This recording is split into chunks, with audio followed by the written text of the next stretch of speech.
going around, but I don't.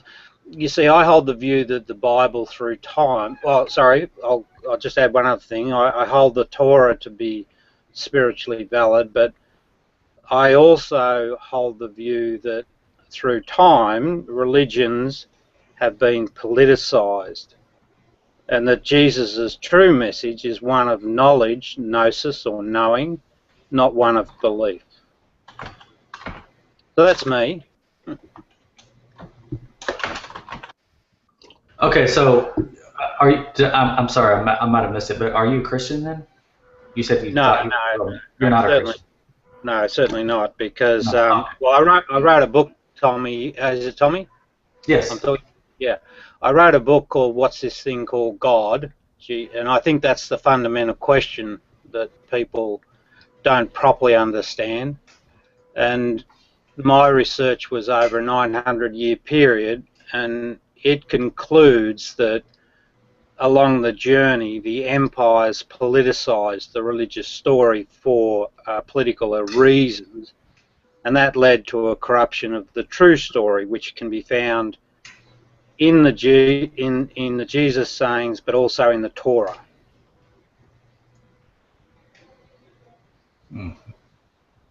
And there's myth in it. There's myth in the true story as well, because I mean, if you go back to the indigenous cultures, they use myth. I mean, over here in Australia, the Aboriginals, have a whole raft of myth to convey the wisdoms from generation to generation. So, I don't think it's unreasonable to accept that myth is part of the earlier stories.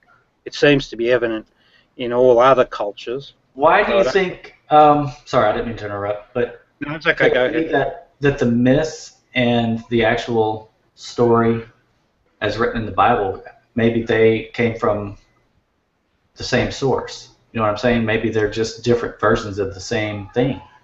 Oh yeah, absolutely. That's 100% true. I mean, they're all through time, all humanities making observations of the same things, and it's just different expressions of that same thing. I mean, if you come over to, I just laughed a minute there because there's guys in this room that know me in a story about two wolves, but fundamentally this duality of spirituality, this goodness and this evil concept, is evident in all spiritual forms. And when you strip back the political interference or the political noise, you find that the story's the same thing. They're all talking about the same phenomena. Just like the American Indians, there's lots of different stories of that really do mirror the Noah's Ark story and the flood story. Of course, yeah, because not all the details are the same, but so I'm just saying they, so to say, they could all have the same common ancestor. So. Well, the one constant in the whole story is the human being. Mm-hmm. And that wisdom from the Cherokee about the two wolves within us all, this propensity to be good, both good and evil, to use a loose definition. That's a common story. That's not a new story. That's part of the fabric of all history, and you can clearly see it. Even when you examine history, you can see people being selfish and people being selfless. So you said you wrote a book. Is this available somewhere? Or? Yep. I'll shoot a link into the chat. Now, don't. Unfortunately, my publisher put it up at $99 for a hard copy, so I don't recommend you buy that at all. There's a $4 e-book copy, so have a look at that if you wish. But what I'm basically analysing and trying to put together, or what I tried to put together, was a framework that understood accurately the 900 years of history from Cyrus the Great through to Constantine the Great. And so that book, it also looks at the Gnostic Jesus and his sayings and tests his claim that, it is about something that can be known. And I find that that's true. What he spoke about is something that is part of a knowing condition, it doesn't require belief at all.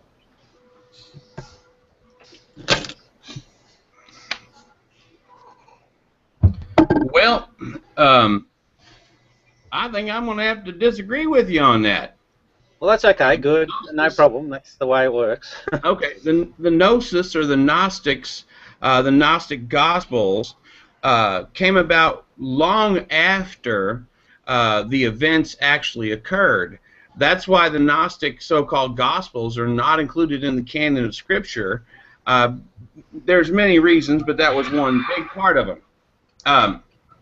The other thing we have to understand, too, is Jesus himself didn't say, hey, this is about knowing, this is about knowledge. He said this is about eternal life. This is about having your sins forgiven. This is about knowing God in a way that you can have your sins forgiven and you can have assurance, so you will have a place in heaven, in the mansion of God. Jesus said it himself, I am the way. Not that there's many ways.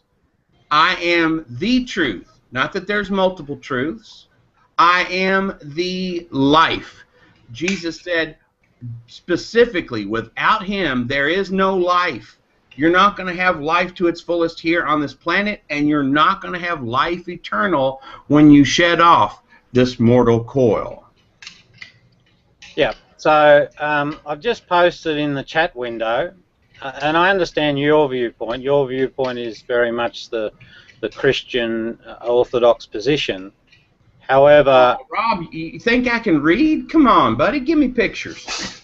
but anyway, just let me finish the point. Okay. I hold a different view in that the Gospel of Thomas was the actually. So I would say that I'd be in what's called the early camp. I say that the Gospel of Thomas came first, and it validates Q-source theory, and then I would add that the Gospels, the Synoptic Gospels, were written as a later thing. So what I did, so I just posted up one of the Synoptic Gospel of Thomas sayings, and I'll just quickly read it to you, and then I'll explain what I think it means, and see if you tend to agree whether it's a valid wisdom or not. So this saying number 8, and he said, the person is like a wise fisherman who cast his net into the sea and drew it up from the sea full of little fish. Among them the wise fisherman discovered a fine large fish. He threw all the little fish back into the sea and easily chose the large fish. Anyone here with 2 good ears had better listen. Now, what that says to my spirit or my life experience is that that's actually a valid wisdom, because there are often times in our lives when we have a tragedy that occurs and it brings a sharp focus to us about what's important in life. And what it turns out that becomes important, or we all of a sudden become aware of as important, is our loved ones. And, all of the divine aspects of life and the caring, the compassion. And all of a sudden, all of the trivialities of life are put in their proper perspective. The day-to-day woes and worries and all of the desires and all that sort of stuff. So I find that a valid wisdom. And now, if you'll be patient with me, I'd like to share you how that's recorded in the Bible, in the Synoptic Bibles, just for comparison. If you're interested, I shall do that. So this comes from Mark. 1 second, I've got to find it here. So it's Mark 14, I think.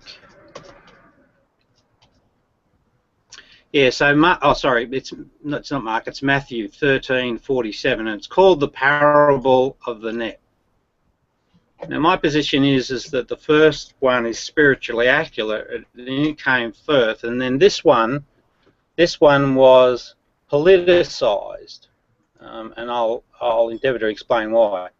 So this is from Matthew 13:47. The parable of the net, 47. Again, the kingdom of heaven is like unto a net that was cast into the sea, and gathered of every kind, which when it was full, they drew to the shore and sat down and gathered the good into vessels, but cast the bad away. So there's a split from the concept that's presented in the first one. So shall it be at the end of the world, the angels shall come forth and sever the wicked from among the just, and shall cast them into the furnace of fire. There shall be wailing and gnashing of teeth. Jesus saith unto them, Have ye understood all these things? They say unto him, Yea, Lord. Then he said, He unto them, Therefore every scribe which is instructed unto the kingdom of heaven is like unto a man that is a householder, which bringeth forth out of his treasure things new and old. Now, that is very much something that we see through a lot of the period. Well, I mark the great corruptions from Cyrus the Great forward. We see this entry of all this casting of guilt, and the human's a sinner innately, and it's all about glory of God and getting to good, and we get the introduction of angels and all these things that are, well, from every angle that I look at it, mythical, and that's supposed to be our reality. That particular saying doesn't add anything more to the spiritual life story than the first one. The first one's quite succinct, it's quite noble, it's quite really good advice. The second one really brings in a bit of torment from God, and I don't see God that way at all. God is just pure goodness as far as from a Gnostic perspective. Anyway, just thought I'd share that. That's one example. So God is pure goodness. Correct. Can you show me where it says that in Scripture? No, well, it's not that in Scripture.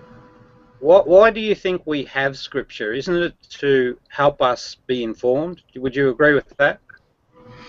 No. It's why does Scripture by God providing us His holy word, His direction. It actually also shows us some things of what human beings have done after being given the direction of God and how they, pardon my French, screwed it up. So it's not specifically just for that. It is for rebuking, teaching, and to understand what God wants from us. God wants us to be saved. He wants none to perish, but all to come to everlasting life. Now, I just would ask, do you have any Scripture that relates to what you're talking about? Right. So just one point there, though, because you did finally get to it. The reality behind any spiritual doctrine, doesn't matter where it comes from, is about understanding. And that's true. So it exists for understanding. But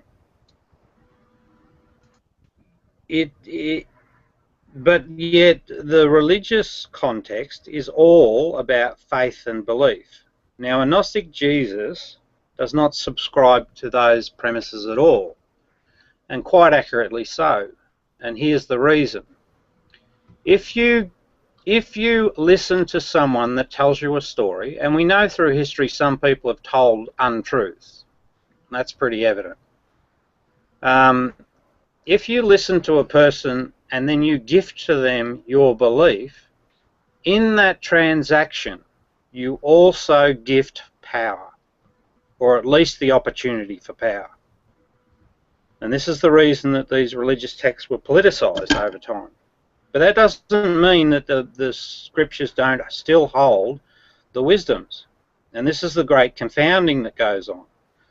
And the problem that we have trouble in dialogue is that we don't separate those two things apart, because there is common ground between all isms, and that's held in experiences. Like, we can all relate to our personal experiences and acknowledge them and say, yeah, that's true, I understand that. What we can't do, though, is we can't agree on belief. And that's also true. Belief is based in evidence. Belief is not simply just looking at something and say, hey, I believe that. No, belief is based in evidence. And when I'm looking at the book of Matthew, you know, one of the things that is in Matthew, okay, let me look at here again. Matthew 13:39, the enemy who sowed them is the devil. The harvest is the end of the world, and the reapers are the angels. Therefore, as the darnel are gathered and burned in the fire, so it shall be at the end of the world. The Son of Man shall send out his angels, and they shall gather out of his kingdom all things that offend, and those who do iniquity, and shall cast them into the furnace of fire. There shall be wailing and gnashing of teeth. So just before what you tried to quote, it's telling us about how there will be an ultimate judgment and an ultimate punishment for those who are not forgiven, who God does not know, does not have that relationship with, that the blood of Jesus Christ has not forgiven these people. So I just ask you this. Where do you see in your scripture, can you point to a scripture that says God is all goodness? Because I don't see that. I will tell you this, that God is love. God loves us enough that he allows us to make choices, and sometimes those choices take us away from him, and we will be punished. God loves us enough to provide us with a way back to him, and God loves us enough to wait until the actual last moment of our lives. And if we don't make that choice then, it's game over. Because again, the Bible says it is appointed unto man once to die, and then the judgment. So, once again, I'm just asking, do you have anything that backs up your belief system of an all good God? Okay. Now, notice through this whole episode how measured and controlled I'll remain. But anyway, I just want to point that out. Now, here's a point I want to make to you just before we get on to any evidence. You just said to me that all belief is based on evidence. And then you began to speak about angels and devils and afterlife and Judgment Day. All those things have no substantive evidence. Sure they do. Sure they do. Okay, explain. The Bible has been shown to be true and correct right from the very first verse, where it says, in the beginning, God created the heavens and the earth. Where's the evidence, though? Since the Bible is correct, and all these big things that are testable, that are repeatable, that are provable, why would I not believe the Bible in little things like, an angel or a devil or somebody being judged and being sent to hell? Why would I not believe the Bible in those areas? But you're missing my point. I'm not. What I'm asking very specifically is, you said that belief is based on evidence. It is. All I'm simply saying that everything that you've just spoken about, there is no evidence for that. That's wrong. You're not looking at it the way it's supposed to be looked at. Again, the evidence is in the Bible itself. The Bible is a trustworthy book. The Bible is the Word of God. Do you believe, sir, that the Bible is the Word of God? No, not at all. Okay, well then right there's our problem. See, again, let's go ahead, since we're going to have this discussion. If you want to have this discussion and carry it on, we need to go back from this discussion and get you straightened out that the Bible is the inerrant Word of God, or we have no playing field to start from. But where's the evidence, though? I'm still struggling to find, where do I see a devil and where do I see an angel and where do I... Tell you what, let's go on in and talk about how the Bible can be shown to be true and correct in a bunch of areas. It's never been shown to be incorrect in any area. So, I still haven't seen any book that can surpass that particular track record, I'd like to see it. But here's my point, though, right? What I want to try and emphasize, and I think I'm accurate in saying this, is that are elements that are beyond evidence, and we call them, and this is why the word belief exists. If they were not so, we wouldn't require belief. We'd just say this is a truth, and here's my evidence, and everyone would accept it. But the reality of our existence is that we can't bring those things out to show people, here's an angel, here's a devil, you know, all that simplistic stuff. But I'm not going to ignore that there are... Let me go ahead and point something out to you. You're taking this from a point of credulity. Sir, you're trying to say that you have to have a physical amount of evidence of a spiritual being. Yeah. That does not work. So, well, sir, actually, is there evidence that the Bible is true and correct? Is there evidence throughout the Bible that God says that there are certain creatures in His creations that we may have never seen? Hey, let me ask you, have you ever seen a black hole? Have you ever seen $1 million? I bet you both of them exist. And you know what? I have faith that both of them exist because that faith is based in evidence. Yeah, sir, let's look at it from the standpoint. You can say, well, you know what, there's no proof for them. You're not looking at what the Bible says. Now, since you don't understand that the Bible is the inerrant Word of God, I really don't see how we can go any further in this conversation because we are talking from two different playing fields. Well, I'll give you Jesus as my example. And Wait Jesus. A minute. Hey, you don't believe the Bible, so why do you believe Jesus? Wait a minute. You don't believe, hey, I'm just asking, you don't believe the Bible, why do you believe Jesus? What makes Jesus any different than the demon and the angel that's in the Bible? Okay, there is a difference, and I'll explain. What makes that difference? What makes the difference between Jesus, the devil, and the angel in the Bible? Allow me to explain, and I will. Go ahead and explain. Tell me what the difference is. Yes, I will. Right. Now, you've got to understand the perspective I'm coming from. So I acknowledge a Jesus that was an Essene Jew. He was never a Christian. And I read his 114 sayings, 61 of which appear in the Bible, and I gave you an example earlier of how they were Sir. Well, wait a minute, let me finish. You said you were going to show me what's the difference between Jesus, the angels, and the devil in the Bible. How can you take any of those seriously? If you can't take one of them seriously, you can't take any of them seriously. Do you see the credibility of your position, sir? Your position is so out of whack, and yet you don't see it.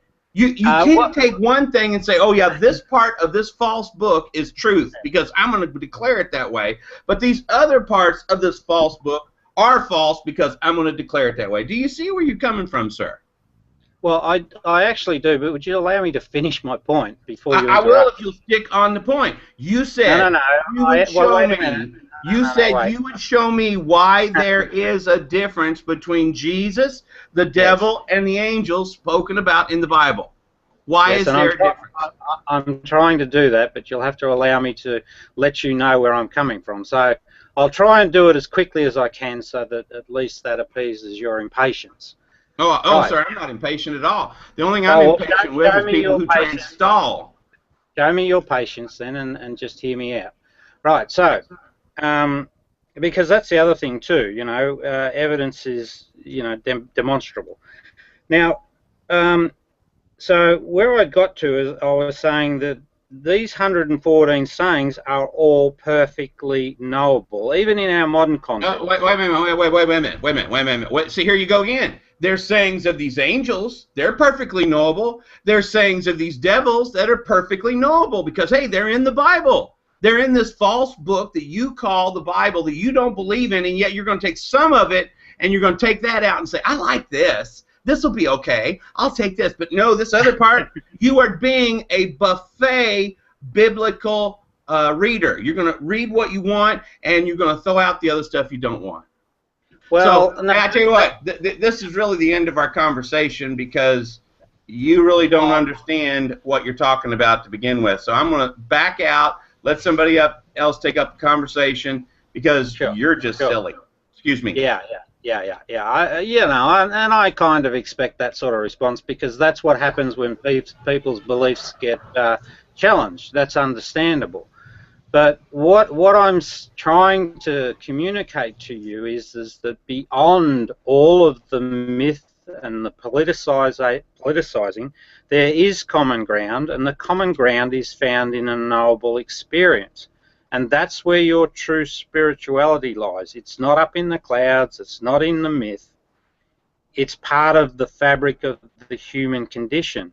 And if, as humans, we could learn to accept that reality and stop believing in nonsense, we'd find a way to come together in a time when humanity needs to be together, instead of fighting over nonsense. The experience is validated.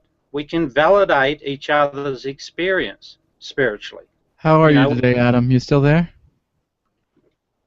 Hey, there's J-Dubs. How you going, J-Dubs? J-Dubs? You talking? No. No, I'm here. Hey, J-Dubs, I do have a suggestion for you. You know that guy, and this doesn't require your action. Okay. I don't need any suggestions. No, but it's an idea, right? You know that guy that lives next door? That guy No. You know that guy that lives next door to you? You know the guy that came home that night drunk? If we could get him in a room... Can you not talk? Can you not talk about my personal life in front of other people? I reckon... No, you should be open, mate. You should be... Don't talk about your next door neighbours. Reuven, he started it again. Reuven, you're a belligerent asshole, Rob. You don't know what the hell you're talking about. I do, actually, mate. I know how to get you out of some of your problems, but you just don't want to listen. But anyway, that's your problem, mate. And I don't take kindly to immaturity. I'll call you out for being immature. You're the only one being immature, Rob. Not really. I don't see it that way. But I'm willing to be educated by you, so you can educate me. Way you go. Rob, I don't get paid to teach you, Rob. I'm not your teacher. I'm not your educator. Oh, but you seem to be wiser, even though troubled. And you seem to think that I don't have anything of value to offer you. Well, you treat me like a piece of shit, so why would I want anything from you, Rob?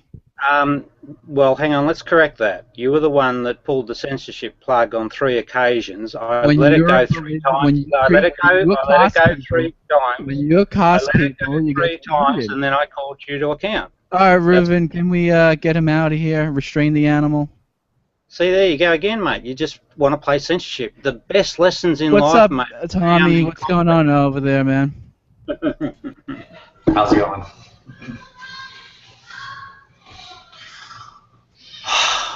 Why can't y'all just get along? Well, no, because what happens in J-Dub's case, he sweeps things under the carpet, and that doesn't serve him well. It's better to come out and deal with things, you know? It truly is. Can you stop talking about me, Rob? How many times do I have to ask you to stop talking about me? Okay, mate. No, it's not okay. No, it's not okay. All right, well, what do we do then to keep you happy? Just don't talk to me. Don't talk about my personal life in front of other people who have nothing to do with it. It's disrespectful. No, it's not, mate. You have no idea. It is disrespectful. No, it's not. Tommy, what do you think? If someone brought up your personal life in front of other people, what do you think, Tommy? Oh, man. I would say if the person who's being talked about doesn't want to have it out there, then yeah, it should be kept. You know, lid should be kept on it. But I don't know the whole story, so. Well, J-Dubs opened up and he sort of was speaking. See, there you go again. I asked you to stop, and you keep doing it. But you were the one that brought the topic to the table. You expressed those things, mate, and you did it. Dear, dear. There you go again, mate. You're playing your little censorship games. You shouldn't be bashful, honestly. It's healthy to not hide from things. It just is. It's unhealthy to hide. Oh, there it goes. Anyway, we sow our little seeds slowly, but you know. Hey, Rob, can we let Eve talk? Can we let Eve? She's the only woman here. Yeah, sure, mate. Yeah. Go. Well, I mean, I don't really have anything to talk about. I don't know if you guys have a topic or what. You choose. Well, I was talking about religion with some guy, but he stopped. He got a bit shy. See, there again, you know, that's another problem. People, the greatest lessons are held in the fight, I think, you know. Have the fight. Stand up for your faith. Back it. Here, I'll give you something to think about, right? This is something that pisses me off right at the minute. Here we have this battle going on in Israel and Palestine, and Syria for that matter, and we have people, families being killed. Where's the religious voice? Why isn't Islam and Christian folk, all these believers that love thy neighbour, where's their voice saying this is wrong?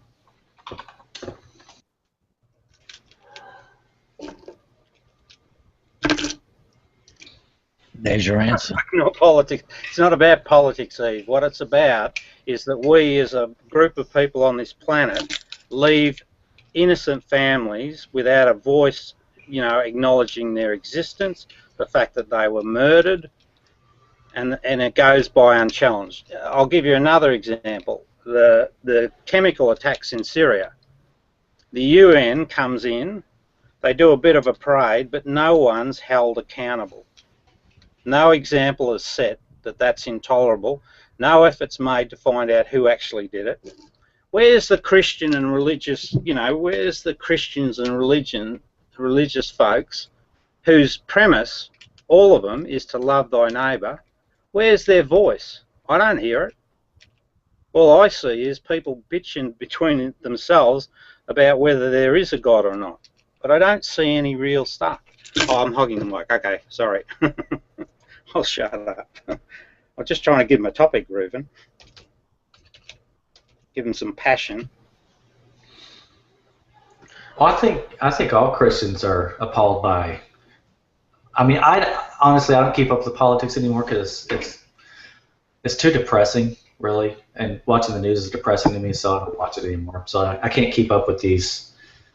I'm not keeping up with the Palestine and Israel thing, but in general, I think, you know, Christians like myself, we are appalled by chemical poisoning of people, innocent people especially. But so I wouldn't, just because you're not hearing doesn't necessarily mean that, you know, people aren't out there aren't appalled by it.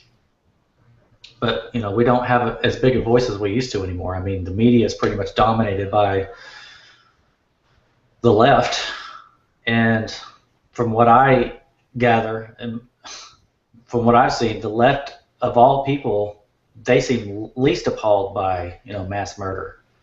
And so it's just the way, I mean, the way I've seen it over my history. Yeah, but here's Gnostic Jesus, right? He says, he who knows all, well, hang on, I'll read it accurately.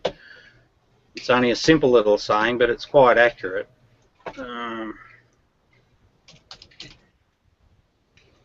Eve, you don't think the media is dominated by the left? Come on. Nope. Oh, look, absolutely not. I don't have a dispute. You don't think MSNBC or NBC or I actually think that they play both sides. My.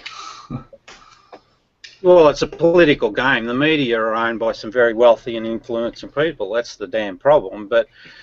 And they play the game to suit themselves, and they'll blow in the wind. But here's what Jesus said. He says, those who know all but are lacking in themselves are utterly lacking. Fundamentally, if you're a Christian, right, and you subscribe to your faith says this, love your neighbour. If you're a Muslim, right, it says love thy neighbour. If you're from the Judaism faction, it says love thy neighbour, right? From a Gnostic perspective, we're all equal. And that's the truth of our reality. We are truly all equal. Then why is it that Islam and Christians don't get together and say, stop killing children and families in their home. I don't care what your bitch is. Find another way to sort it out, but we will not accept you killing children in their homes. What's hard about that? My challenge to the religious folks is, where's your voice? And don't give me an excuse. Well, we don't really have a voice. We have a voice, but it's just not heard a lot on the mainstream media. You know, well, the newspapers and most of the TV stations are run by the left, and so the Christian right doesn't have a very big voice. Well, no. Put that aside, because Christianity is a unit, largely, right? Well, no, it's actually about 41,000 denominations, but nonetheless, they still hold that same value. Why can they not, within themselves, find that single voice so that it floats up to there? Because I'm sure if the Pope got on his little high horse and said, I invite the leaders of Islam and the leaders of Judaism to join me in this voice, why isn't he raising his voice? You know, how simple do I have to make it be? There's a problem. There's a problem, and to me, it's because of the political nature of these religions. So they are not true religions. They just simply aren't. Because if they were, and so, just imagine if Jesus was the Pope, right? Do you think he'd stay silent on this issue? Well, how can you dismiss how can you dismiss, are you just trying to dismiss all of Christianity because you don't hear their voices in this particular matter? No. Look, again, I've got to be careful because, right, everyone's looking for that meaning in life. And the meaning is embedded in the scripture, right? However, I'm challenging these organisations, these organised religions, to step up to the plate and stop being hypocritical. I just don't understand why the Pope's voice is not heard publicly, right, condemning them. He doesn't have to pick sides. He just has to say, quite simply, it's not appropriate warfare to kill children in their homes. Mm-hmm. Well, actually, war sucks anyway, but even on that, that simple point, where's his freaking voice? I don't hear it. He's supposed to be representing Jesus. The Gnostic Jesus that I respect and know, he wouldn't stand by. He would have a voice. That's the way I understand him from his words. Where's the Muslim leaders' voices? It doesn't have to be the people, but where's their voice? And the people that follow these religions, why aren't they demanding that voice? To me, well, I kind of know the backstory, right? I actually did my homework, and I know the reason. But I'm just challenging religious people to actually try and see what's in front of their own faces. And there's another Jesus saying, right? He said, know what's in front of your face, because there's nothing hidden. And there isn't. There's nothing hidden going on here. There's a problem. I know exactly what the damn problem is, and I know exactly why it exists. But for you religious guys that believe in these politicised religions, you just don't seem to be able to see it. I'm trying to give you a plain, simple example of a major problem.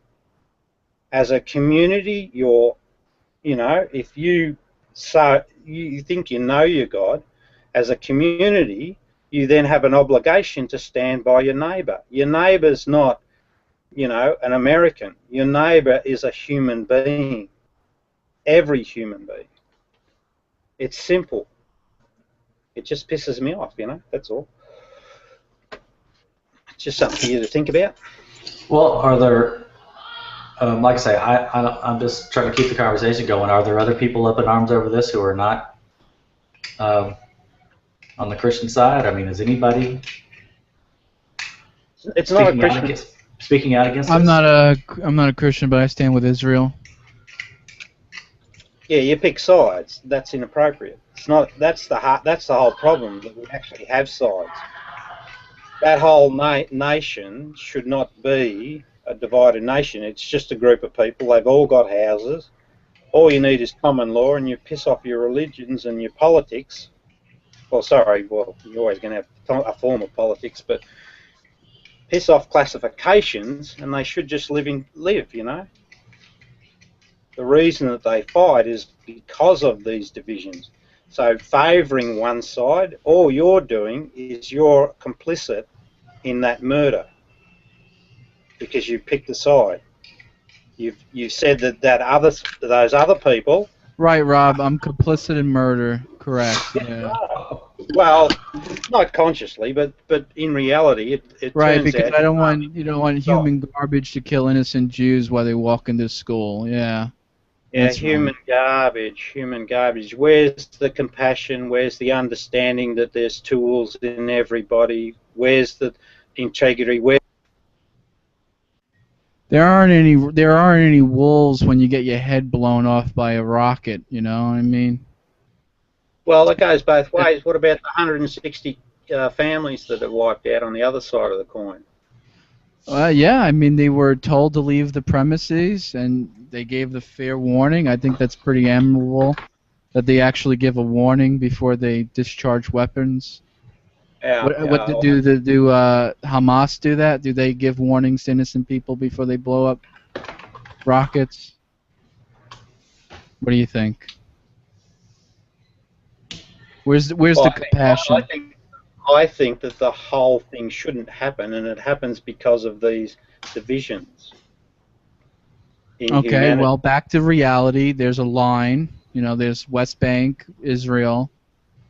That's the way it is. Well, you could argue that, but then we could go back to the Balfour Declaration and how the Israel state was re-established, and we could talk about the justices of that formation.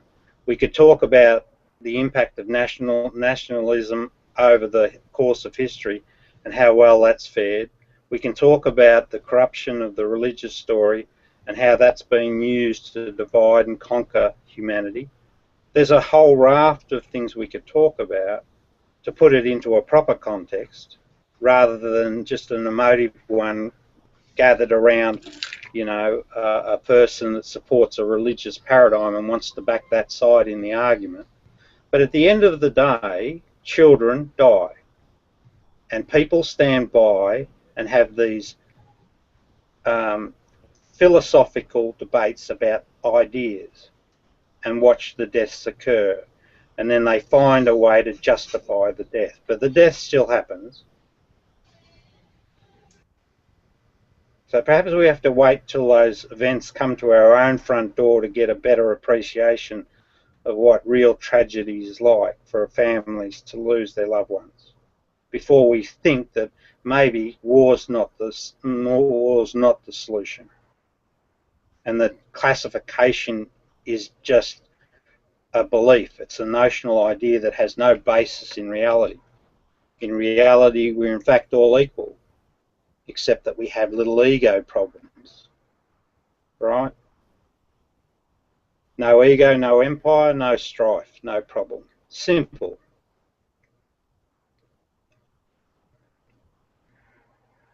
That was a lovely little chat, wasn't it, eh?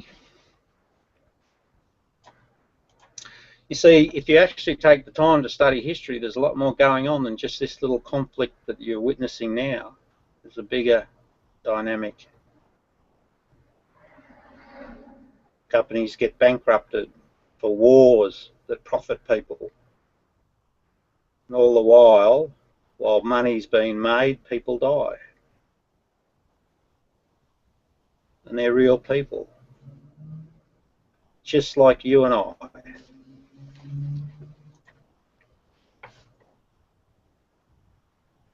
And they're pawns in a bigger game.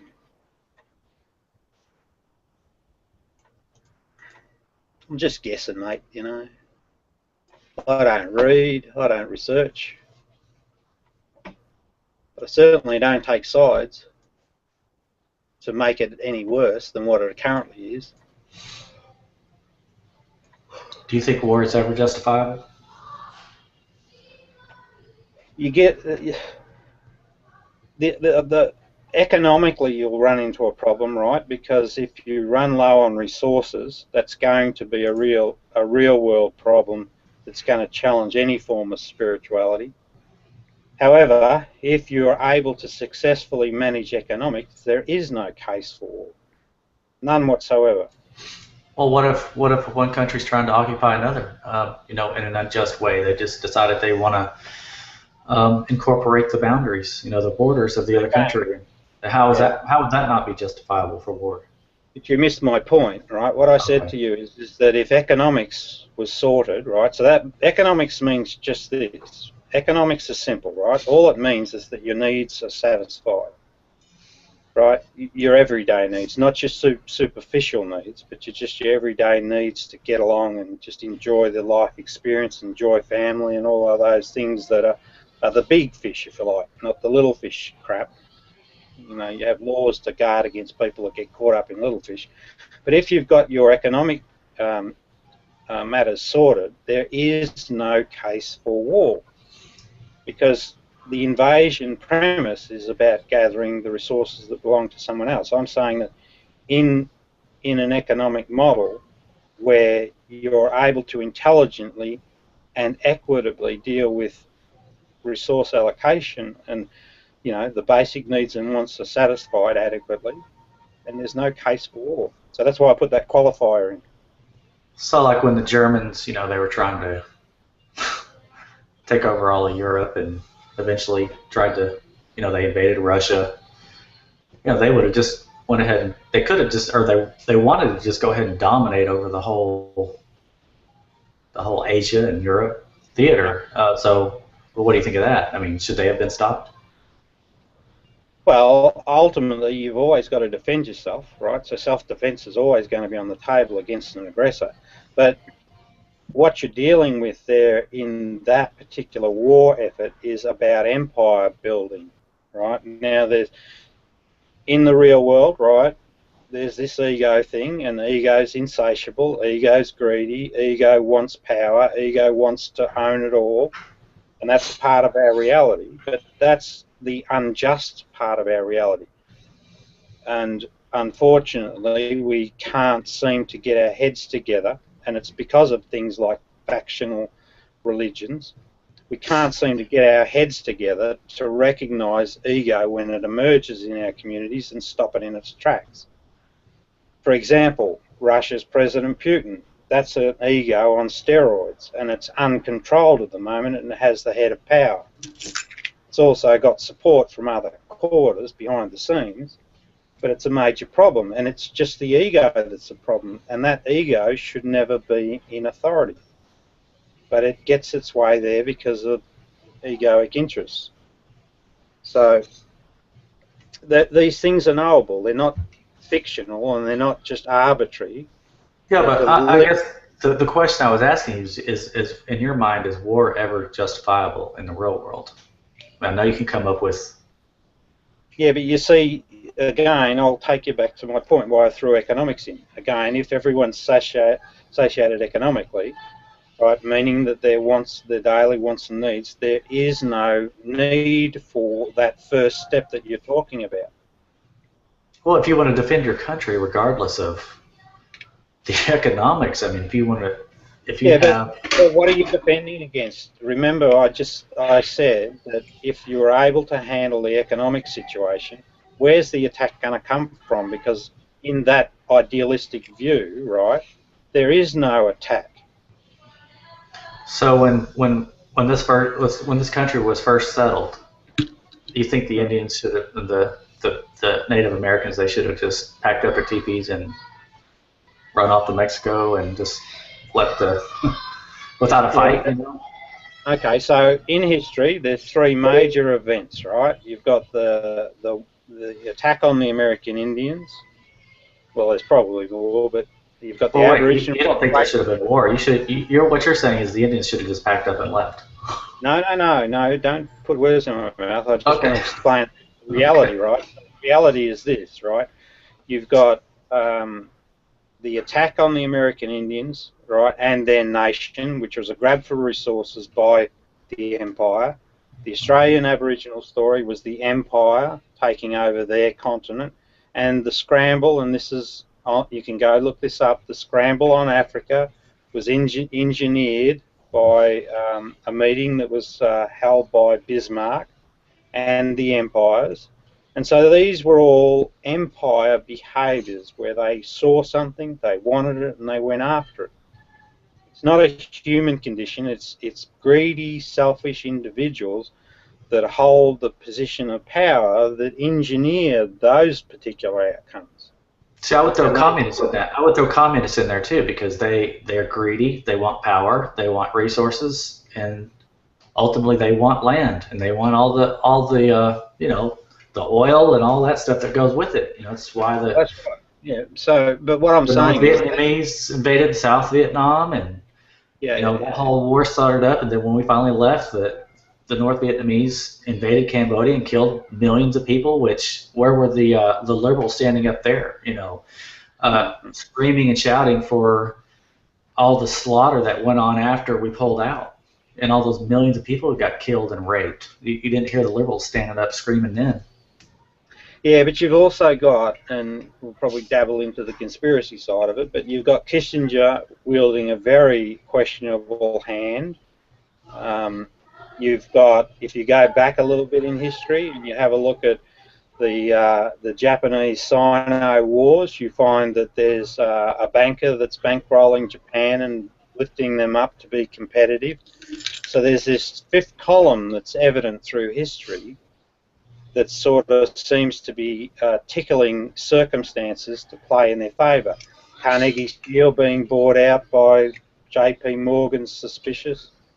The whole reserve banking models, you know, leaves you guys with a national debt and money to play war games. You know, there's a lot more to just these circumstances than, I don't know. I mean, to me, if you have a country or a leader that's engaging in murdering people for his own benefit, for his own power, I mean, yes. To me, evil just needs to be killed. That's all there is to it. And so if you have to take the war to them, then that's what has to be done. Yeah. So. And you're right. I agree with you in that instance. I mean, if there's no other option, but we're actually tantalisingly closer than we would give ourselves credit for. It was on the back of the Rwandan episode. We got 75% towards having a single global law for atrocity, right? But so, and that's the current state. The 75% of all nations signed up for that on the back of the Rwandan episode. But we didn't have the fortitude or the will. It's sort of like the Enlightenment period and the revolutions all over again. We can take it so far, but we can't sort of seem to finish the job. So if you had that law in place and it was publicly made available and people were aware of that and had it hanging on their damn wall, then as soon as someone broke that, and it's not a complex law, as soon as someone broke those conditions, you could then say, you could call on all nations and say, hey, look, they've just broken one of our laws. Someone in that country needs to come before the court and answer to that that charge. But then if you can't deal with it, sure, I guess you do have an option where you have to, you know, take it up to them. You just can't let it go unchecked. Yeah. That's accountability, but that's reasonable. That's even philosophically reasonable, because in the good wolf story or in the God story, there are those four classes that Plato recognised: courage, wisdom, justice, and temperance. And so justice sits in there quite firmly, and justice says you will cry out, and courage, they will inspire you to cry out against injustice. And that's how I think of Jesus, because I think of him as that type of individual, and he cried out probably to the Pharisees as the spokesperson, the righteous teacher, and they knocked him off. But at least he stood his ground and he had his word. That's why they killed him. Because, see, the Essenes persisted beyond that point, right? So there must have been an event, you know. The Essenes still carried on. They didn't wipe out the whole community until the the Romans got involved later on. They wiped out the whole lot. Hey, y'all. Hey, What's up, Abel. Abel? Hey, And Abel. two priests were in a car and they get pulled over by a cop. And the cop says, sorry, fathers, but I'm looking for 2 child molesters. And the priests whisper to each other. And the priest in the driver's seat says to the cop, okay, officer, we'll do it.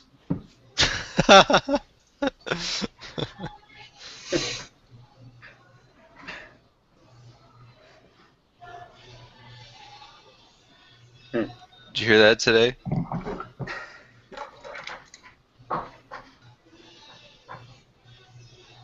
Can you guys hear me okay? Yeah, I got you. I can hear you, Oh, Doug. okay.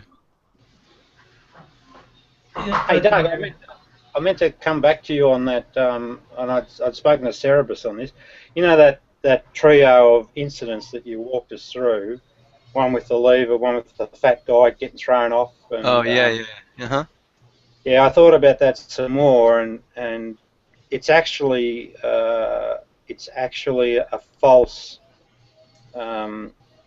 notional concept, and it sort of lines up to the book of Isaiah sort of behaviour, where something's framed to actually get you to be introspective and look at yourself, when really there's no case for that at all. Because if you go back and have a look at that, let's look at that guy with the lever, right? Mm-hmm. You've got 5 people that shouldn't be on the tracks in the first place, right? Unless they're completely ignorant. You've got one person that's a worker. Now, he's supposed to be a trained officer of that particular organisation, which means he should know the frickin' timetables. So he should know his safety rules and that. And I'm the guy that's just passing by and just happens to see the lever. I've got no training. So basically, I'm not culpable at all in the real world. And I'm foolish if I fall into the trap of feeling guilty about the demise or the circumstances that follow. There are other guilty parties in the mix. Rob, there are actually real-world examples where you have to choose between the deaths of a few and the deaths of many, and you have an active role in killing the few. The example that was given in the New York Times was that when Britain was being bombed by Germany, there were double agents in the German forces working for Britain that were encouraging Germany to bomb the suburbs of London rather than downtown London, because in the suburbs of London fewer lives will be lost. And they were feeding the Germans the wrong coordinates. And so those double agents presumably would be responsible for those fewer people that got killed. They were active in their deaths. Yes, but they've chosen to become someone secretive anyway, so they're culpable already. There's a bit of well, don't you think that they were doing the morally correct thing in giving Germans coordinates that didn't correspond to downtown and to the suburbs where they would kill fewer people? Well, given their set of circumstances, they chose to take the lesser of 2 evils, I guess. Yes, the lesser of 2 evils, I think, is good. It's no different in essence from doing something good. No. It is what it is. It's the lesser of 2 evils. It's got nothing to do with.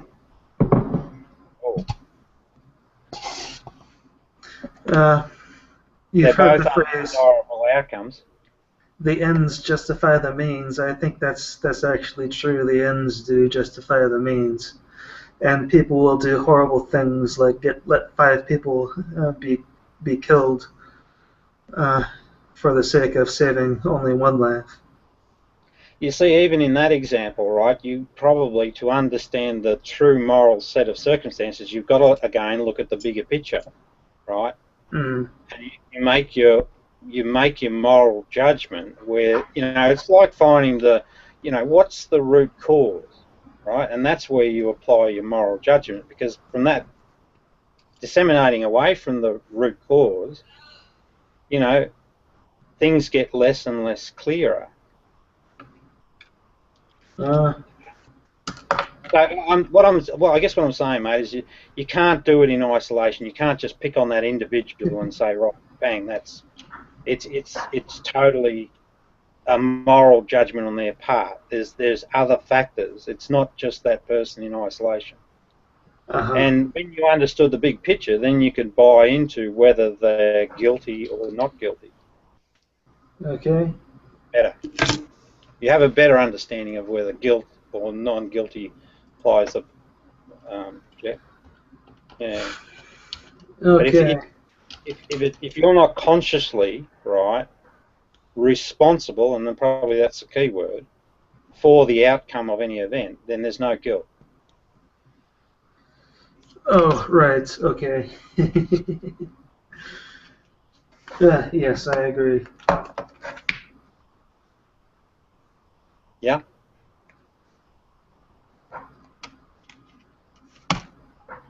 Yeah.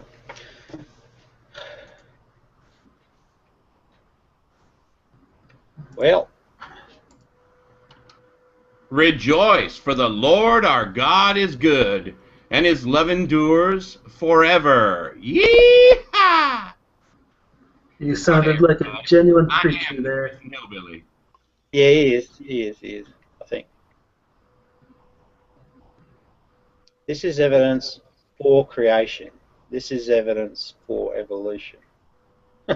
Yeah, it looks like a creationist cartoon. Yeah.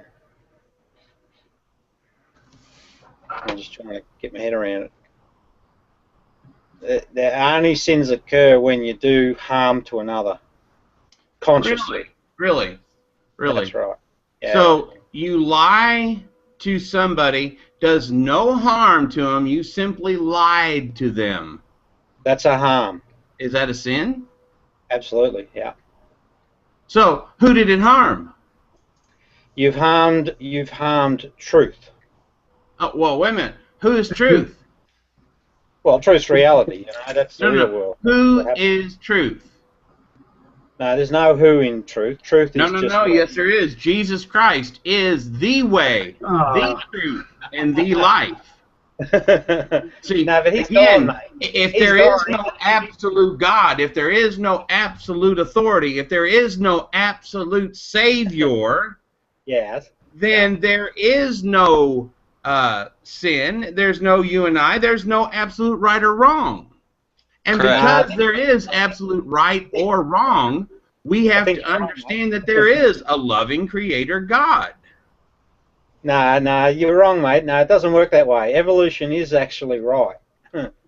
You need to do more research, because there's a lot of information out there that shows you very, very specifically and clearly that these religions have been politicized and that they were based on myth. Really? Do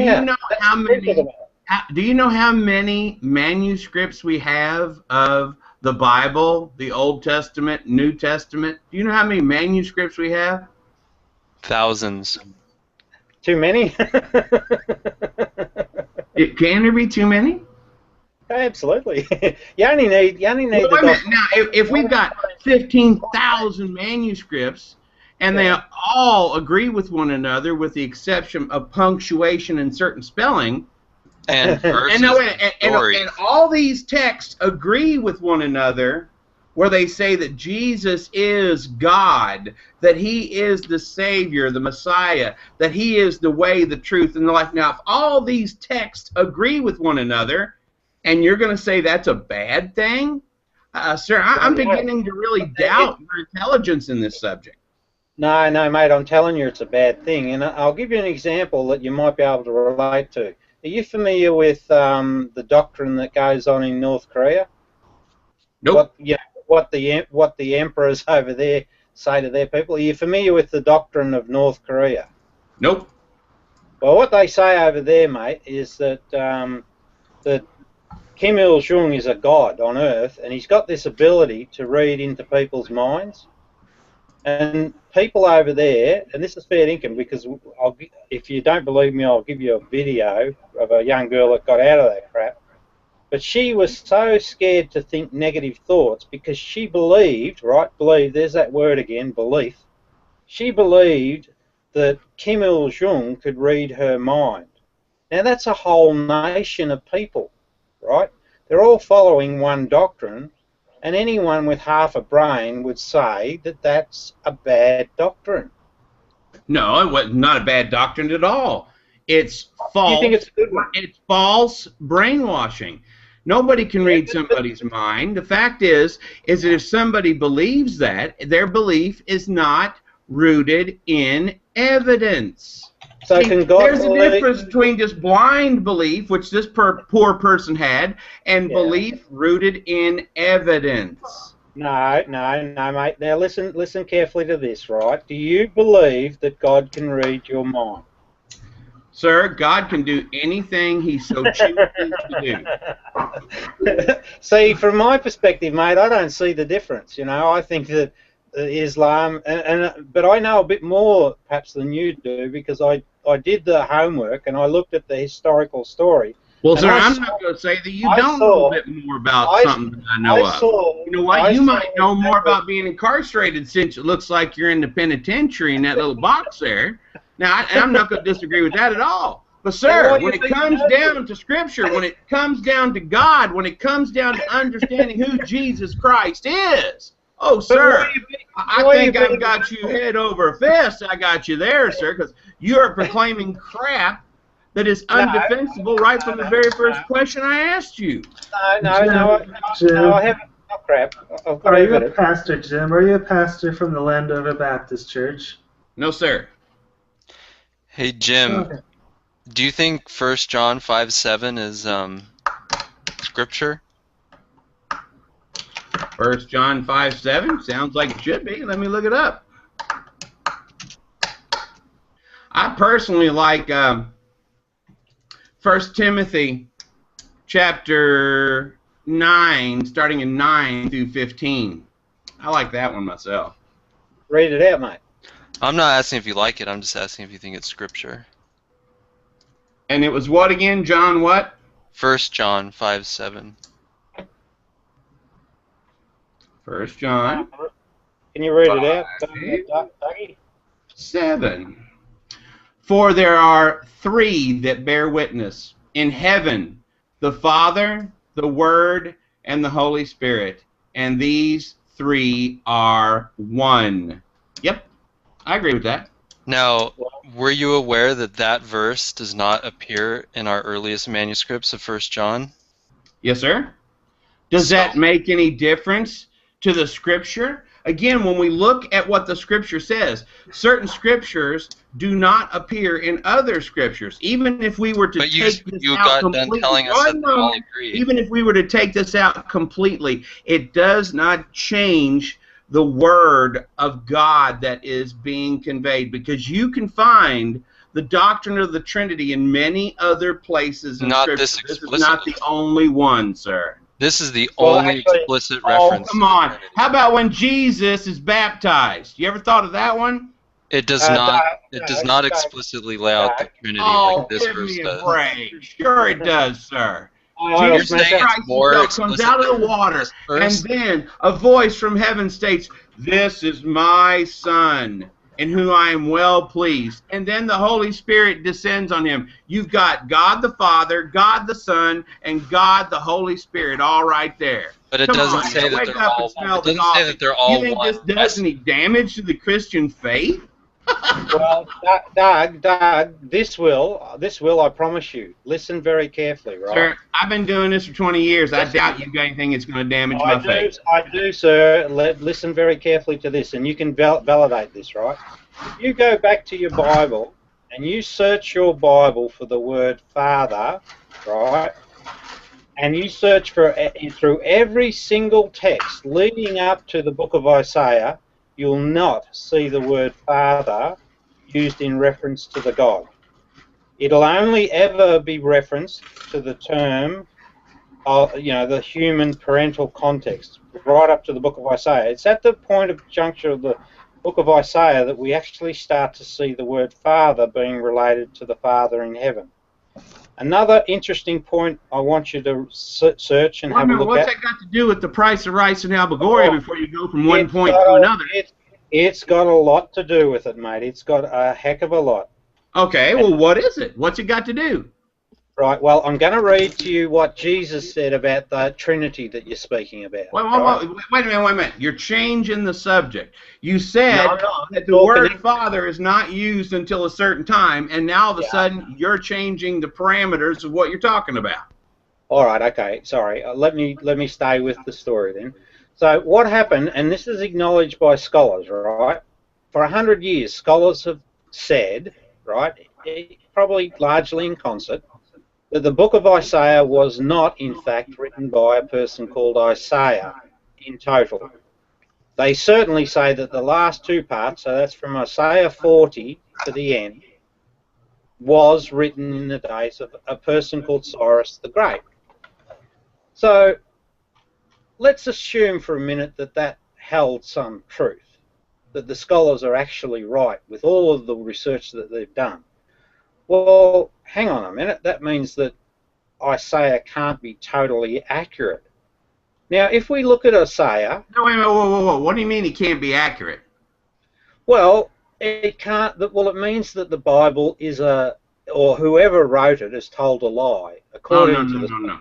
Well, you made a claim that the Bible is not accurate. Show me where you think it's not accurate. Yeah, well, I am. So what I said to you is that scholars for 100 years have held the position that Isaiah was not written by a person called Isaiah. They say that it was, at least the last part of it, was written in the days of Cyrus. Who's the hero? Who's the hero of the book of Isaiah in the second part? Who's the person that's called the Anointed One? Who's the saviour of the Jewish people? Who's also known historically as the Father? Well, it just so happens that it's a guy called Cyrus the Great.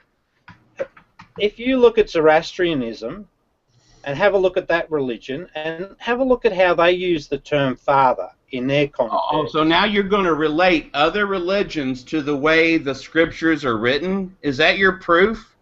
Well, is that your evidence that the Bible is flawed in some way? Well, all right, I'll give you further evidence, right? So there's a thing called evidence. You haven't given me any yet. I have. I'm giving you a bucket load of it.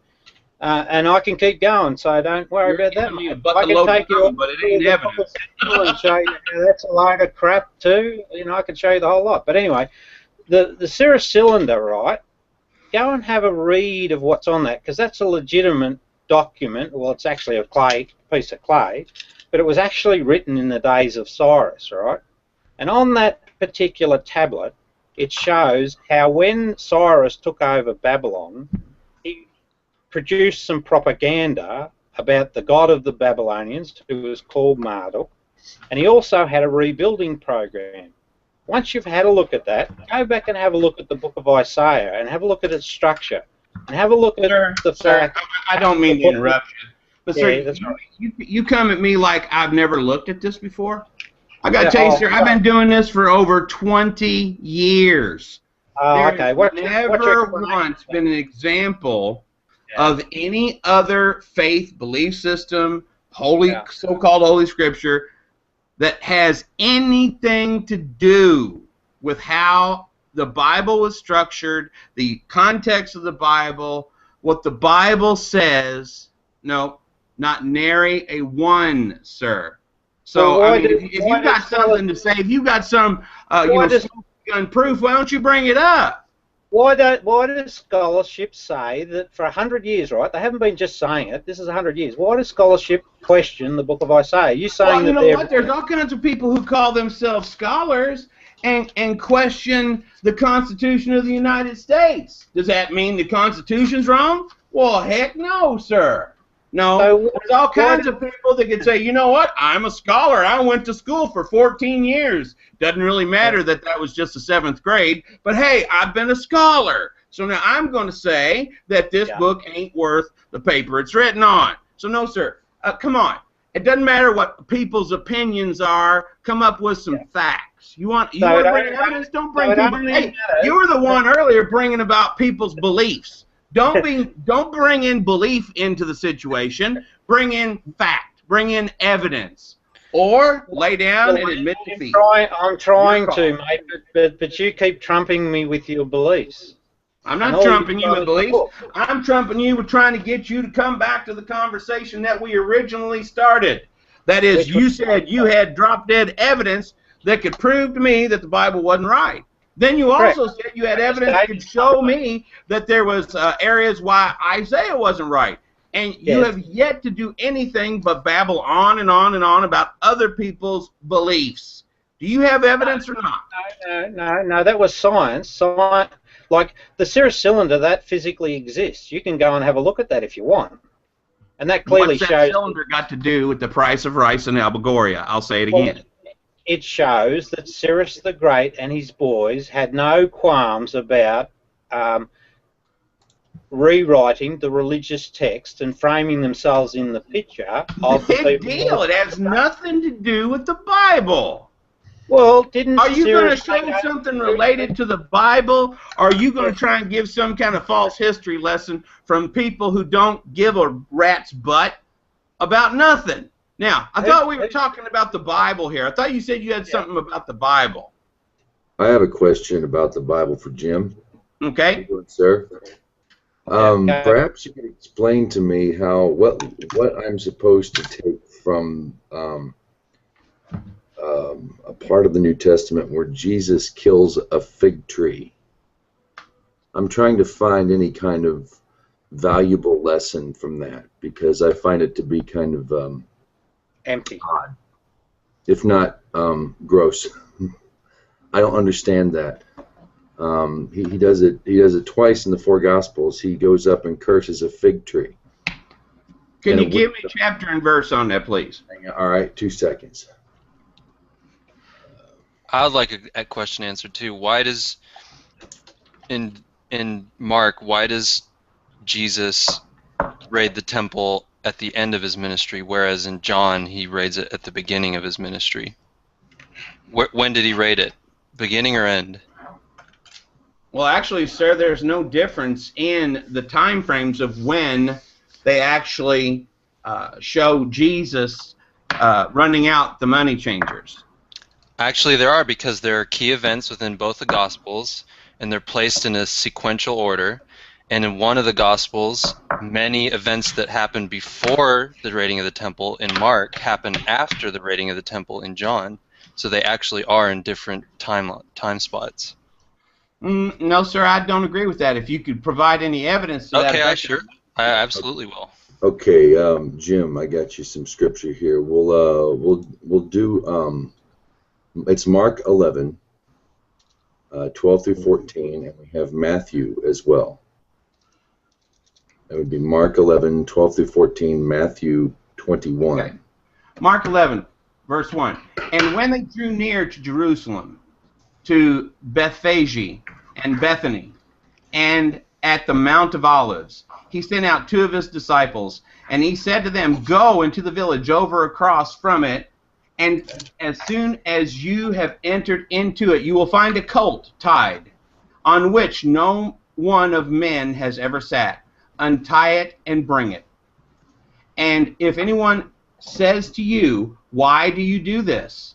Say that the Lord has need of him, and immediately he will send him here.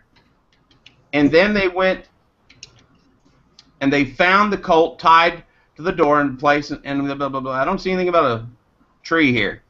Mark 11, 12 through 14. Mark 11, 12 through 14. Okay. Okay, and Jesus entered into Jerusalem and unto the temple, and he went and looked around all things, the hour already being late. He went out to Bethany with the 12. And on the next day, they going out of Bethany, he was hungry.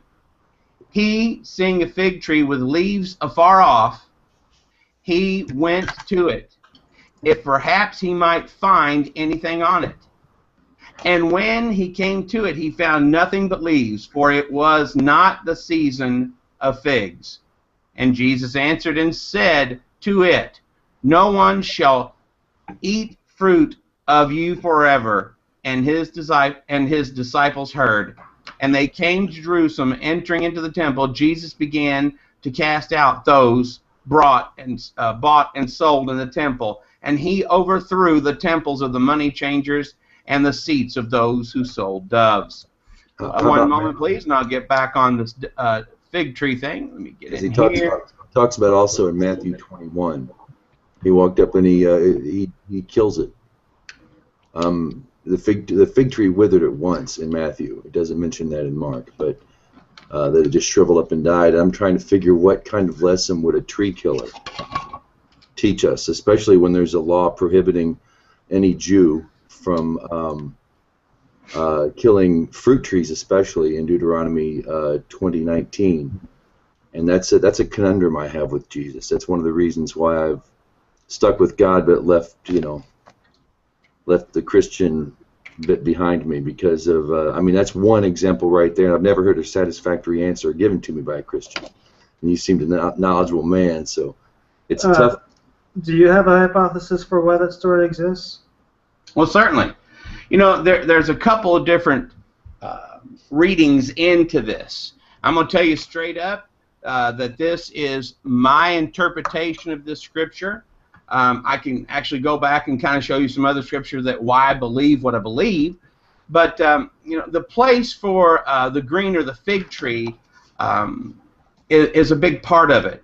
Trees through the winter having repined only after the leaves had fallen. So Jesus, seeing this tree far off, expected, because when those fig trees have those leaves, they predominantly will have fruit.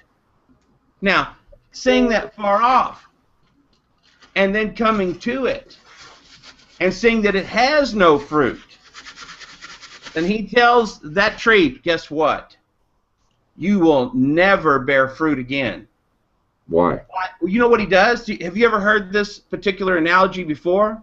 Mark where he talks about how that it wasn't the season for figs. Why would you curse a tree for not giving you figs when it wasn't season? That's right. It wasn't season. But guess what? It was actually bearing information. It was bearing the signs that it did have figs.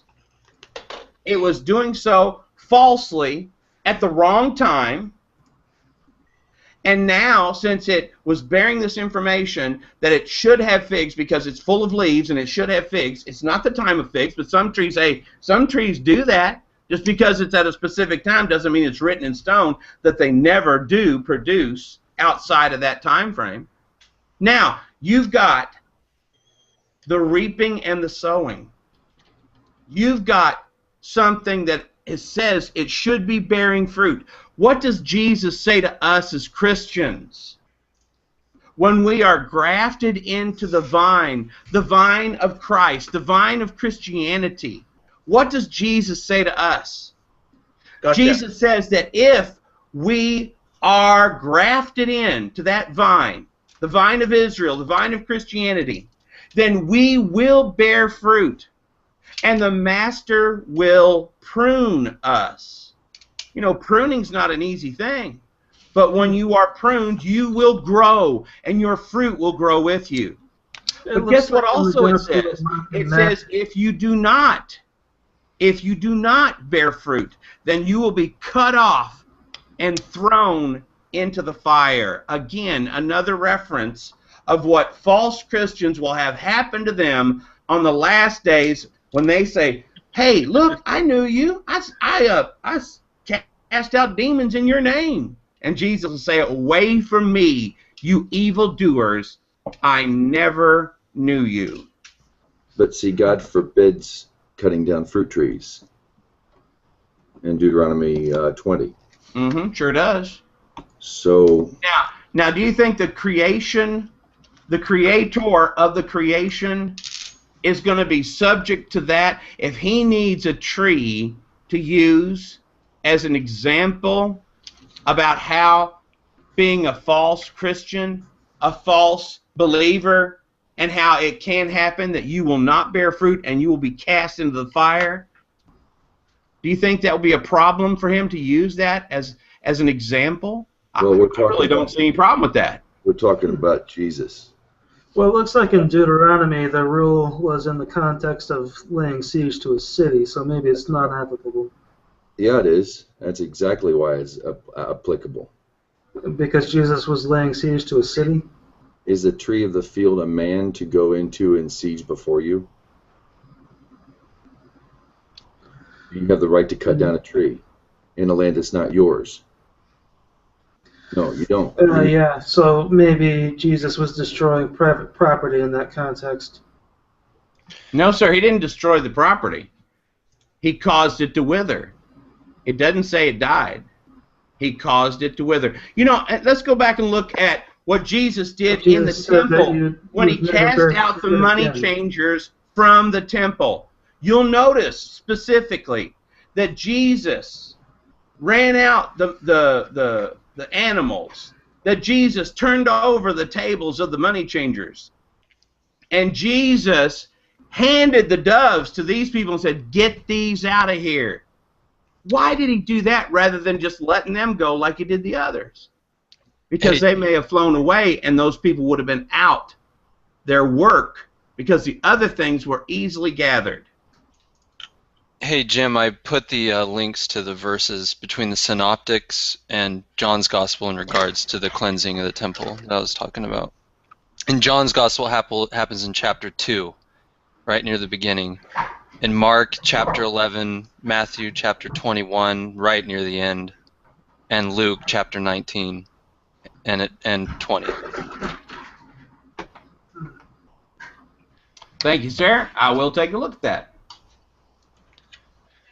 And in regards to the temple, you know, the temple was under guard constantly, armed guard, and there was a Roman garrison like right next to it, full of armed guards. So how did Jesus? Not only did he overturn the table of the money changers, but it also tells us in the Gospels that he was able to prevent people from entering on either entrance. Yep. So how did he overcome armed guards and prevent a whole Roman garrison from coming down on him? And Doug, don't forget how did God create the universe? He spoke it into existence. You know, we want evidence. The garrison and the soldiers flat out told their superiors, "Hey, we've never heard a man talk like this guy before. He was talking with an authority that was beyond even you."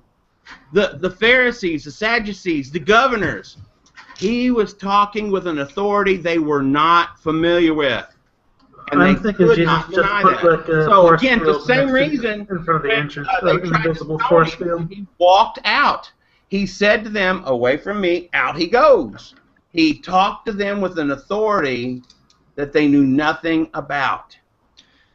But that was not everyone. That was the temple priests that were surprised at the authority he spoke with. It doesn't mention Roman soldiers or guards.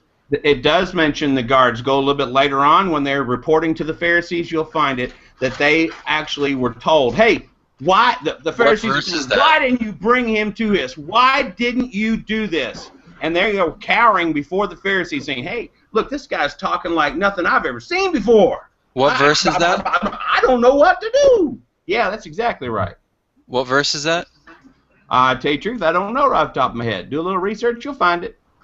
I'm not aware of it at all. I've read those stories. That's cool. I believe him. Do a Google search under studylight.org for Speaking with Authority.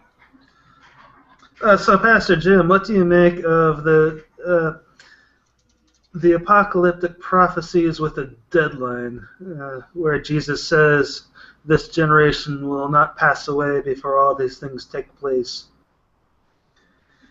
What do you think? What do you think of that? They didn't pass away before all those things took place. He was talking about, he had talked to them right up to that point about how he was the Messiah, that how he would be the suffering Messiah, how he would lay down his life for him, for them, and they are his friends. That the only way to salvation, to heaven, was through him. He had done this over and over again, said that he would be in the ground for 3 days, just as, oh shoot, what's the guy's name?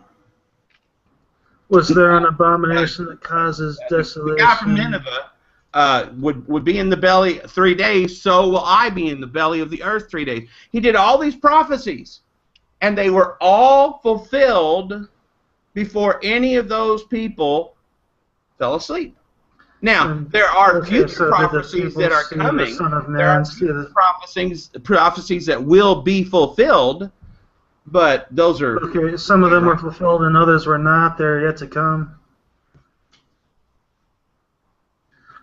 Are you saying that everything he stated in the context of that this generation shall not pass, all of those things he said, that you're saying that they've been fulfilled already? Yeah, Jesus does says all these things. He doesn't say some of these things. He says all these things, all these prophecies that will happen before this generation passes away. The things he's talking about is the prophecies that he had foretold. And one of those prophecies was that the temple would be torn down. Nobody could believe that the temple would ever be torn down. And the way he told it in such a specific way, because of the gold and the precious metals, that Jesus told it in such a way that not one stone would be laid upon another. How could he know that? Well, he's God, that's why. And they tore it down. They tore off every stone off top of another to get to those precious metals. Well, no, Jim, there's another explanation for that, and that is that it's written all after the fact. And really? Can you show me any evidence to that effect? Can you show me any evidence that shows that particular scripture was written after the event? Well, you got to remember. Have a nice day. You got to remember, mate. Can you show evidence it was written before that event? Yeah, but one explanation. You choose between a miracle explanation. The Bible is the evidence. You choose between a miracle explanation. The manuscripts are the evidence. The manuscripts of the Bible, over 15,000 of those manuscripts. We have 0 first-century manuscripts. All these have evidence of the prophecies of which Jesus spoke, the fact that these were not written prior to the prophecies happening. No. And the fact that Jesus did die, was put in a grave that he did not own, a borrowed grave, and rose again on the 3rd day, conquering sin and death. This has nothing to do with knowing a Gnostic. This Gnostic is crap. I'm sorry, I'm going to put it out there. Gnostic is crap. I just showed you a note of paper that said Germany would win the World Cup. The way that Jesus Christ died for your sins, hey, believe what you want, but it's crap. Jim, what's your evidence for those writings being written beforehand? What's your Well, where's the evidence though? The Bible. Yeah, but that's we're asking. The Bible is the evidence. Go look at when those books were written, sir. You know, better people than you have tried to prove this wrong. And I have no issues with just saying to you right now that the Bible is true and correct right from the very first verse where it says, "In the beginning, God created the heavens and the earth." Right, the Revelation where it says, "Amen." Believe so. Only because you believe so. Moment while I go refill my beverage. You've got 0 evidence. So Jim was talking about, let's not make it all about beliefs, let's make it about evidence, and now he's just returning to his beliefs. Yeah. Some evidence I could point out real quick while about the father bit, the father and the the father and the son are one. Actually, even prior to Isaiah, way back in written Torah, and it's actually, you'll see it in Exodus 4:22. Tell this to Pharaoh, Israel is my firstborn son. You have not allowed my son to be free so that he may worship me, so I will now slay your firstborn son. Now you can use all all the figurative speech you can, but to equate Israel's firstborn to the firstborn of God, and if the Father and the Son are truly one, then I guess the Jews were right the whole time. So are you saying that's the doctrine of the Trinity? According to the Christians, I guess so. If the Father and the Son are one, and God plainly says in their own Bible, in plain Hebrew, and even English gets it right, Israel is my firstborn son. Israel is my son, even my firstborn. I've asked you to let my son go to worship me. You have not. Therefore, I will slay your firstborn son. But Jesus isn't Israel. Huh? Jesus isn't Israel. Israel's Israel. Exactly. And God already at least said, the only son that God ever mentions of his, specifically, ever, in the Hebrew Bible is Israel. He does so, well, doesn't he refer to some of the kings as the son of God, like a title? Like King David. The sons of God in Genesis were people who were of the line of Adam, who stuck with the plan. The daughters of men were not, but they were still people. Yeah. So I don't want to say chosen, because there were no chosen at the time. But since God declares in the Bible his one son, there's the only son he ever calls his. Apart from that, when he says, is my son, and my son is Israel. So when in that Christian verse, when he says the Father and the Son and the Holy Spirit are one, it looks like, that means the Jews were right the whole time, because the only son God mentions to us by name is Israel. Well, yeah. from a Gnostic perspective, right, you could argue this Trinity thing, right, because the Holy Spirit's within, right, the living Father's within, and what's it within? You, the person. So there's your Trinity concept. Was Jesus a person? Well, yes, he's a person, just like anyone else. So you could argue that, but the real story, right, about that Trinity is the fact that Cyrus was called the Father. He was also the Anointed One and the Saviour of Jerusalem. And that's why the Gnostic Jesus says you can blaspheme those two, but don't blaspheme the Holy Spirit. Because blaspheming the Holy Spirit is blaspheming the inner goodness, or the inner reality, the living Father, he would describe it as. So, whatever that's the real mind, body, and spirit in the Buddhists, about 500 years before Christ. Yeah. Which fits it. So, if we accept myth, then we can track it back to experiential reality, and then it all makes sense, and we can, we can all read the Bible as the evidence. I mean, if you're going to look at the story, let's look at the whole thing. And if that Jesus story that he was speaking of also says the Son of God is Israel. So does that mean the Christians should finally start listening to the Jews? Well, about time. What would help the conversation greatly is if we could learn to look at history and accept the fact that empires do politicize religions. Over the journey, they have actually put corruption in there, because if you could come to that understanding, then what happens is Jesus gets properly known, because then you can get the politicized stuff out, the magic disappears, the prophecy all goes away, and it does. The other thing is Jim is saying we need evidence, like you were challenging him on the dating of the writing of that prediction of the destruction of the temple.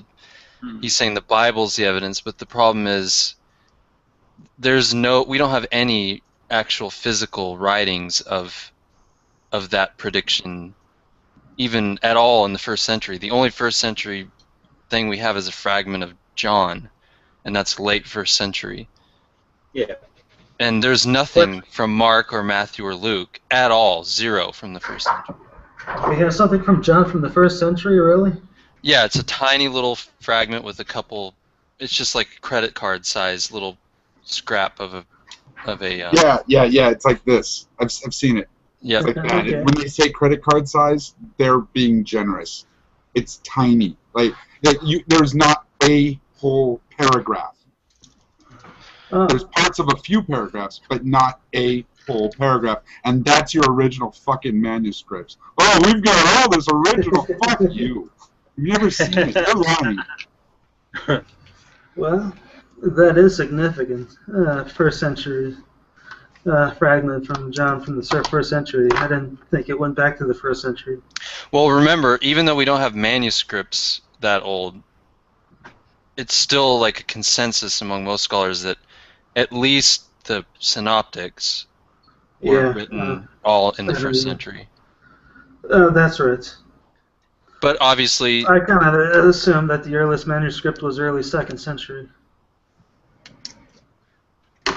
no. Well, there's also not, the dating isn't perfect, so you kind of just have to go off of our best knowledge of like writing style and the how the papyrus seems to have been manufactured, stuff like that. That can help us date manuscripts. Yeah, but Doug, does it have to be that complicated? I mean, I know that Jim dismissed, but scholars do really pour a big bucket on the book of Isaiah and question it.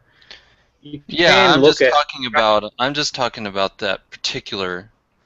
Yeah, but I'm still trying to connect to that, Doug. So I'm not dismissing, the context that you're in. What I'm saying is that if it's true that the book of Isaiah is a fabrication, right, and it has a political agenda, well then that throws a real doubt or a big question mark on the Gospels, because the Gospels have text that actually connects back to that story.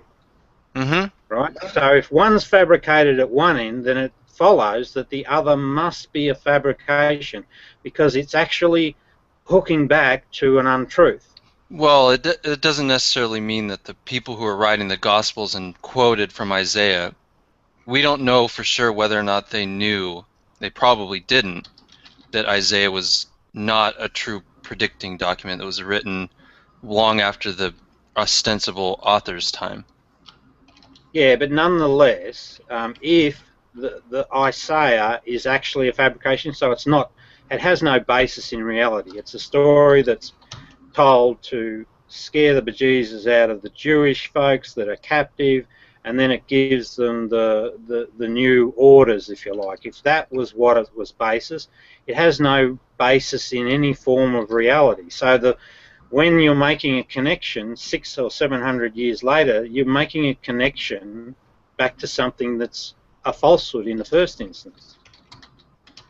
So that means that you, the author in the first century, are actually a fabricator in your own right, whether you're Mark, Luke, or Romans.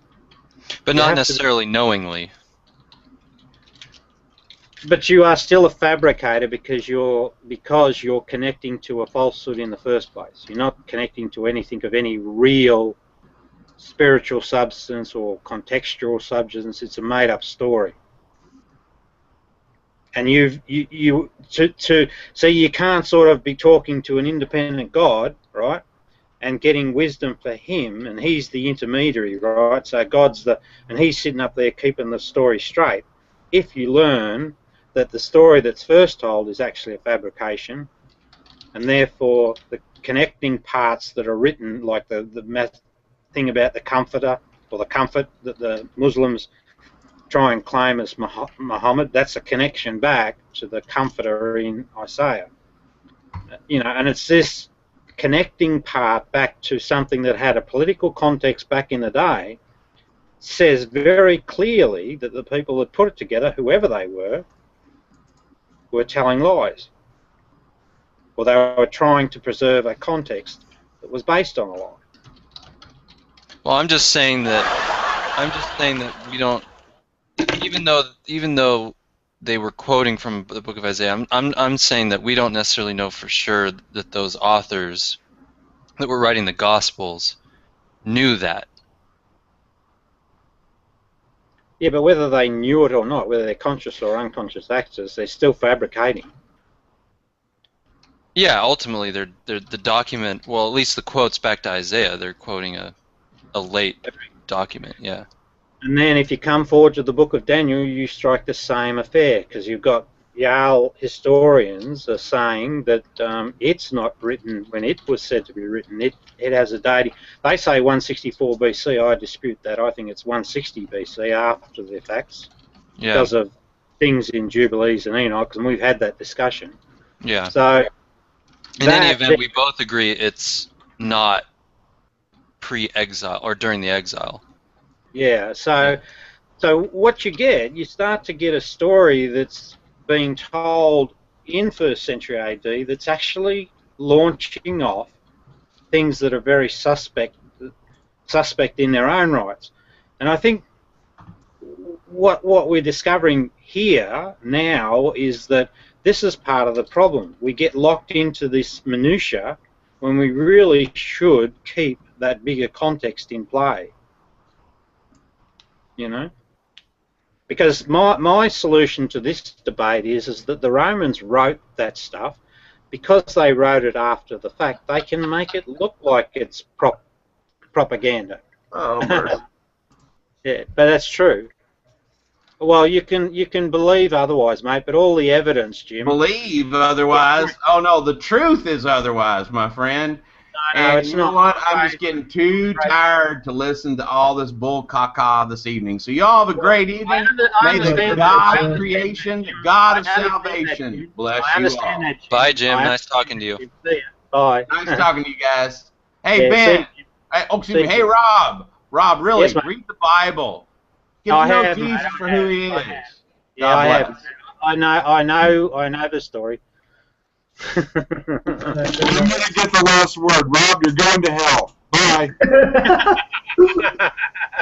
But you see, that's the common dilemma, and I mean, to me, that's evidence that that's more evidence that even Jim has an issue, because when you confront people with a belief paradigm, that exiting behaviour, right, is the common occurrence. It will always be the common occurrence, because you'll That's hit a not brick. why he left. Well, no, it is in a sense, No, because he left because I smoked weed on camera. Wait, you mean tobacco, right? You mean tobacco. Fucking guts. He's flipping rock. Viva la liberty. You know we're live. I don't know whether That's that matters. tobacco, right?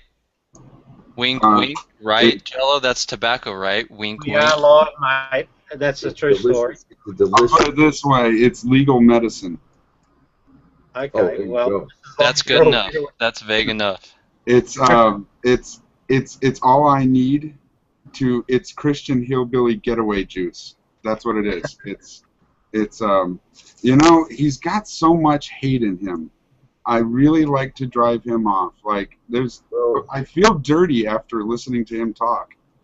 I feel bad for him because he's got a whole bunch of skeptics and the like, or at least not non-Christians like myself, and he, you know, when you take heat like that, you know, he gets heated.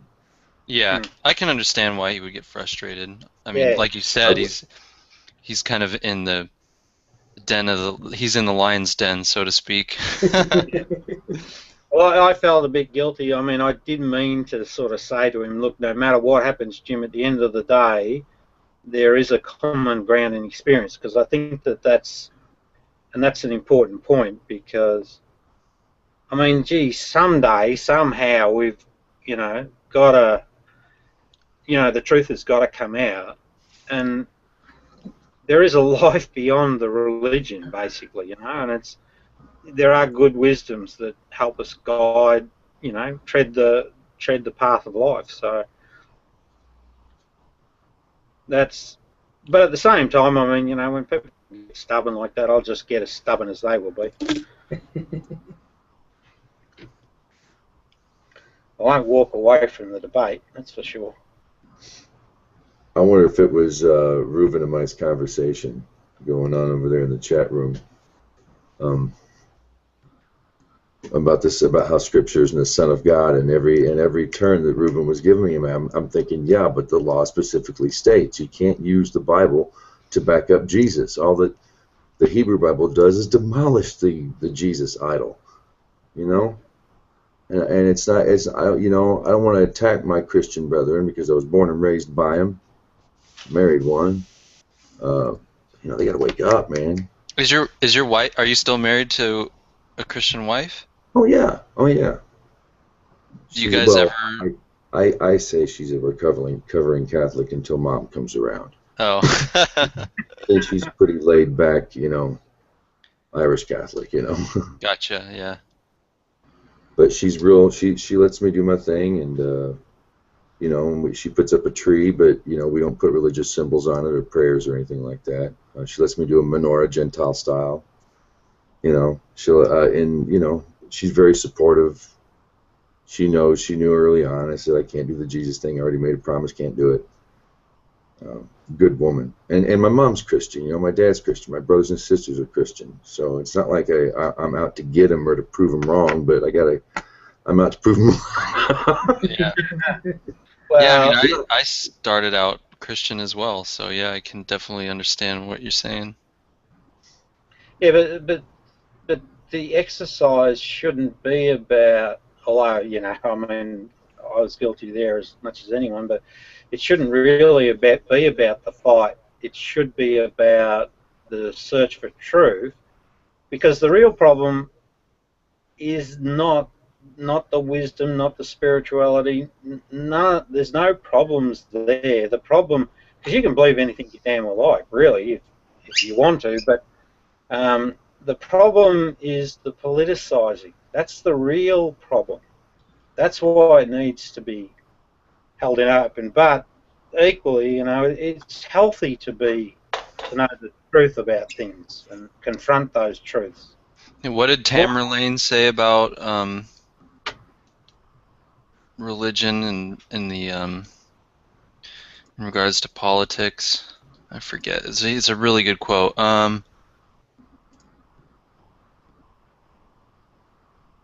I'll find it. Continue on without me. I'll stop you when I find it. Or you can keep talking, and I can find it for you, mate, if you want. Who's the dude? Tamerlane. There's a really good quote by him. What'd she say? Well, it's in regards to using religion for the purposes of a political advancement of leaders. In other words, like co-opting it. Kim Il-jung. Well, he created his own, yeah. That's the same thing about idolatry. You're too busy looking at the idol and not the hellraiser who erects it. Yeah, exactly. And sometimes we are our own hellraisers, don't get me wrong. That's a human weakness, but yeah, on a collective level anyway, I think it's far more obvious to see if we just stop and look at it. That's one thing I like about Rob, the way he looks at Jesus and the way he knows, you know, the Gospel of Thomas, is it really shatters the idol of Jesus. It shatters the fixed, holy image erected by unsuspecting hellraisers. Hey, Doug, I couldn't find it, mate. Sorry. Yeah, it's going to take me a little bit. Yeah, just on that point, to TheIdolSmasher, I like to think that I'm just saying I'm speaking true, and if not, I'm open to hear otherwise. And I think, you know, when we hear truth, we recognise truth. I think it's beautiful. I think it's beautiful. It's well, I like him as a man, you know. I reckon he would have been a cool dude, you know. And I honestly think he did stand up to the emperors and the. I think he did too. A lot of people doubt that he existed, but I really, I can't buy that. Yeah, I'm not on board with that either. I think there's a lot of people that died who are Christians. The Romans admit it. You know, it's not some hidden conspiracy. Well, I had a. You know. Oh, sorry. Go ahead. Go ahead. I was just going to say I had an interesting debate, and I got stifled right where I thought I was getting to an interesting point, so I had to sort of jump out of the room because they didn't want to carry on. But I basically was arguing with a Pommy dude, and I'd said, look, there's possibly two ways to try and work out whether Jesus really existed. One being the historical method, which means you need multiple attestation from different sort of sources, and the other, I thought, was a valid method of evidence, and that's where, you know, and I was using Einstein, right? So all through history, Einstein's the one that said E equals mc squared, and that's unique to him. So if we have, and it relates to our reality, which we can validate and test currently. So, although you've got a way of pinpointing a fixed point in time by historical methods, you also should have, as part of the evidence, this idea that if I can repeat something through the course of time, and it has no earlier precedent than the period that it's sort of recognised as emerging from, then that too becomes evidence in a form. And my argument was that I could go and show you Gospel of Thomas sayings and show you how they are valid today as much as they were then, and that there's no earlier precedents. So for mine, the big part missing from the whole historicity and study of Jesus is really looking at his own sayings in isolation, and that's what the Gospel of Thomas allows us to do. Because there's no other commentary; it's just the words. I forget the quote. It's a quote by someone else about Tamerlane, because Tamerlane, he wanted to restore the Mongolian Empire, but he used he used the religion of Islam to kind of solidify his power amongst his troops and his followers and everything. Like he called himself the Sword of Islam and everything, and he used Islam as a tool to unify and kind of radicalize his followers and his soldiers, basically. And it was a different person in history, I can't remember who was referring to Tamerlane as doing that. But anyway, that's the gist of it. Right. Where does Tamerlane? What's his era roughly, Doug? What time frame? Like I think he was 15th, late 15th or early 15th, late 14th century. Mm-hmm. Okay. And he did. I mean, he was a really successful conqueror. I mean, he conquered lots of Central Asia and Persia. I mean, tons of territory. Yeah, and political agenda as usual. Yeah. Yeah, he wanted to restore the Mongolian Empire, basically. Why were Celts in Jerusalem? Tell me that's not politics. Why were Celtic people and Gaelics going down to Jerusalem fighting the Holy War? If it wasn't politics. Yeah, exactly. They don't chant though, you know. That's totally. I mean, the Crusades undeniably political. Well, I think that there's a more, and I mentioned. Sorry, if I'm repeating myself to the group, but I won't go on. But I think that there's a contemporary example of that really shows that religions in their current form are political, and that is the fact that they don't stand up in concert against atrocity. Their voice is almost silent. And that's not true spiritual form, you know. If anything, what you should expect from religious groups in total is a total unified voice on atrocity, but it's not existent. And that I think is a very questionable situation. You know, like the Pope, he should be up there saying, stop dropping the bombs on those children in Syria. But Where's that voice? See, from my perspective, I actually am saying the current Roman Catholic Church is an empire's political tool. It remains so, and the same with Islam. And Pharisaic Judaism, whoever, although that's a bit grayer, you know, Judaism's a, Reuven, you know that, it's a mixed bag, it's corrupted. But again, the corruption, the political corruption is the issue, not the religion. It's a goy government. That's what concerns me. That was the one thing I think that hurts them, that hurts their case, is that they are so goy. The government is goy. That's secular democracy. Torah holds no room for secular democracy. If they're going to take control of that land and do it right, and I think, and I could be wrong, and I'm getting brave right now when I say this, but I think if they had gone to a strict Torah-based law only, at the best as they could at that time, rather than establishing a goyish, a European-style, fruity UN-style government, I think that things might have gone a little differently than they did. For who? For which country? For the Israelites who settled in Jerusalem after the war, when they established a secular, democratically elected, which is corrupt. Just say corrupt when you say that. Nice European corruption of the Holy Land. I think it might have pissed a lot of people off. There's still division about it to this day over there. It's not like it's one homogenous.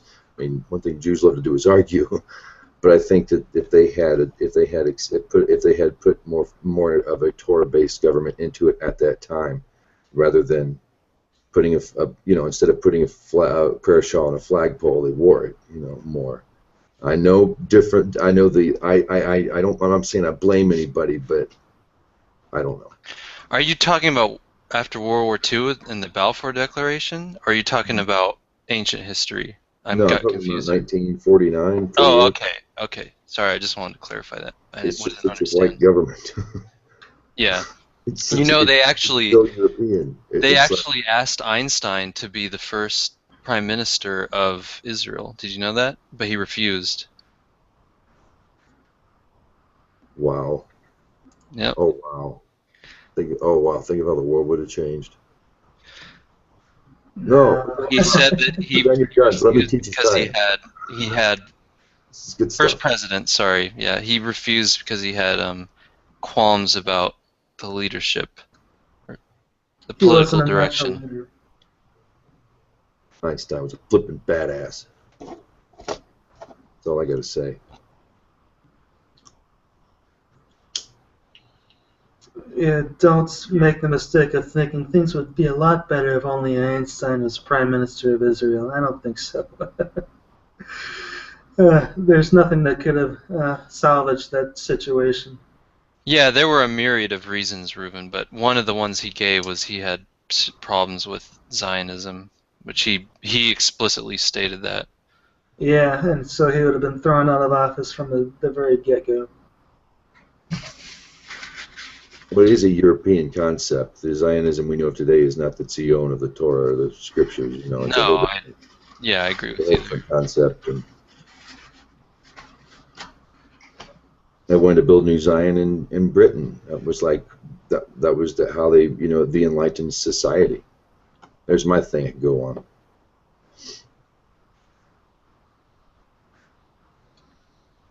on. Yeah. I bet. Yeah, if you had, if Torah or even Gnostics or whatever, if that governed politics, things would be different. Absolutely different. Because, there would be a call for authenticity, and your leaders would be people of fibre and fabric that knew themselves authentically and weren't caught up in the greed paradigm. And they would be in the caper for service, and that's it. So it certainly would be different. Yeah, I think the Soviets were in France. At that time, they had interests, and the discovery of oil was starting to take off. And I think one of the main reasons a lot of the Western countries are so supportive of Israel is it's a nice ally to have in a strategically critical area for Western interests. Obviously, it's strategically critical. I mean, just look at the expenditures of the United States government in military and political action in the region. I mean, you can't deny that it's that it's important to the powers that be. Yeah, you're talking about Israel there, Doug, are you? Well, Israel and the whole theater of the Middle East, yeah. I'm skeptical of that point because the alliance with Israel also unites the entire Muslim world against the United States. Yeah, exactly, yeah. Yeah, but therefore, it would not be a strategic advantage to make an alliance with Israel. Yeah. Well, depending on what they wanted to do in the Middle East, and you have to remember that, for example, we do give a shitload of aid to Israel, but we give a shitload of aid to Egypt too, almost as much. Yeah, I think that aid is ideological. It's popular. It's not very strategic. Oh, I can't see why you could say it's not strategic, considering that we give two traditional enemy states almost commensurate amounts of aid. I mean, that seems very political to me. I think there's a bigger picture here, though. If you look at the history of the US, it seems to me that there's a very strong and high concentration, sorry, Reuven, of Ashkenazi Jewish folks in the political arena. And I think it's because of that, you could call it an infiltration, so I'm probably going to get in all sorts of trouble here, but I'm going to say it anyway. But because of that high concentration, there's a connection to that whole story, and it's very, very deliberate. So it's not necessarily political in as much as it's the nature of the people that are in power and their allegiances. You're saying that the Jews are using their political influence to use the U.S. government to fund Israel? Probably more or less, yeah, that'd be about right. Well, I think they obviously play a part in it. I mean, the Israel lobby obviously is extremely powerful, and that plays a part. But I think the U.S. on its own has I think it has its own reasons for doing it anyway. Like, for example, if there were no strong political Israel lobbies in the United States, or Jewish lobbies, political, I think there would still be plenty of reasons for the United States government to support Israel. But you got to be careful again, because we drift into that bloody terrible territory that we make it a Jewish problem. It's not. It's more, I prefer the term an empire problem.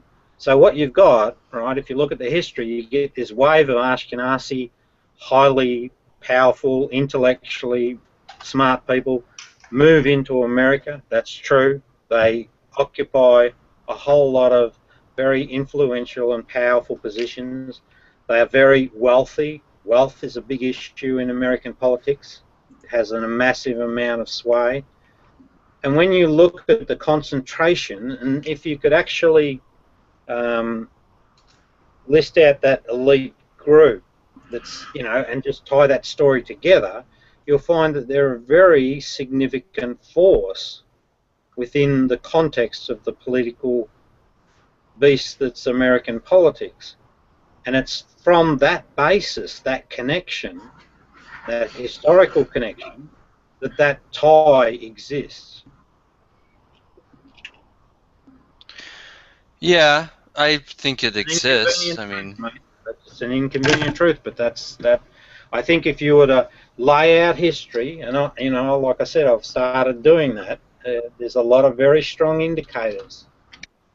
I just don't think it's a gigantic century-spanning conspiracy. I just think I just think that obviously everyone lobbies the U.S. government for getting their own interests on the priority list.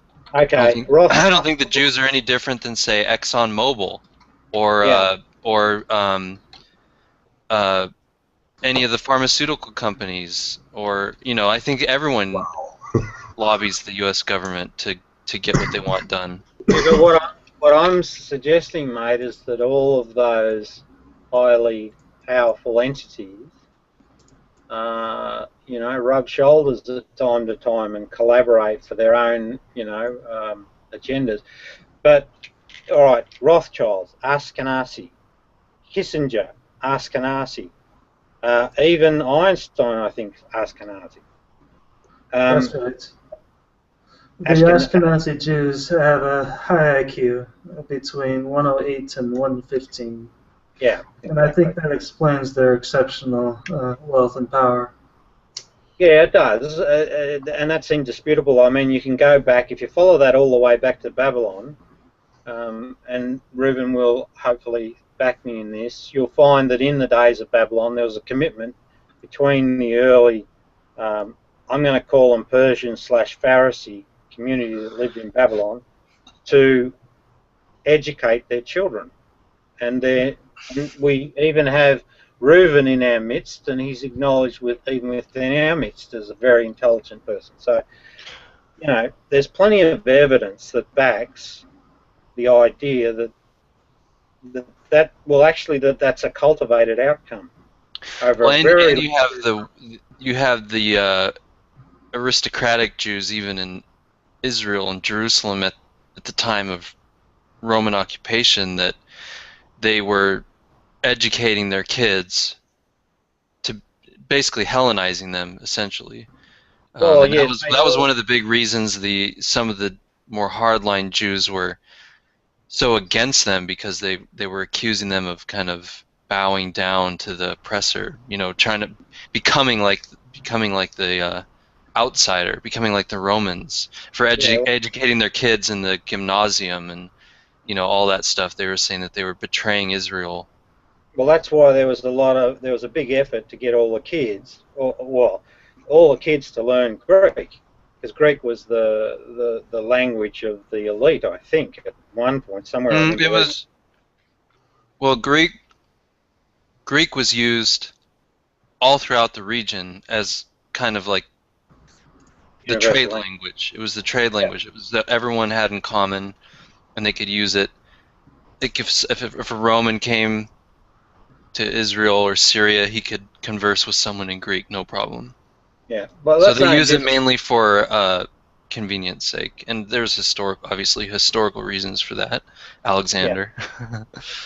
Well, exactly, yeah, but also even in contemporary, that's still a topical thing. I can remember, discussions over here in Australia about learning some of the Asian languages, because that's the way that the commerce was going. So it was seen as a very smart move to actually learn those particular languages, although it didn't probably get a wide enough take-up. But, that strategically makes sense.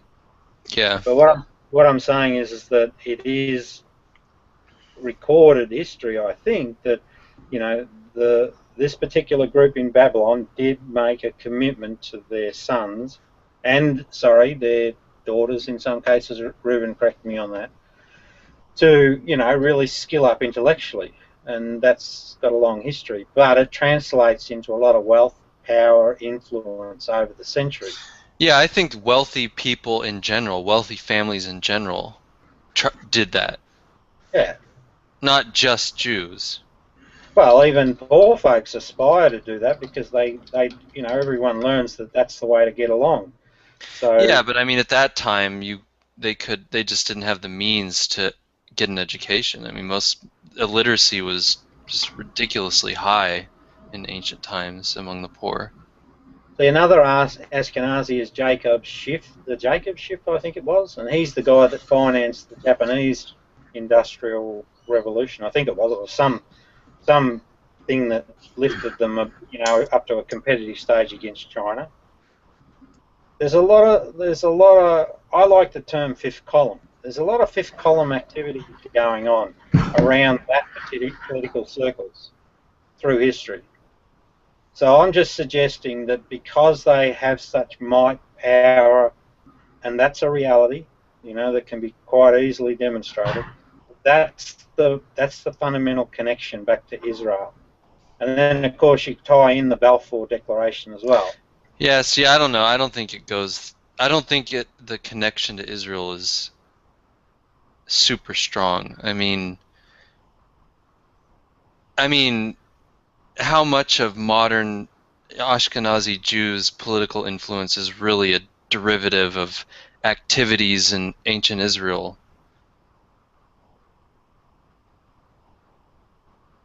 I think a lot, actually. But I do actually tend to agree with you about that. The ties aren't necessarily over.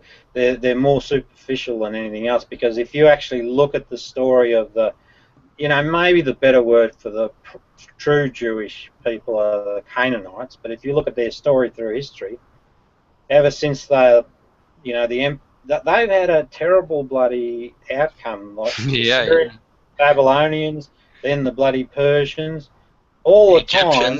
Egyptians, don't forget about them. Yeah, to a certain degree, there was a little bit of liberation with Alexandria, but then Rome and the Maccabees got together and signed that back in. But all through that history, they're the victims, and even if we go right up to, you know, the German situation, and that there was a guy that owned a factory, and I think he was Ashkenazi Jew, and that factory was producing the chemicals, apparently. I remember reading somewhere. So it's almost as if this elitist group don't really mind sacrificing people along the way, as long as they get their agenda. Sort of. Yeah, I think elites do that regardless of whether they're Jews or not. I think elites. I think elites always do that. Yeah. Well, that's the nature of the ego mind, if you like, because it really only gives a shit about itself. Everyone else is incidental to that state Everyone of mind. else is a tool, a potential tool to their own ends. Yeah, exactly. So, you know, it sort of fits. It just fits that you would see those outcomes over time, and I think that's what we actually see. So, you know, I could even imagine a scenario where they could sacrifice Israel, because their agenda isn't national. They're not about that story of the state or anything like that. That's more of a Canaanite story. Their agenda is domination of the whole shooting match. It's about power. I don't know. I can't foresee. I mean, I can't predict the future, but I can't foresee, at least in the near future, the U.S. at least. Well, the U.S. only, because they're pretty much the only country that unequivocally supports Israel unconditionally. I can't see any particular reason that I could predict or that I could see on the horizon why they would say give up supporting Israel. I don't see why they would. Like, what do you have in mind that would be a cause of that?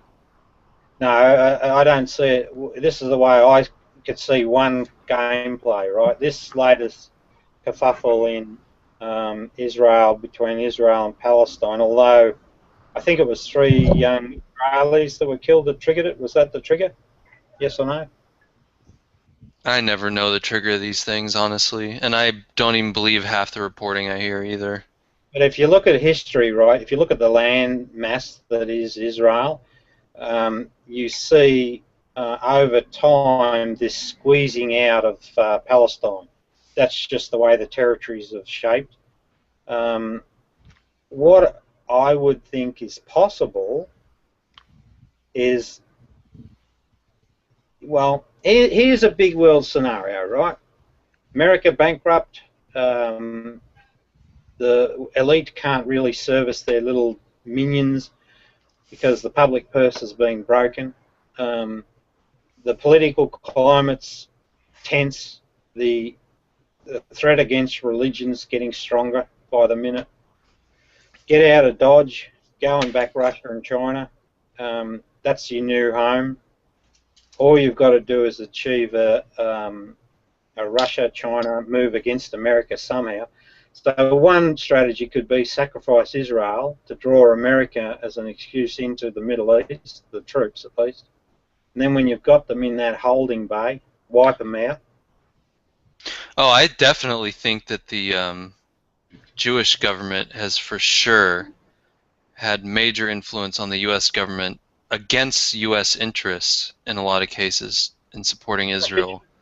Absolutely, yeah. I mean, look at the headaches it's caused with our relationship with the rest of the Middle East, for instance.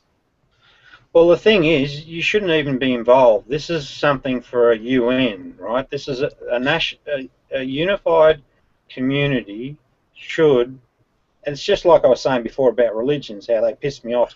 They won't stand up and speak for the innocents' lives lost, right? Same story with Israel or any damn conflict for that matter. It should be a matter for the universal community. So the UN in principle is a sound idea, but it gets scuttled into ineffectiveness. But yeah, look at you, especially you have the Security Council, and any country can veto. Look at all the resolutions that have been almost unanimously agreed to, and the U.S. alone vetoes it. That's just, I don't know, seems a little bit skewed in the power department. Yeah. You know, so if you had an effective UN Council, well then America wouldn't be, you know, spending all its cash going to war. What would be happening is you would be first getting consensus globally that yes, there is an issue strong enough that the majority community intervenes, and then the majority community has to foot the bill. But no, the way it plays out is America's got this maxi credit card. They've got this war machine, and that's where all of the activity comes from. And oh my goodness, some person at the back end makes a heck of a lot of money. Yep. Isn't that military contractors, they're making a killing off of this war machine. And because there's not a political structure or even an economic one that allows the people to have you know, a real honest say in whether America goes to war, guess what? You go to war. There's a George Orwell quote. I always like the quote for its prescience, but I don't like the quote because it's very pessimistic, and I don't necessarily agree with it, but I just always found it at least amusing. He said, if you want to, I'm paraphrasing, if you want to imagine the vision of the future of humanity, imagine a boot stamping on a human face forever. Basically saying that the power structures will do all they can to keep down the common people and use them for their own advancement. Yeah, well, one thing that's happening right now, and it's certainly happening here, and you guys can confirm whether it's happening in your space, but the cost of living is going up without the wage moving terribly much. And it's been happening here since the 70s. Yeah, that to me is a covert creation of this separation of wealth. See, that's what I don't think it's necessarily. It's happening for sure, but I don't know if it's and I could be wrong, but I haven't seen enough evidence, at least, to make me think that it's a coordinated, planned. Oh no, I'm not saying that. I think it's an emergent phenomenon. No, that could happen. That would happen under normal conditions if you're allowed a market to go unregulated. Like the nature of the corporation is always to hunt for and the ego for that matter, to go after the profits. So it will. But remember, Rob, but remember, corporations are not anti-regulation. Corporations love regulation. Any regulation they can get passed that hurts their competitors, they love it. If a rich corporation can get a government to raise barriers to entry in their market, they will go for it head over heels. They will lobby for it. Everything. One of the biggest enemies of the free market is businesses. No, I understand. I accept your point, and you're right. But here's what my observation here anyway is that it's unregulated in terms of monopoly growth. Like we used to have on every corner, like little shopping centres. Well, in each community you have little shopping centres. They're on the decline and dying. We used to have petrol stations, you know, regular distances, but now you've actually got to plan your trip because, you know, they're fewer and further between, and they're large complexes, the petrol stations. So there's this consolidation going on unchecked. But don't you think that's a natural result of increased efficiency? No, you should have. I mean, don't you think it's more efficient, for example, to have a business like Walmart have several distribution centers in the U.S. Yeah. and they're so big they can negotiate extremely low prices for common consumer goods. It's way more efficient than having thousands of mom and pop stores across the country.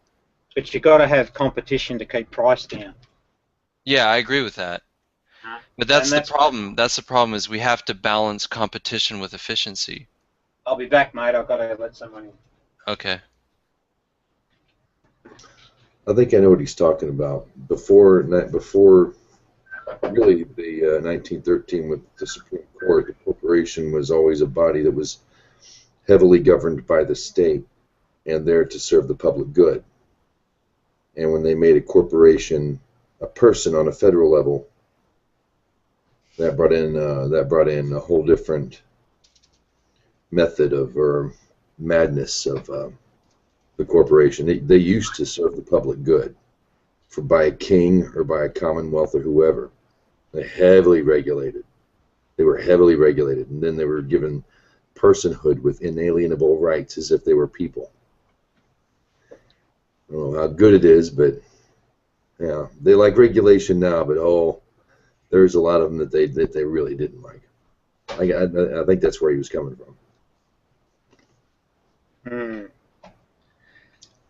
Yeah. I guess what I'm saying is, whatever explanation you give, the hard reality is there is a massive divide in wealth distribution, and it's not a good thing to have your society that way, I don't think. No, there's tons of psychology studies showing that vast relative disparity between, like, say, super rich or, relatively speaking, poor in comparison, those gigantic gaps cause problems psychologically for the society. But not only, just even on a simple, authentic spiritual perspective, you don't, materially, you only need enough to do the things that bring you, joy in life, and that's just, they're the experiences. So the truth of the matter is you don't need as many resources as we all seem to accumulate. And there's no mechanism that seems to spread that out a bit better. Well, I think it would spread out naturally, except that I mean, corporations and other entities are trying basically to enrich themselves, obviously. I mean, they have shareholders that are investing in their companies for the purposes of getting return on the investment. They want dividends and they want growth. This record is online and anyone can view it. What was that? Sorry, that was me. I apologize. Oh. And I think it just allows them to capture more and more of the gross domestic product of the country. The other problem too is, and I think a lot of people forget about it, A lot of the reason of the wage stagnation in the middle class is that because of globalization, we've essentially expanded the labor market immensely. And now U.S. laborers, because of the global nature of the economy, are being forced to compete through wages with laborers from other countries that are less developed and are willing to, say, build an iPhone without even a fraction as many safety regulations, health regulations, labor regulations, et cetera, et cetera, et cetera.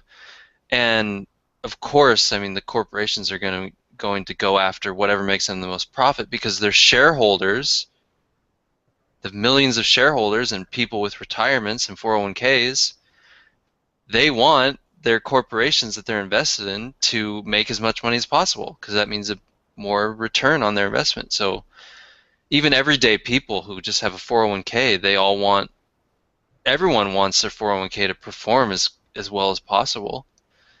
And it's not just institutional investors that have an interest in maximizing corporate profit. You know, it's everyday investors have the same incentive.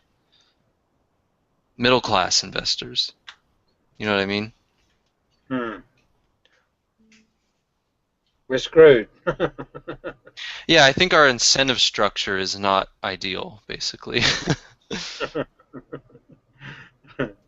Oh dear. Because I mean, trying to imagine a politician who would get up on a podium and say to middle class people who all have 401ks or some kind of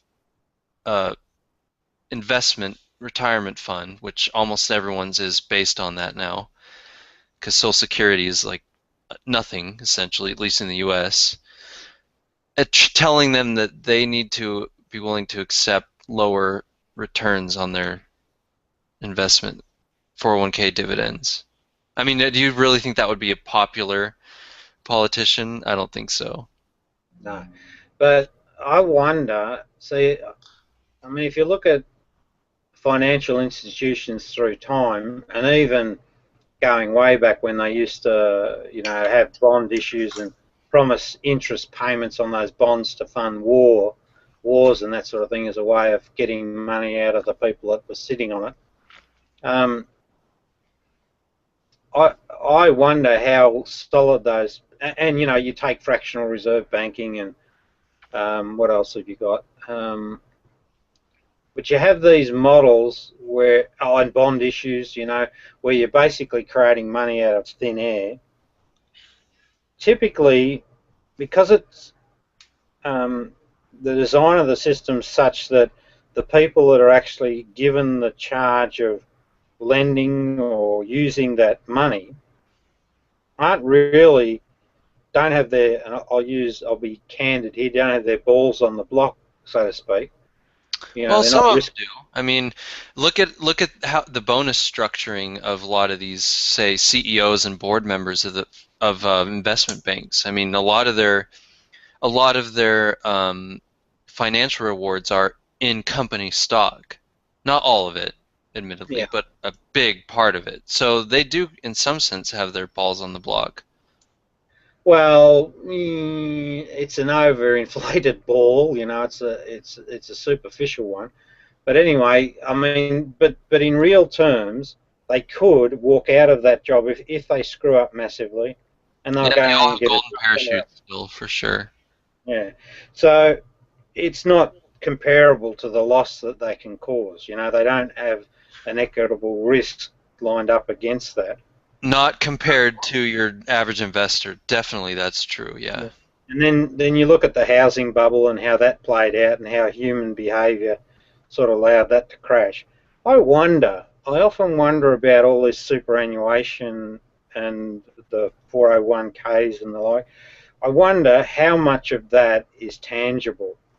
You know, so if everyone fronted up and said, "Give me my money back," I'll bet you anything going, it won't be there. And I wonder how much of that's potentially been structured and squandered away.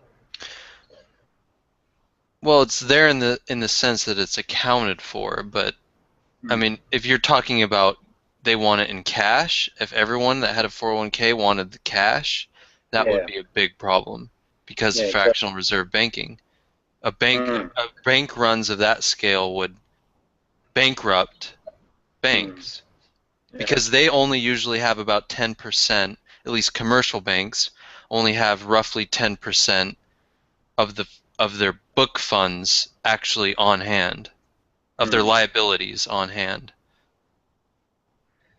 Yeah, so, you know, it'd be handy if you're going into any decisions on economies to really know the true nature of things. And that's what the most abhorrent thing about banks is that you really don't get to, no one gets awareness of what the real or true situation is. You mean with fractional reserve? Yeah, even then, people really don't understand that well at all. Yeah, but that's just their own ignorance. I mean, it's public. Anyone can.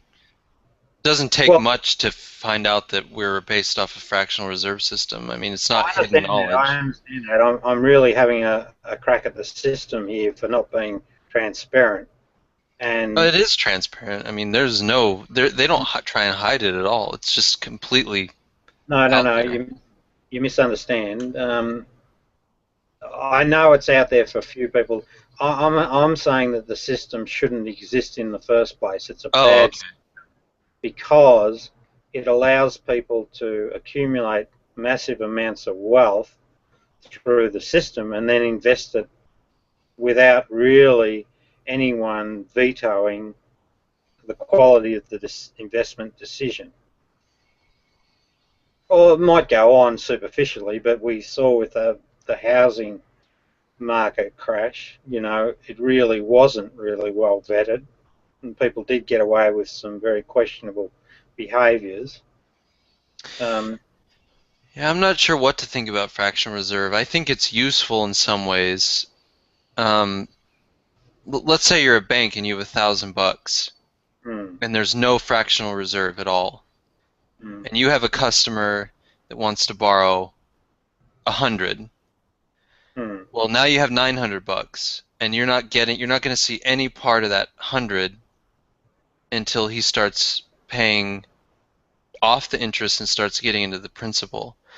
So that severely limits your lending ability, which severely limits system-wide borrowing ability, and you know, it's hard to imagine an alternate system. An alternative because we've been going on this so long. So maybe it would work better. I don't know, but our whole economy is based off. The whole structure of our economy is based off of high liquidity and even overnight lending. Like, for example, a lot of the banks will borrow funds from the Federal Reserve just overnight. They'll literally pay it off the next day or within 24 hours.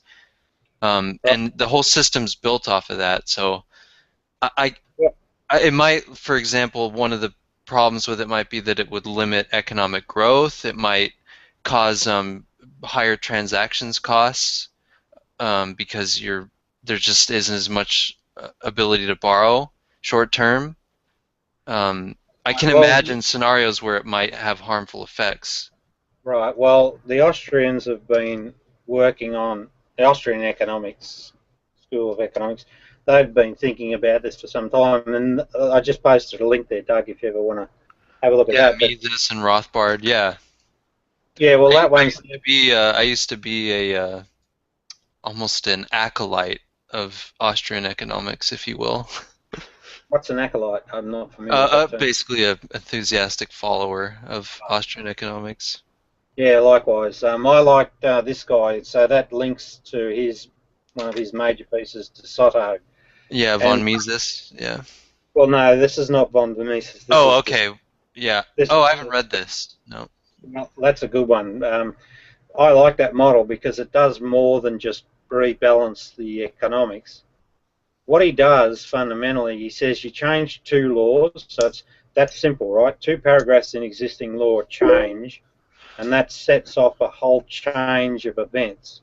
what that does is it regulates banking so that banking can no longer hold fractional reserves. You have to have they would have a 100% reserve requirement.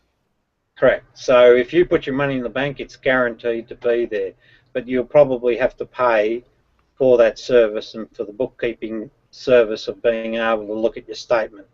So but Rob, yeah. If there's a 100% reserve requirement, yeah, and the banks always have to have 100% of deposits on hand, yeah, that means that they can't use depository money to lend. Yeah, this is where you get what he talks about is a mercantile, or I think it was a bank or a mercantile something agency, and their job is to get the savings or make that connection between the savings and the investors.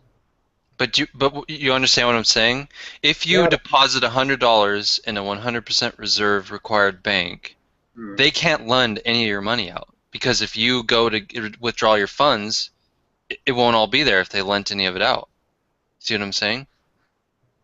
Yeah, but that would eliminate all. That would completely eliminate all lending of depository funds. Period. So there would be no point in putting your money in a bank. They wouldn't pay you interest because they can't use your money to lend because they have to have it on hand all the time. He's got two banking models, right? He's got a savings bank and a trading bank, I think, basically. Oh, so there'd be an investment bank. Yeah, exactly. So well, that's pretty much what we have with commercial banks. We, if you're a knowledgeable investor and you've looked into it, you agree to the terms of the bank. You say, I am willing to let you lend my money in return for a small interest payment. See, so you're letting the bank lend your money in return for interest. You're talking about the current system? Yeah. Yeah. It's an investment model, essentially. Yeah. Anyway, I probably won't do him justice if I try and explain it, but I did spend some time thinking about it, and it seemed to made sense, and it got rid of monetary policy, switched back to a free market. And the thing I really liked about it was it seemed to rebalance the politics as well, because what you have is a rise in illegal power. It's governments over the financial model. You had a rise in people power because people across the board had a stronger voice because the government had to raise their spending within the context of an annual period.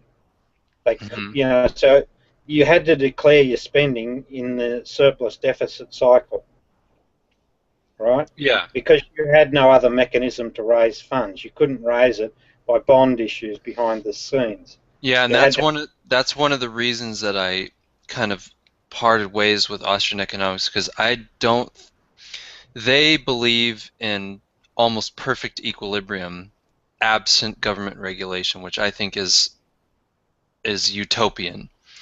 I don't think that they recognize that there are real non-government caused financial shocks, and when that happens, sometimes it's very nice to be able to have a buffer zone, i.e. a government taking on a lot of the burden of the financial loss and letting it amortizing it over the long term, so that you don't pay all the pain of that financial collapse, for example, all at once. You can pay it over a long term. You can divvy it up. That option never goes away, mate. But what they're trying to do, they set a new... But it would go away if the government cannot raise funds except for annually. No, because that's just a, you know, you can recreate that same department, you can start bond issuing again at any point in time. But what they're saying is that's a very undesirable outcome. You're better to try your damnedest to allow the market to work its way through. But Rob, you can't sell enough bonds in a financial crisis to say, like, for example, take the banking crisis or the real estate crisis. If the U.S. government tried to fund every single penny of like TARP and all the quantitative easing by selling bonds, there's no way they could have done it, because at that time people were tightening up. They were getting out of investing, not going into it. So they couldn't have funded it. So how did they fund it? Well, they just basically put it on the books of the Fed, or added it to the debt ledger of the Treasury, and they're going to pay it off slowly over time and pay interest on it. And that's one of the reasons we have constant inflation, because we're constantly having debt, essentially. Well, and fractional reserve banking also contributes to inflation, obviously. DeSoto says that if his model plays out, or his conclusion was that you would end up ultimately with steady deflation. Yeah, exactly. Yeah. And not the boom bust stuff that we go through in the Yeah. current. See. Yeah. That's what I used to like. Rothbard. He's another Austrian, and he wrote that you would have just steady, predictable deflation. But I think they are minimizing the possibility of external economic shocks, ones that don't come from or aren't originating from government misallocation or bad regulation or whatever. I still, mate, I can't help. I can't help feeling, I guess, that the current model just allows far too much corruption. I agree with you there, yeah. But I think there's a middle ground where we don't have to necessarily sacrifice everything about the current model, but I think we could reform it to make it a lot better. How can you reform something that says that you're in debt when you're born? You've already accumulated debt. Good question. Yeah. I don't know. I don't have the answers. But yeah, it's called you need to destroy it. Evolution. Where the money, if money's not the credit card, mate. It's not money. Why not use leaves of certain trees as currency? Same difference. Well, you could use ketchup if you wanted. It doesn't matter what you use. Great thing about our system now, it's not even real. The money's not real. Oh. The only reason gold has value is the same reason money has value. People perceive that it has value. There's no gold. It's over. There's no such thing as debt. You're all working the system. It's working itself out. It's directed. It's too late. It's over. No, I'm saying the only reason, like, if you were to actually go out and buy an ounce of gold, there is a certain monetary value. Like, it is useful as a conductor. It has industrial uses, but the actual monetary value of gold is way, way, way above the actual practical use of gold. I mean, orders of magnitude above it. That's what money was for centuries in every continent and every civilization. Yeah, that's what I'm saying. That the gold, even gold. Now none of the money's backed by gold. It's fake. There is no. Even the gold standard was fake. Numbers on the computer, man. 2/3 of the American dollar isn't even a physical dollar. It's a number in a computer. It's a game. It's loaded. There's no economics. It's BS. They're letting people shuffle shit around. They keep them busy. But everyone knows that. That's the thing. Too late. They stole all the gold. You couldn't even have gold in your house if you had more than a bar of gold or something. They'd come and take it from you. That was a few years in the 1930s they did that. They took all the gold. It was the biggest scam ever in history. Yeah. I'll tip my hat. They did it. They did it. They did a fine job of it too. Yeah. North Korea or Iraq, they get your gold. Yeah. But here's the big problem. I mean, and to me it's a glaringly obvious one, right? At the end of the day, you can't freaking eat gold.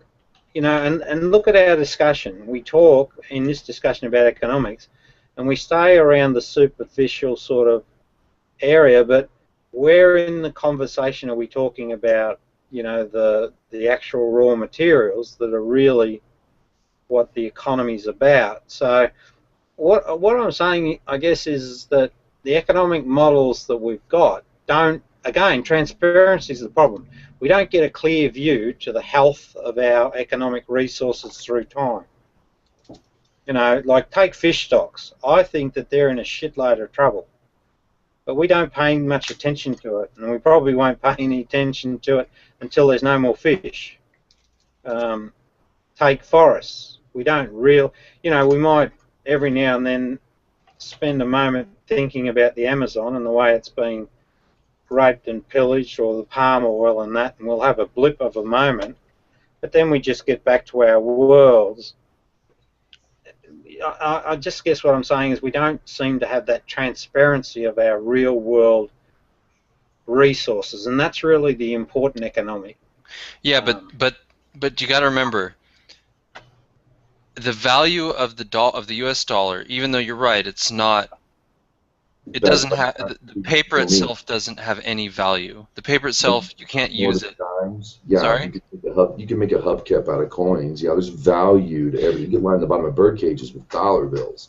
Yeah, you're right. You're right. You could do that, but I'm saying that the societally accepted value is not nearly what the actual physical value is. Do you agree with that? It's contrived. It's yeah. Meaning. Right. So just go. They got the gold. They stole it from you. Just chill, sit back. But you can still take a stack of cash and go buy real things with it. Mm-hmm. So it does have the only definition of value really that matters is whether everybody else or enough people are willing to exchange physical goods for it. It's not willing; they were forced. They had no choice. You're not allowed to own gold. You can have a corporation can own gold, but you can own gold. The average family is called hoarding gold. It's been reinstated by Obama, and I think every president since it's had. If you have so much gold in your house, FDR did it first. Other than personal jewelry, it belongs to the government. They only did that during the Depression. That they they've only gone in. They outlawed the private ownership of vast quantities of gold. $10,000 worth of gold coins with Ron Paul's head on them that the Federal Reserve decided they needed, and the government came in and took them because they said that they were using it as alternative currency. Wait, say that again? This is in like 2007, 2008 maybe? They confiscated a vast quantity of privately owned gold? Yeah, they were called the Ron Paul dollars. What about gold miners? They're private. No, there's the government gets a good take of it. I'll look it up. Well, they pay income tax. Yeah, of course. But they don't pay it in gold. They pay it in U.S. dollars. Well, if it's being taxed on the gold, I'm sure they'll make a good, nice chunk of change. What he's saying is they mine gold, so they have gold. Yes, they do. You said having gold is legal. Have to have a business license. Well, there's a little bit of a contradiction there, isn't there? Hang on, I'll find it. Hey, I don't know why they confiscate people's houses for gold. I don't get it either, but they do it. Hang on. Yeah, I mean, I could be wrong. I've never heard of that. A recent thing. I know in the during the Great Depression, they outlawed the private ownership of gold, but that was gotten rid of after a few years, and they did it as an emergency measure to stop the movement of capital from dollars to gold, because tons of people were just buying up gold, and the U.S. dollar crashed and by about 33%, and when that happens, because we have a Federal Reserve system, the money supply crashes, and that causes all kinds of havoc on the economy. So yeah, for example, Rob, there's a perfect example for you to use of another. That's another downside of the fractional reserve, is it's very prone to collapsing money supply if the government doesn't step in and buy up the losses.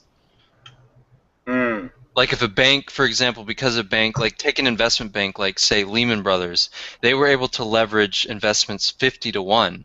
So if they had $100 million, say $100 billion out on their books, they only had to have whatever 1/50th of that is on their books, actually on hand. Okay, so if the bank goes bankrupt, all the money, the difference between the reserve and the actual on-book liability amount, that all vanishes. because the only thing supporting that structure was the books of the bank. Yeah. And that's why the money supply collapses under a fractional reserve system if a crisis like that happens and you have runs on the bank or a bank goes bankrupt. Yeah. So that's one of the major downsides of it. Yeah, but it's just you can give your friends a shit ton of zeros that don't exist and take the zeros that don't exist away from the average man and call that a system worth salvaging. No. No, man, and not allow barter. You know, be able to shut people down for trading in raw milk without paying taxes. No, screw the system. You can talk it good all you want, but I'm just going to step in and give my 2 cents for a second here and fuck the Federal Reserve System. All reserve banking is a scam. It's over. It's over. It's dead. That honesty, that free trade shit they try to pass off on in school, capitalism, it's bogus. It's bogus. Capitalism is? Bogus. Yeah. It's bogus. It's called I have 10 million, you have 100, go. Free trade. We own everything. We own the entire freaking food supply, or most of it, a good deal of it. Only what the poor people can afford anyway. We control the money supply. What's a better alternative? Free. Let people do whatever the fuck they want and trade with whatever. So should people be allowed to own property? Property, sure, but I don't think corporations should be counted as people. Corporations should have why should, say, a Texan be allowed to own, like, say, 200,000 acres of land? Why should they be allowed to own that? Sure, you can. Why? It's been done. Doesn't the surface of the earth belong to humankind? You can stake your claim. Sure. I mean, but you need to use the force of the government in order to prevent people from using. Of course, you don't need a federal government to stake your claim and keep. You can have. You would need a private army in order to defend the borders of a huge swath of land like that. A private army, really? 200,000 acres? Defending it against? Say a squatter, someone that wants to use your land to farm or build a house or have a well or mine raw materials, anything. I'm sure they can come to some sort of agreement. Sure. But why in the first place should they be allowed to have such a gigantic swath of land? Shouldn't that be the property of all the people in that nation? Yeah, well, land.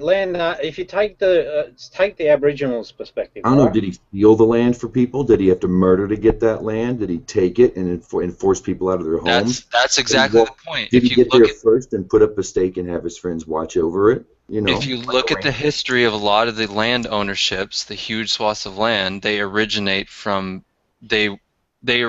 back from the time when you had aristocracies and they were just awarded land. So it's not necessarily an equitable distribution from the get-go. No, that's right. Bloody empires again. But if you say common land, there's commons all throughout England. That was the point of the whole thing. Yeah, but there's also gigantic ownership of private land. Like look at the Dukes and they own huge swaths of land. Well, what about in America? Yeah, America too. I suppose. So what about the Indians, right? Did they own the land? No, they didn't. They just lived. They didn't have a concept of ownership. They thought it was, like what I'm getting at is, if I had my druthers, I would say that land, the whole surface of the earth should be commonly owned. I don't think any one person should be allowed to control exclusively the natural resources of the earth. They should be allowed to use them for their own purposes, but they should have to pay a tax to the common pool in order to have that right. Because I think everyone should have a right to own any part of the earth. But I admit that's utopian. I admit that. Well, no, that's right. But see that the whole discussion needs to have a transition plan, because it's like the whole spiritual journey, right? It's an awareness of the situation that comes as the first thing. And then you having a new awareness, you then need to apply it, and then through the application, the feedback validates and all the rest of it. So you still have to have some form of transition that's based on the current reality. The model that makes sense to me is that something like the Austrians is is the first staging point. But then, you know, there's nothing stopping us experimenting with building new cities, right? Because expansions at the moment is a guarantee. We've got we already have on the planet, and we can't do a stuffing thing about it, right? The 0 to 20-year-olds, right? That generation will go through a stream of demand that leads into housing, you know, food supply, a whole bunch of things, and you can't change that. Consumer goods, yeah, everything, yeah. Yeah, so you can't change that, so that's locked in. What you can do, though, is, so you're going to have expansion, right? Whether you like it or not. You're going to have public works demand, all those sort of things are going to occur. Fresh water demand, which is already diminishing. Exactly. Look in Africa, in the Middle East, a huge reason of the conflict in Africa especially is over fresh water rights. So one of the best things that humanity could do for itself right now is come up with a smart means of desalination, an effective way of desalinating. If you could do that, there's a shitload of arid land that could be repurposed or revegetated. Well, I don't know, because you still need nitrogen fertilizer, and we're already having issues with our ability to produce nitrogen. Right, okay, well that's something I hadn't given any thought to, so that's interesting. Hang on, so wait a minute, what if, so where's nitrogen, what's its source? Well, most of the natural nitrogen is locked up in the form of N2, which we need to chemically process to get it to just pure nitrogen. That's what's usable by plants for agriculture. And it takes energy, and thus takes time and resources to do that conversion. And so that's the limiting factor. So wait a minute, we're kind of almost hitting like peak nitrogen essentially. All right, well hang on, let me run through a scenario, because I know this is valid, right? There is a guy that and he's been doing this for a number of years. He can revegetate a plot of arid land by reintroducing animals into it, right? So let's say... Yeah, because they shit all over it, and guess what? There's shit, and then there's nitrogen in the shit. Look at guano. It's a huge source of phosphorus and nitrogen. Yeah, so what I'm just playing with is an idea, right? So that ability exists. The guy's been sort of validated in revegetation, including animals in that mix.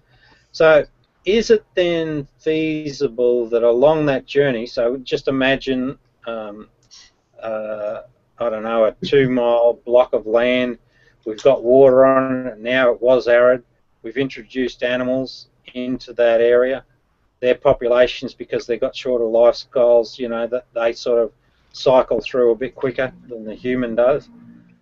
Is that building up nitrogen in that process?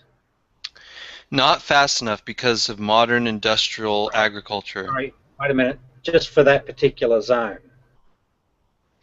If you're talking about an industrial farming scenario, that would not. I don't want to go there yet. I just want to talk about in that zone for sustaining the life that lives within that 2-mile block. You're talking pure nature here? Yeah, pretty much. Yeah, if you're talking pure nature, there's a nitrogen cycle, which I posted. Yeah, okay. And obviously depending on the amount of animals shitting and bacteria working and fungus and all that, the nitrogen in the area will allow for a certain amount of plant matter to grow. So I guess what I'm saying is, you know, if you could introduce water into that particular arena, you could get a self-sustaining little model going.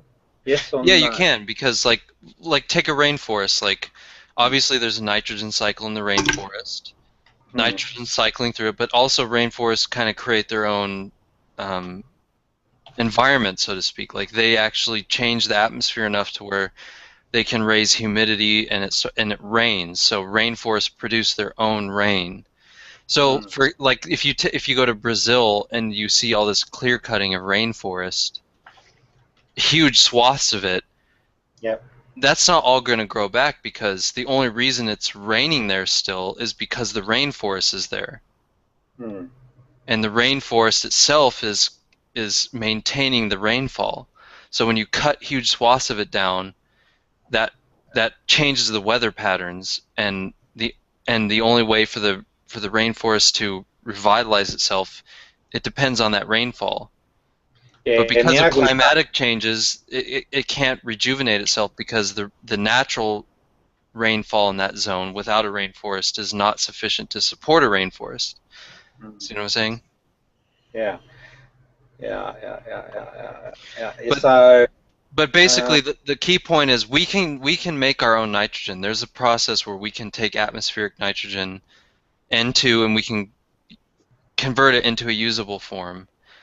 But that takes energy, that takes money, that takes time, it takes resources. So wouldn't you just want to stick to the natural cycle and not have to worry about all that extra energy and resources?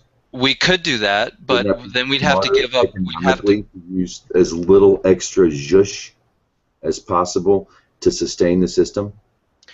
Wouldn't it only logical economically to go to nature and just do what the Indians said to do?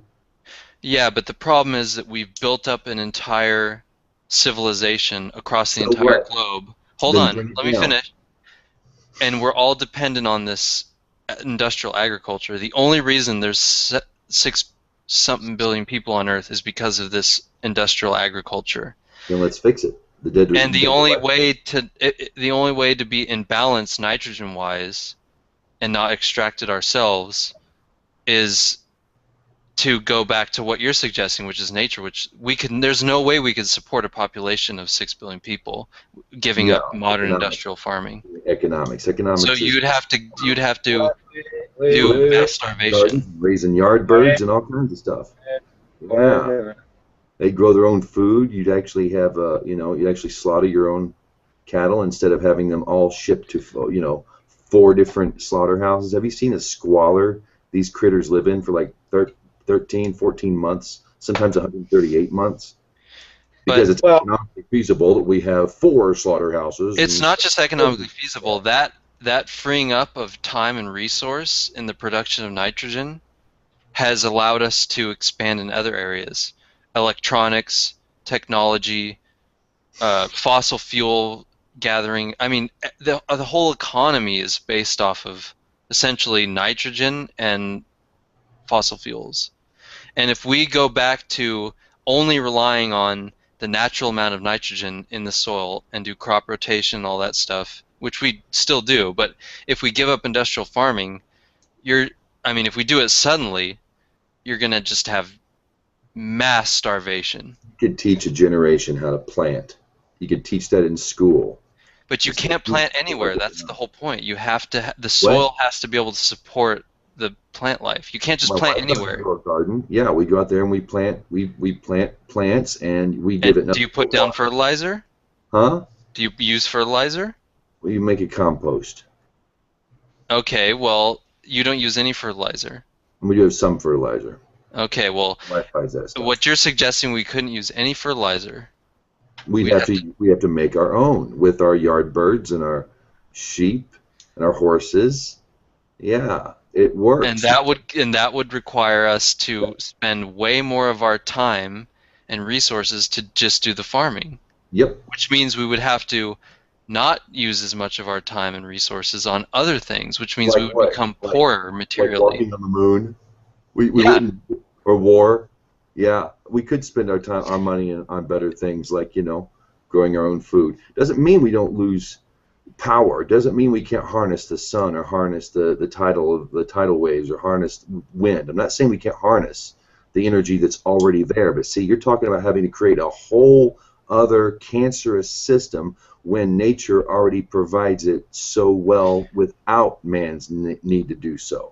Okay, yeah, so as long as you're acknowledging that it would drastically change our current lifestyle. Sure, it would. It'd piss off a few people that own all the gold.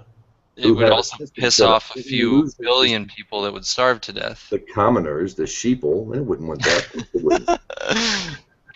Depend on Brady Crocker. Don't do it on your own. You want sweet soft bread that lasts for a month. You don't want the real deal.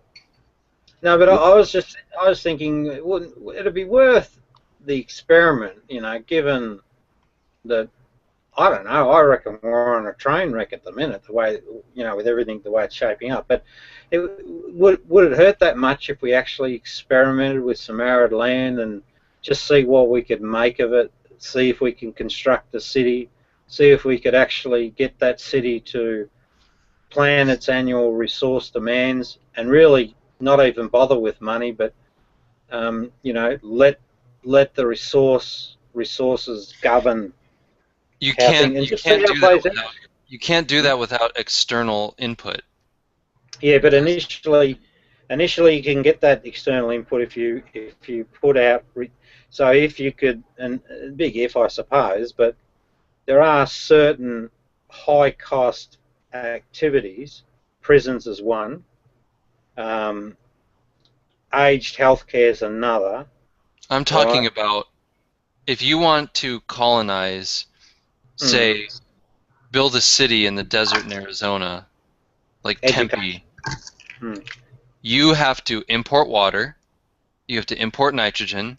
No, wait a minute. You have to import all kinds. You're dependent on the excess of other ecological zones to support a desert community. Doug, I'm saying that none of it works unless you can work out how to desalinate water. Yeah, but that takes energy, Rob. That's an energy sink. Oh, sorry, I should have added, that you've got you've got renewables solved. I should have said that. Sorry. I asked Reuven, isn't it true that the Jewish people are always good at building oases? And I believe his reply was yes to my question. Building them? Conversion of land. They were good at planting trees and planting crops in soil that was hard to grow. I bet they'd have I bet if we asked them, they could pass on some thoughts to that. All right, I got an idea. Yeah, but they couldn't support modern civilization off of just... Oh, that's okay, man. We can adopt. Not everybody needs a car. Not everybody needs a smartphone. We don't need to waste our time on so much Miley Cyrus and Zhush. I agree with you, James, but you have to at least agree that this would be a hard bill to sell to the general public. Asking them to give up all this stuff. Not to give it all up. Communications. Clean technology works.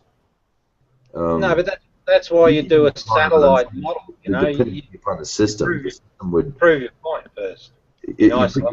It's like a bank. You put what you put into it. You get what if you put into the system, but to allow people there are places like in Utah, an entire state, where if you grow a garden, the state gets some of it.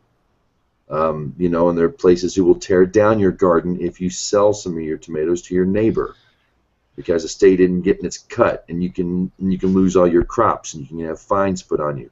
That shows you that with the food supply alone, something is messed up. When a corporation can own life, they can insert bacteria into corn and put it in the food supply and never test it on humans, then wonder why we have a cancer epidemic.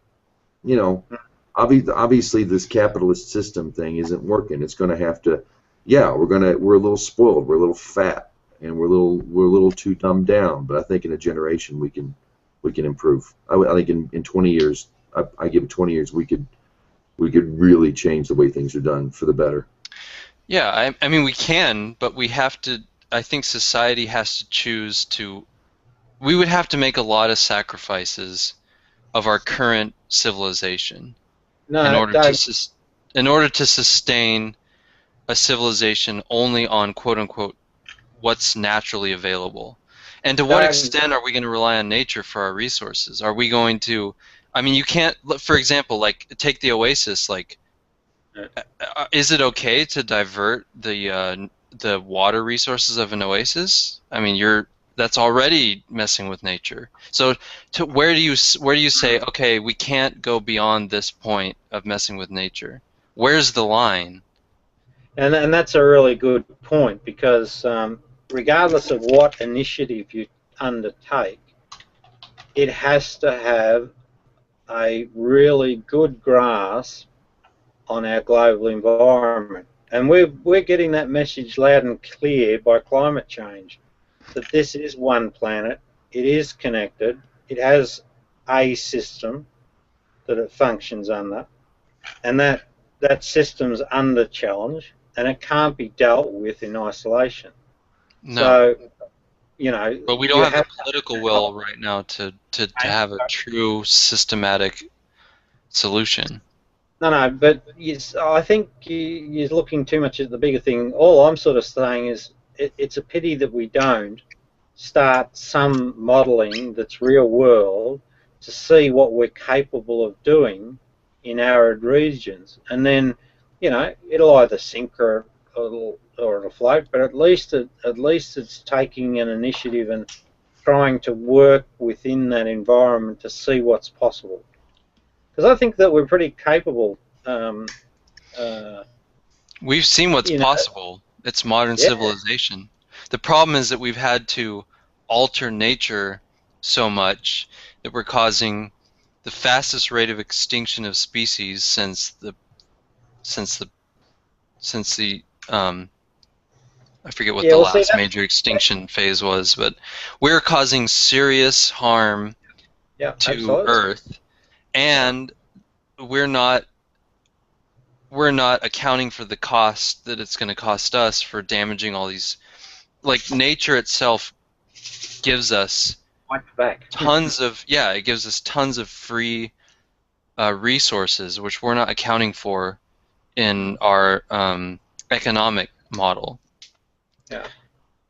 Like, but again, you know, we've got to get past this discussion point and actually do stuff. You know, that's my thinking, and I'm just saying that there's an existing economic model that would, you know, that you could apply pretty simply, low cost. So it costs nothing to change those statutes. It costs, you actually save money by cancelling out monetary policy. Sure, you take a bit more of a hit and a risk, but it does start to set the vehicles of change in place quite easily. But also, if you then, and people have done all that work, you know, but that's on the large scale. But for that to work, that has to be a global commitment. That's a big ask. But on a smaller scale, why can't you just put your best effort on? Actually, I just thought of a reason. You might fail. then you'd have to front up to the reality that we're in real big shit. But we are in real big shit. I mean, we're basically behaving. We're basically behaving like yeast in a beer vessel, and we're eating up all the sugar as fast as possible. We're multiplying exponentially. Yeah. And when it all runs out, we're fucked. Yeah, that's right. It'll come at us like a freight train. Beer. Who else wants a beer now? And we're not going to be around to drink the beer. That's the big problem. We're going to all be dead. I saw you pop the top on one earlier, and I was like, oh man. Yeah. Hey, did that have an Aussie label on it? Was that a Foster's? No. I wish I had one of those. This here is a. America. I think they should change their advertising on Foster's. Foster's, Australian for big fucking can. Because either way, I'm gonna buy it. But I've met Australians that say they never drink that stuff. They only drink Guinness. It's not even Australian, is it? Well, it says so on the commercials. Foster's Australian for beer. That's, I mean, that's the stupid commercial. I thought it was owned by like some other. American. I don't buy it. I mean, not that I don't purchase it. I don't believe their advertising. Yeah, I sort of stopped drinking ages ago, but I did a lot when I was younger. Foster's and Carlton and all that sort of thing. It was the tradition and in the pubs and all that, but not so much now. Anyway, the long-term point is entropy is real. You can't get around entropy, so there's actually no such thing as sustainable anything in the long term. So may as well fucking party until it all runs out. Yeah, well, that's sort of saying that the growth spike will never change. Will never. Yeah, but it Yeah, can so change. far, it's borne out that way.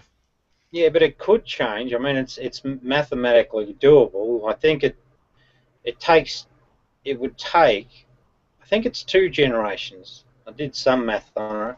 I think it was 2 generations where you would have to get those 2 generations. And when I think of generations, I think of a 20-year block, right? So you need to get a commitment from those 20-year blocks to really stay at one child. Now, that gets academic, but just accept that for a minute. But if you did that, what happens is you get down to about $3,000 after that 40-year period, or just a bit over 3, and then the sustainable number is about 2.5 per family. Wait, what do you mean $3,000? Oh, sorry, 3,000,000. 3 billion people. You can get it down to 3 billion. Yeah. Yeah, I definitely think we're overpopulated. I mean. Yeah, I've always held that view. I think. Yeah, I mean, if we had perfect political planning and perfect political will, we're not overpopulated. But obviously we don't, so we're overpopulated.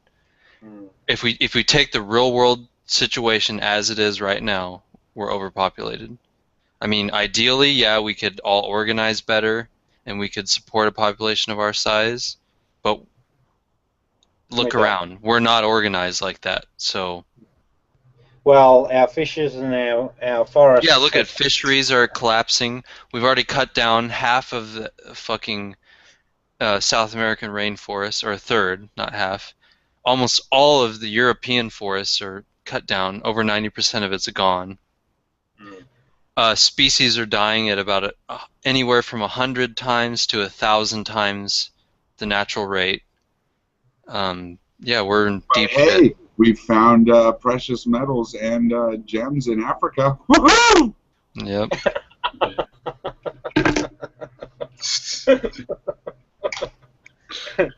Sounds like we're going to go down having a party. Yeah, exactly. Look, we may as well fucking party until the bad shit happens. I'd love to see us have a crack at it, really, myself. Yeah, I would too, but I'm just pessimistic about the human ability to. No, I'm with you. I understand. Adapt. No, not adapt. I'm very pessimistic about the human ability to stop believing, look into the future and see what's coming. Yeah, that's right. Be able to sacrifice current gain for future safety. I don't have faith in humans. Well, the problem with that is death cults. People we need more death cults. No, we need less death cults. We need less people hoping for the end of the world, and less people thinking that global warming isn't really a thing. It's just what God decides to do with it. No, we need way more cults where people drink Kool-Aid with cyanide in it. That's not what I mean by death cult. I'm talking about cults that are like.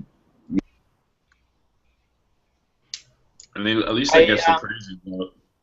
Well, no, there is an alternative to that right now. Here, I'm going to push Jesus. Here we go. Well, Gnostic Jesus, right? What happens when you get what he's on about? You lose the fear of death. So there's 2 problems that I see, right? Overpopulation. Maybe we're living a bit too long. That's one problem. But certainly overpopulation is a big problem. But I think one of the biggest problems for humanity is really this concept of belief, this idea that we can believe stuff and make decisions and guide our call on how to relate to our planet and everything on a belief. It's got wings on it. It's a load of crap. So if you can kill off belief, well, see, Gnostic Jesus does that, because what he says is you've got to know yourself, and in knowing yourself, you know that there's no God in the sky, there's no devils, there's no There's no judgment day. There's none of that crap. It's just not real. So that's all cancelled out. All the religious people can have a Jesus and they can go and follow him, but they've got to know stuff. Belief's gone.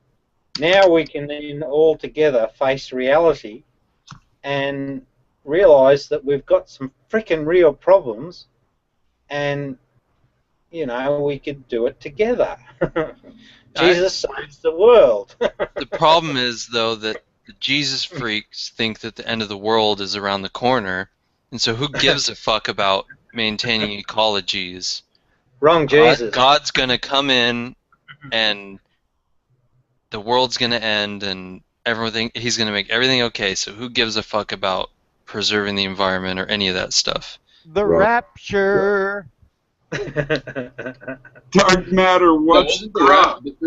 Didn't the rapture actually happen a few times? Like I remember that. It was like times like it spiritually happened. It spiritually happened. It's gonna happen again. Just what's the rapture? Where people get taken up to heaven. No. It's a parallel that the Christians have drawn up alongside of the Noah's Ark thing, where and this kind of a doctrine that God saves those that are righteous. Right. And just like Noah's Ark in the days of Noah, and you could even say the Sodom and Gomorrah deal, where he pulled Lot and his family out of the city before the city was destroyed. This is the same sort of analogy. I mean, they basically have drawn a parallel and said, during these end times, during the rapture, there's theories about it. They've got their own little theories. There's a pre-tribulation rapture, and some folks are in that boat, and there's some in a boat that's after rapture, but most of them are pre-tribs, because they think that what would be the point in making these righteous people go through all this 7 years of tribulation with all the heathens, and and God's just going to come at the end of this, and then destroy all that. So they believe in pre-trib rapture, and this, even though the word is not brought up in the Bible anywhere whatsoever, and yet they, like I said, it's part of their overall doctrine, Christian doctrine. What's hilarious is the Protestant Christians bag on the Catholics for things like the Trinity or the Immaculate Conception of Mary, etc. But then they come up with their own crazy shit like pre-tribulation. And don't bat an eye. Yeah, that's right. Another concept that's not anywhere laid out explicitly in Scripture. Is it traceable though to its origin? Do we know where it sort of started? No, it's based off of a loosey-goosey interpretation of certain texts from Revelation. But someone must have done that though, Doug. Yeah, but you know how Revelation is so symbolic that people have... I mean, you can make 1,000 different interpretations fit to it. Yeah, but again, I'm sorry to press a point, but someone would have made that interpretation. Like it would have had a... I don't know where it originated. Bang, and then all of a sudden it's part of the culture, I suppose. Yeah, I don't know who originally came up with it. Reuven actually might know who came up with the concept of tribulation, rapture. Do you know, Reuven? Do you happen to know like where that originated?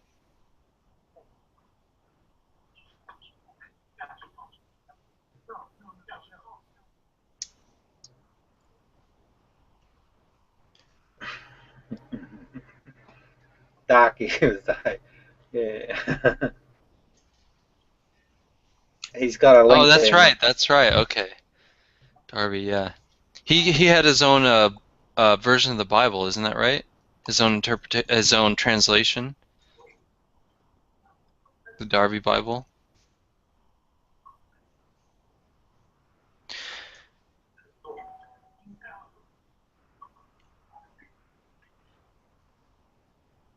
Yeah. By the way, Reuven is an excellent resource for all things biblical. He helped me out big time on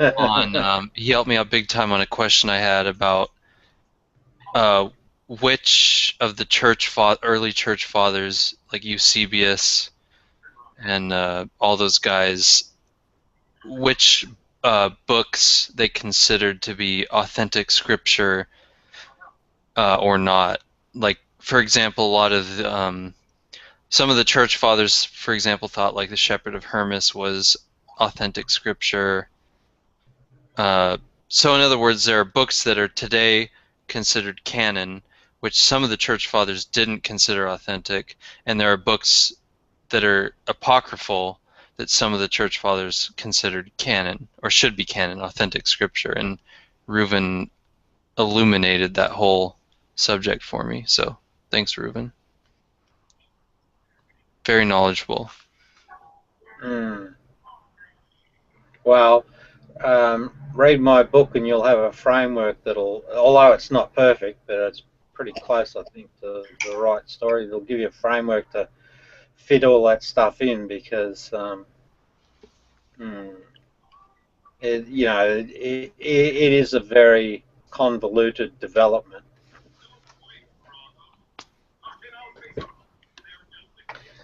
Yeah. Yeah, I was just interested in. I was having an exchange with someone that is essentially like a quote-unquote Orthodox Protestant, and like accepts the canon we have, the Western canon we have today, as being inspired and inerrant, and the Word of God.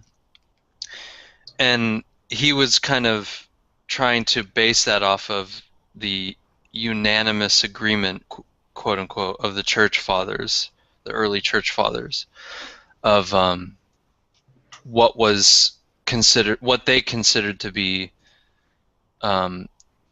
authentic scripture by whatever criteria they used. And so I asked Reuven what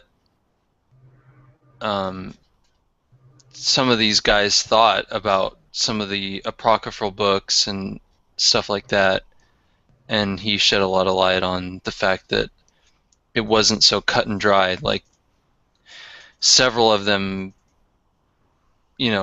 had different opinions on books that were now considered apocryphal, that they thought should be considered authentic, and even books that we now have in our canon that some of the church fathers thought that weren't necessarily authentic.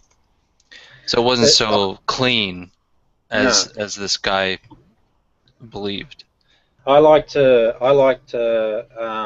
structure it this way. Like I'm thinking about using this analogy of a layered cake, right? When we talk about Christianity, so you have the real dude, Jesus, at the bottom. Then you've got the demise of Agrippa, which is the trigger for the Pharisee, or the birth of Paul the Pharisee, trying to reclaim that religion, but still keep it distinct from Judaism.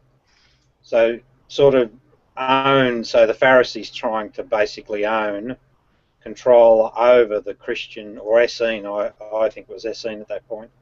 Then we come along to 70 AD, where it's the Romans. They had their layer. And then we come up to the next major milestone event is Valentinius. And I think that's where there was another attempt to really, this is this compilation of the Jesus wisdom with the Gnostic stuff that comes down, the oral Judaism that came down from Persia, the Book of Enoch and that sort of stuff. And then Constantine and Eusebius are the icing on that cake that launched that vehicle out into the broader community. So it's a many layered. You got to remember though that Constantine didn't have any direct hand in canonicity. Oh, mate, he had an unhealthy relationship with a guy that he had a hand in Christian theology for sure, like the Council of Nicaea, which didn't have anything to do with what books were considered canon. more had to do with the nature of Jesus. Yeah. Christology. But he had an unnatural relationship with Eusebius. You know, there was a very unnatural. Like, you would expect that he should be parlaying with the popes from Alexandria at Rome, but he's down with Bishop Eusebius and having a relationship with him. So, and you've got to remember too that it's he that communicates to Eusebius about this sign of the cross on the battle of that battle that he had coming into Rome. So no, he definitely had a hand in it, no question. I don't see why you say no question. I mean, there's not any direct evidence that he had a hand in the development of the 27-book canon. Not There's well, inferential evidence maybe, but that's not direct evidence. Yeah, but like his name's Flavius. Flavius is in his name. You've got the two changes of Pope. So the Flavians dynasty, as far as my conclusions were, the Flavians were the authors of Christianity, right? Or the main. It exists because of them. They created the propaganda, and they used Nerva as their lead architect in organising things, and that's why he gets the award, and that's why he disappears from the scene. So when you look at Constantine's name, he chooses in his name Flavius, the Flavius brand, and the guy that was around when they had the two changes in power in the papal seats, right? Simultaneously. So 166 AD, if you look it up, you'll find that the two papal seats were vacated, and 189 they were vacated. It just so happens that that's on the back, or not long after, when Valentinius gets discovered trying to make a vie for the main papal seat. He started that journey 136 AD, which just happens to be just on the back end of the third of the three Jewish wars, or the Jewish woes, the battle, that third one. I can't think of it, Reuven, or whatever it was anyway. So it nestles in quite well, I think, and it just makes sense, at least for me, you know, the guy's doing all the reading, but that's the structuring of these things. And the compounding, the real confounding of Gnosticism, this correlation of these two fundamentally, so a gnosis, wisdom, and an oral tradition that smacks of Enoch, the Enoch story, and what you read in the Apocryphon of John, this amalgamation of them, and then a label gets whacked on them that says this is Gnosticism, when in fact Gnosticism in its true form is just purely about the knowing of, you know, a knowing, a nous. I think the Greeks call it nous. You know, a knowing of the common sense understanding of, or a sense of the God story, I guess. I don't know. Maybe that's a bit loose, but yeah, you know, those sequence of those historical events, and you know, the emergence of the literature and the structure of the literature at those points of time, it just all seems to make sense. It explains things. Not perfectly, granted, because, you know, shit, these guys, they don't want this other story out, the Romans. I mean, they wanted to hold, they wanted to own a political religion. They didn't want a spiritual religion. That served no value to them.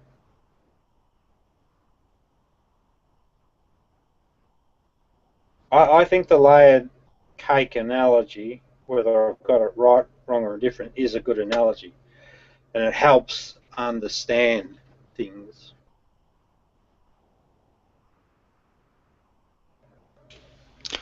Sorry, I just got back from the bathroom, so I missed a lot of what you said. I really had to go, though. I was holding it as long as I could. That's all right. It was mostly rambling. But you already knew that, didn't you? No, I've talked to Rob a lot about... I know, that's what I'm saying. Yeah. Yeah. No, it's right. I'll back it in. It's right, whether you think it's rambling or not. You come up with a better explanation that covers everything, and you won't. You just won't, because you'll be left hanging on to sky daddies, or devils or demons or some other wacky conspiracy theory that doesn't really fit the bigger picture. My ramblings, as you put it, they actually hang true for 900 years. So Rob, But, let me ask you. You subscribe to the view that Nerva commissioned all the New Testament writings, or just the 4 canonical Gospels? No, so I say that that the Flavians were the commissioners, basically, because they were the emperors of the day. But Nerva was selected because Nerva was present at the Personnian inquiry. Mm-hmm. He later became emperor in his own right. So But he had a reward given to him that was undefined. Well, there's 2 awards actually. He got Yeah. an award that's related to the Personnian inquiry. The Personnian inquiry features Herod Agrippa the Great's son, Julius Agrippa, as one of the ones that was on charge but got off. Now, don't you also think Paul was a Herodian? Yes. Well, Okay. I think he's related to Herod Agrippa the Great. Okay. Keep going. Sorry. Yeah. So I think that Nerva. See, we know that Nerva was absent from the court for a period, and we know that he got a significant award which has never been identified for what. But given his backstory and his involvement in the Personnian inquiry and the events that followed that inquiry, right? So what happened after that? There was a wave of so-called Christian bishops that were knocked off, right? Mark went, Paul went, Peter allegedly went. There's a guy, St. Evidius from, I think he's Antioch, he went. There's a couple more, and they're all around 67, 69 AD. Then the next thing you see is this so-called Jewish revolt occurs down in Judea, and then that's when the Essenes are wiped out, and the Sadducees and Sadducees are there, gone, and the Pharisees are the only ones sort of left standing. So what I say is, on the back of that, What was your date? What was your date? Sorry, Maccabean Revolution. No. I was speaking about the Judean, the destruction of Jerusalem In 70. 70 something or other. Okay.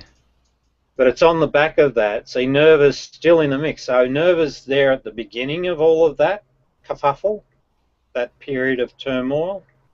The Personnian inquiry, I think, marks a very strong milestone. He's there at the back end of it, and he's also, so he gets an award at the front end. I think he got that award because he worked out a Pharisee conspiracy to undermine Rome and to use this Christian religion, or so-called Christian religion, to that end, or it was tied in on it, and that got Nero's blood up. So that's Nero or Rome, and that's what led to this mass persecution or execution of these Christian bishops, who I don't think were Christians either. I think they were Essenes. And then we get the episode. We have the War of Jerusalem, the first of the 3 wars. And by the way, that's why we have 3 woes in Revelations. Then we come back, and Nerva's given the task, because he knows the full story. He's party to the whole story. He gets given the task, and he's also, by the way, he's known as a bit of a literary skilled in literary fields and a skilled tactician, I think. But anyway, he gets given the task to write the following: the 3 synoptic gospels, right? One for Alexandria, one for the Jewish peninsula, and one for the wider community. he writes the book of Acts because they needed to retell the work that Paul did, because he travelled quite widely, and to do that he must have had the support of Rome, right? And that's a really important understanding, because when Claudius came to power, we know that a bunch of Pharisees got let off the hook. Alexander the Albarak was released from prison, and I think he was financially rewarded. Herod Agrippa the Great was given basically the kingdom of Judea. He was client king. Yeah, but he got that role on the back of the fall of Caligula. So, you know, there's a lot of strong correlating, or, you know, a lot of events that really just fit quite nicely with that version of the story. But anyway, so he's got to write, Nerva's got to rewrite the book. He's got to produce the book of Acts, because they need to spice up the story around Paul and try and get a different spin on that. And that's why you get a bloke like Joe Atwell's. Oh, sorry. And then the works of Josephus is common form through these religions when they get politicized, because one of the things that you see in the book of Daniel with Enoch and Jubilees, and in the book of Isaiah with the book of Kings, when they rewrote religious doctrine, they also had to have a historical context to place their story in. So that's where the works of Josephus fit in. Plus, it was a way of making the Romans look good, even though they've been brutal arseholes and basically just gone and massacred a whole bunch of people.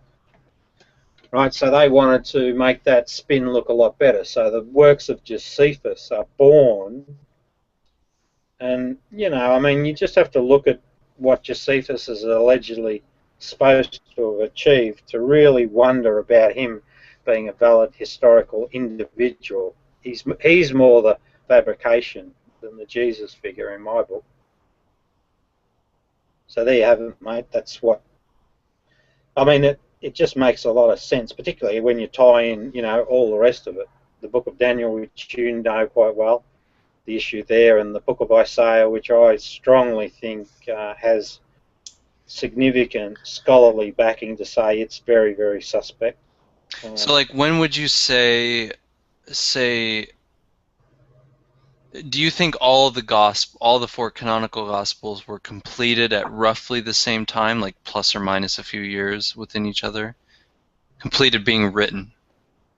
Yeah, I think it was all done as a one-off sort of exercise. So, like, when would you date? When would you roughly date the completion of the gospels? It might go up to about 90. It might have taken that 90. long. Wow. Okay. Well, it's sort of somewhere between 70 and 90, but I also think there was probably some tweaking that went along the way. Like, I don't know that they would have got it right straight away, and they might have. It seems that they would have had to clean shop. The Matthew, I think, is the last of them. Matthew, and the reason I say that is that Matthew speaks very openly, you know, that nativity birth scene of Jesus, right, that's very much a fabrication. That's very much telling the people that had magi in their historical religious context that now those people were now bowing to Rome's baby Jesus. That's the reason that exists. So it's not a true story about a baby Jesus or anything. It exists for that specific reason. So that's got to be to a defined target audience. Now, whether it's the Pharisees or the people to the east, because the Zoroastrians were still around then. They're still around today. Yeah, exactly. But I think they were. See, you know, I think that there was always a Jewish community. Reuven, you can correct me if I'm wrong here, but there was always a Jewish community in Babylon. I think that's right, but Reuven could correct me if I'm wrong. Now, what about Paul's epistles? When would you put them? So you put the Gospels at roughly 90. Yeah.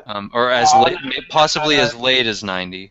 Yeah, between 73 and 90, somewhere in that. Okay, so somewhere in there. That's not a huge range. That's pretty specific. Now, what about Paul's epistles and who wrote them? Paul? I think that 7 of those letters to the churches were actually written by Paul. Okay, yeah, I'm on board with you there. They were written 51 AD, and it's specifically, there's a reason they were written at that particular point. If you have a look at the life story of some other key players, you find that Alexander the Alberach and Philo Alexander both depart the planet around about 50 AD, I think it was. So I'm thinking that the Romans might have been jittery about having an oral, because oral teachings is the way of the corrupt Persians. So I reckon that Paul operated orally until that point when some of the senior party players vamoosed off the planet, and then the Romans got him to write the letters at that particular late stage, 51 AD. One second, I'm typing something out to Reuven.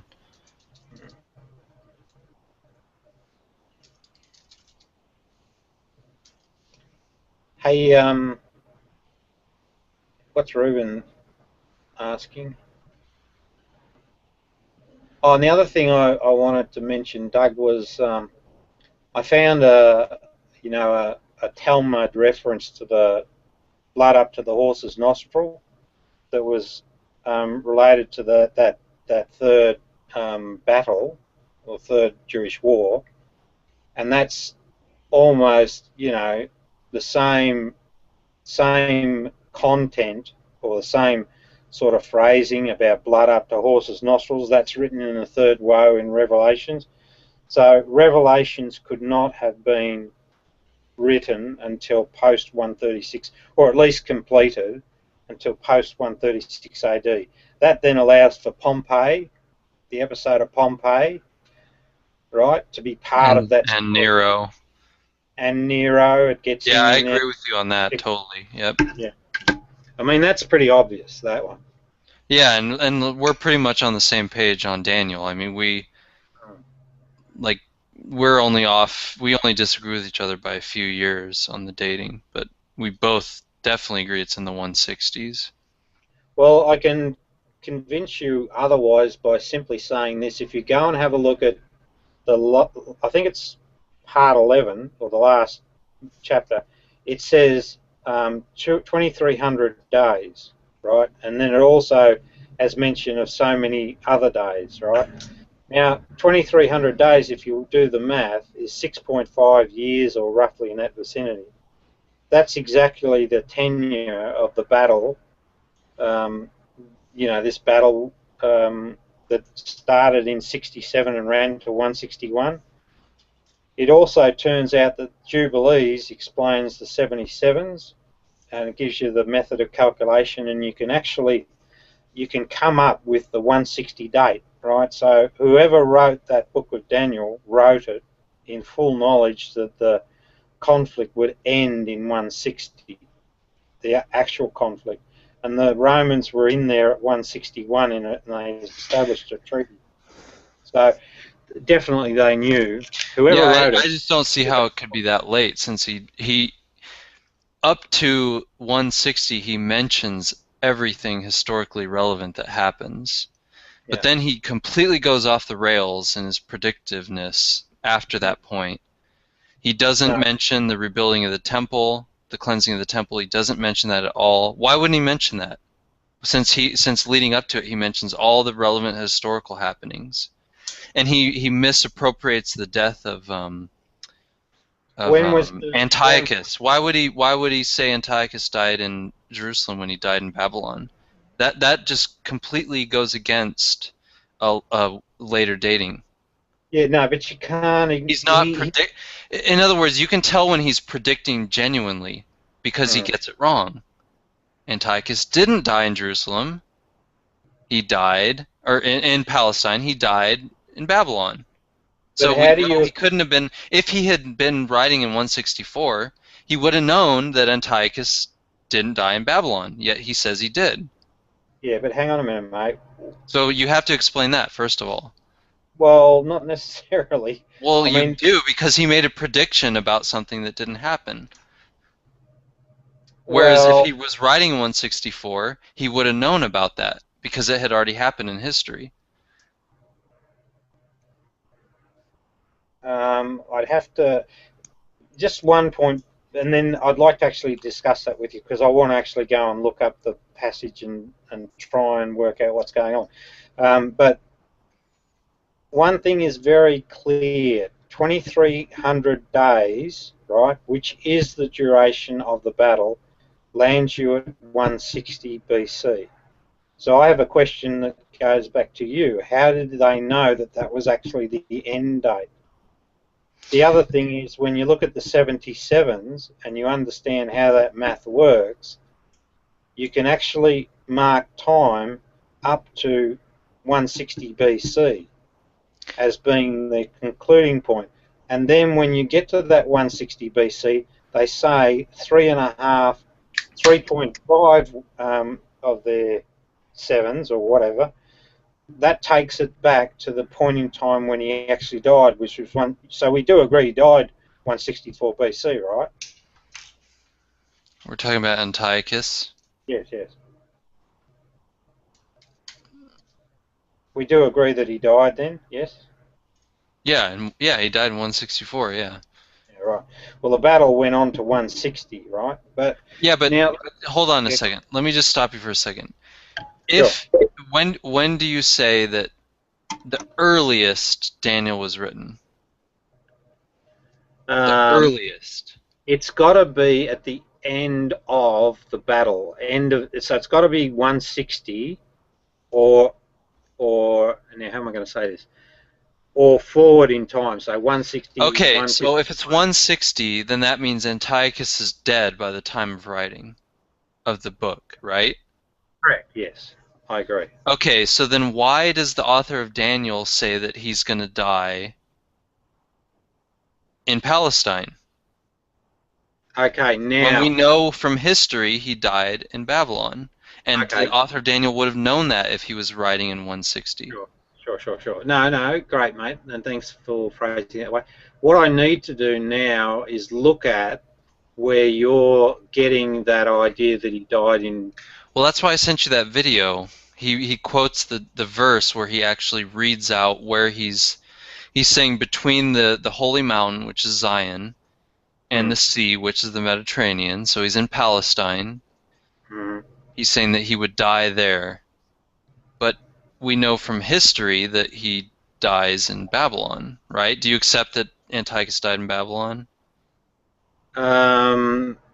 No, I would have thought he died in... So how do you know that from Babylon? No, actually, at the moment, mate, I'm assuming that he died in Palestine. But, I stand to be corrected. So how do we know that it's Babylon? Okay, let me look up the source. Hold on. Yeah, sorry, Doug. It's all right. It's all right. Let you down by not following through, obviously. So apologies for that. No, don't apologize at all. Oh no, you got to square up, mate. Got to be responsible, peoples. And if we're wrong, we've got to admit it. That is my house.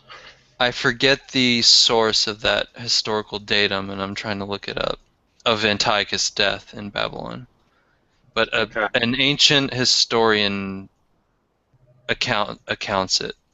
Oh, okay. Well, hold on though. That's the same source for all the other information we have on Antiochus. So if you're going to believe anything on Antiochus, I mean, it's all from the same source. So sure. However, I do know, and I'm very confident about this, that the Pharisees of at least 1st century AD deliberately tried to hide stuff. This is why we have the Book of Enoch marked as apocryphal Yet in Ethiopia it's still regarded, because they obviously couldn't get down there to tell them that it was apocryphal. And the Book of Jubilees, I can see clearly why they would have wanted that marked apocryphal. So there still are, even in the best of records, some subtle, you know, like the Septuagint, I don't know whether I said that correctly. There's always been this argument from the Pharisee camp to try and push that back in date, and they know clearly why. They don't want to see it listed as 160, because that blows the Book of Daniel out of the water, and basically that brings down 3 religions. So there's a very, you know, stubborn resistance to, or there's a lot of articles that you'll find that will say no, it is, you know, it is an earlier, the Book of Daniel is an earlier than 160. And see, even that in itself is really interesting if you just think about it for a minute. You'd think that if someone's backing a Bible, that they wouldn't argue for a lesser date than 538 BC. Yet they're willing to... Well, that's impossible. I mean, 538 BC, there's no way it could be written that early. Well, I know that, mate, I know, but people... But you see what's happened in the debate, right? They've lost that ground, right? But they will still try and confound the issue, because at the end of the day, they don't really care about the religion. They just don't. No, what they say is that the relevance to Antiochus and the whole Maccabean revolt is not actually what the predictions, quote unquote, are about. That's what modern Christians say. They don't even recognize that it's describing a particular period of history after the fact. They're saying that it's predicting things that are yet to come, even from our time. Anyway, one second, Reuven. Where is that? What's that source from? I can't find it. The death in regards to the death of Antiochus, his location of death. Oh, wait a minute. Hey, I got something for you to think about, right? In the Book of Daniel, right, it says, now why would he go there? But there's this 45-day period, right, that they talk about. So they give you 2 days. So they give you the larger date, 2,300 days, and then they give you a lesser date, which is half that, right, which is 3.5 years. And then they add on 45 days.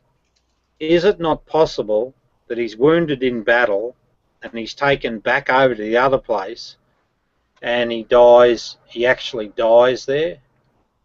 Hold on, I'm trying to narrow this down. I don't remember the source, the document itself that we get that knowledge from, and Reuven seems to know. He sent me a link, but it's a huge long wall of text.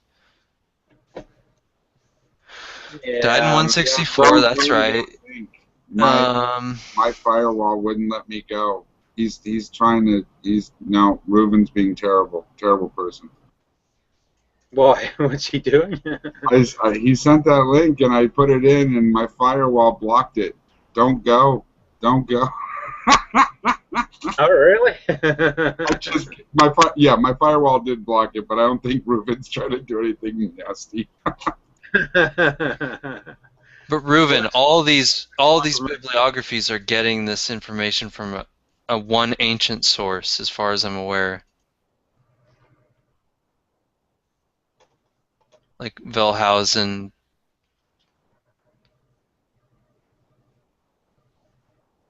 Just bear with me, Rob. I'm getting it for you. No worries.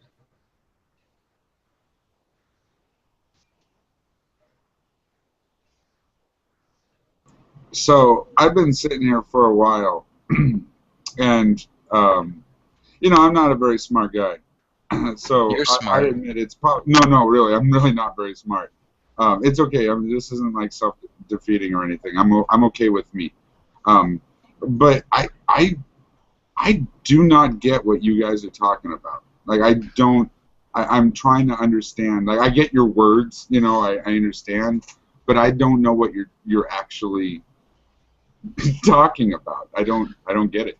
Okay, well, basically, the Book of Daniel, the author says that he was writing in the time of the Jewish exile in Babylon. Okay. Doug, you just need to pause and ask our friend Sky Daddy if he's with you on that point, just to make sure that he's. Well, it says to write in the book. I mean. Yeah, I don't know. I'm taking his word for it. I'd have to reread it. Okay, well, the book of the Book of Daniel claims that the person that's writing it is writing it from the time of the exile, which is way before the time of the Maccabean Revolution, a revolt, whatever you want to call it. Hey, Doug, I've got a thought. Can I just a high-level synopsis, right? In my book, what I did is I concluded that the Book of Isaiah, the Book of Daniel, and the Book of Revelations were written after the fact, so they're not real prophecies, right? They're propaganda, right? So now over to you, Doug. Well, I was just going to say, the Book of Daniel is ostensibly written during the time of the exile. That's what the book claims, but he's actually writing. What's the time of the exile? Do you mean, like, are you talking about the Jewish exile in Babylon? 538 BC. Right. Is that with the whole walking across the desert? There wasn't. No. Okay. Oh, okay. So you're talking about the Exodus from Egypt there, I think. Okay. Okay. Now, okay. I was confused there. My bad. It's okay. No, anyway, that's okay. We like the questions because it's all. The point is the point is that the author of the book is saying that he's writing from a very earlier time. Okay, but he's making quote unquote predictions of the future. Now, if you apply his predictions to the Maccabean revolt and to Antiochus, they fit perfectly. Like, he perfectly accounts for the abomination of desolation, the destruction of the temple, tons of stuff he perfectly quote unquote predicts through symbolic language. Now, at some point if you follow his symbolism, he starts going off the track, and his predictions are no longer. Now, this is my view. Rob will probably disagree with me. He starts going off the track, and his predictions aren't backed up by actual historical happenings anymore. And that's when we know the author was writing, because up to that point, he's just recounting history under the guise of predicting, and after that point, he's making genuine prediction, which is why he's going off the track and getting it wrong, because he can't actually predict the future. So are you taking into account that maybe he made a couple of those predictions that actually came true and he just got lucky? Or are you saying, like, we know that he was alive during the time that he was making correct predictions? No, no. It's all based off of the accuracy of the predictions. That's what scholars use to date the time of the writing. Well, so I guess that's the best you got. That's the best you got. Yeah, if he did accurately, if they were genuine predictions and he did get them perfectly right, then that's amazing. But well, I mean, there's a luck factor involved in predictions. Yeah, but if you read it, there's too many of them. Like, there's like at least a dozen specific occurrences that he predicts. Well, right, but my point is that any number of them he could have been alive for, and any number of them, maybe the last one or two that you think are real might have been luck. Right, but that's where I'm saying he goes off the tracks. Like the whole time he's talking about Antiochus. That's a big part of the predictions. Okay, so but he predicts that Antiochus would die in Palestine, in between the Holy Mountain, which is Zion, and the sea, which in that case would be the Mediterranean. So was he writing? And Reuven posted the link to the sources of Antiochus' death in the chat, if you can see that. The bibliography of that earlier link he posted. Now, Book of Daniel says that's where Antiochus would die. Now, this whole time Daniel's talking about Antiochus, and he says he would reach his demise in between the Holy Mountain and the sea, Mediterranean. But we know from other historical sources that he actually croaked in Persia. So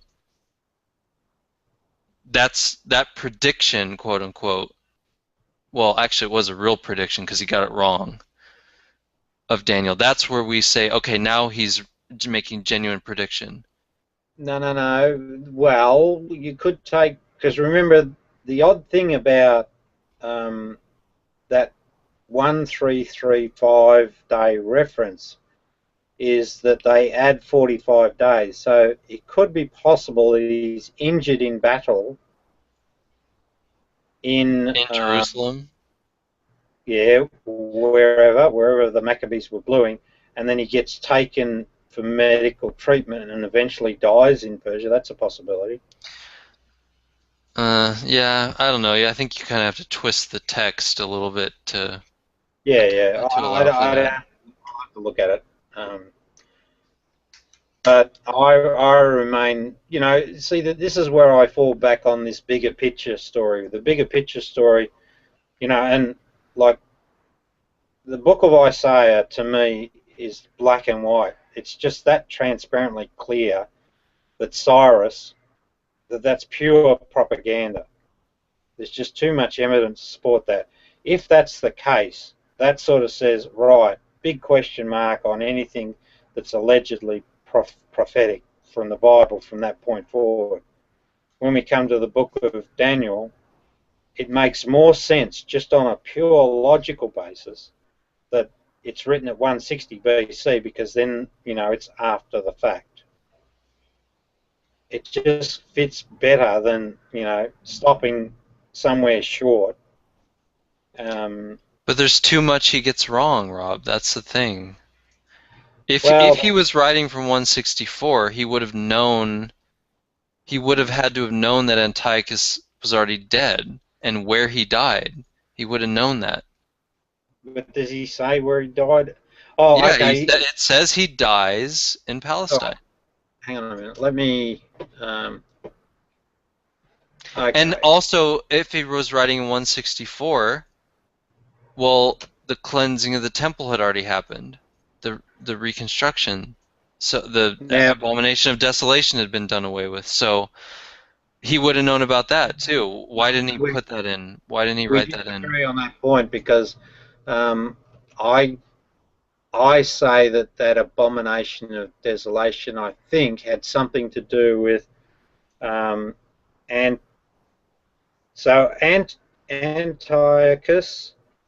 was he stopped the temple sacrifice.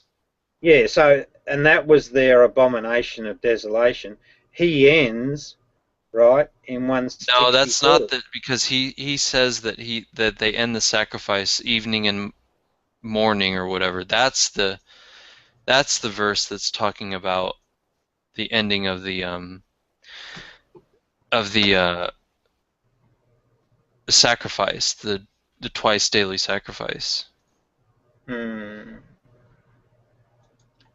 Well, I know I'm just going to have to sort of do some work on that, I think, and take your notice because, like, I'm not disputing your points. I've just got to find a way of. We're so close, is the thing that's funny. Like. Yeah. We're within 4 years of each other on the dating. That's what I wanted to ask. How far difference are you guys? Like 4 years. Yeah, there's one more question besides that. What is the difference? Rob's taking the 77 weeks thing, and I think. and extrapolating that out. Well, it's actually I think it's the 62 weeks lands us on 160 BC. Well, basically, I hold that the reference in the book of Daniel to 200-300 days is the duration of the battle, right? So that goes of the Maccabean revolt, right? Yeah, that's right. So that's what that period sits there for. That 2300. I hold that. I also hold that when it talks about the other day's reference, 1345 or whatever, that marks the death or at least the beginning of the death of Antiochus. Further, when we read the 77's reference, it talks about going forward in time to a period using this sevens calendar, which you can find explained in the Book of Jubilees, how that functions. It brings it forward in time to a point of 160 BC, and then it says about a period 3.5 years earlier, which would have been the death of Antiochus. Can you hold on 1 second? Yeah. So, I'm just arguing for 160 BC. I don't think I asked my question very clearly. Let me see if I can rephrase it. Sure. Hunter S. Thompson died in the early 2000s. And if he had died in the early 1960s, he never would have written about the Hells Angels. Right. So he had to live through the 60s in order to write about the Hells Angels. All right. My question relates to that in this way. Between now and way back then, whenever it was written, assuming you guys are within 4 years of each other, like you're saying, 4 years is no time when you compare it to thousands of years, right? I mean, it's nothing. A spit in the bucket. Mm-hmm.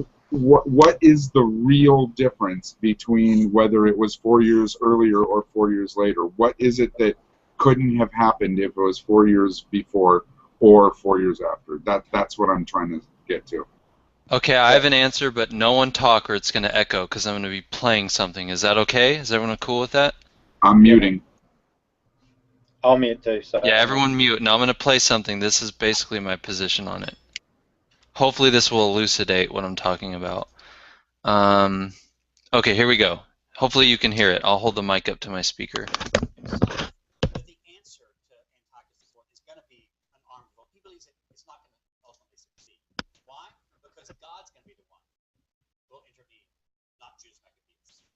The king shall act as he pleases. He shall exalt himself, consider himself greater than any god. Remember Antiochus? Not hearing anything, brother. Nothing? Not a thing. Okay, hold on. Okay, I'm slightly hearing it, but it's not audible. Yeah, that was a pretty stupid thing I just said.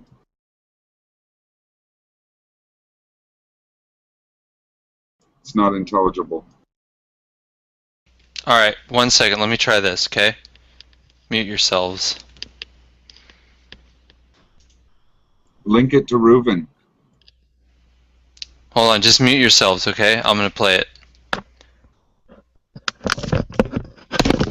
Maccabees. The king shall act as he pleases. He shall exalt himself, consider himself greater than any god. Remember Antiochus Epiphanes, God manifest, and shall speak horrendous things against the God of gods. He shall prosper until the period of wrath is completed, for what is determined shall be done. He shall pay no respect to the gods of his ancestors, or to the one beloved by women. He shall pay no respect to any other god. He shall consider himself greater than all, blah, blah, blah, blah, blah. So it's all about setting himself up. Now look, he shall come into the beautiful land, obviously we're talking about Judea, and tens of thousands shall fall victim.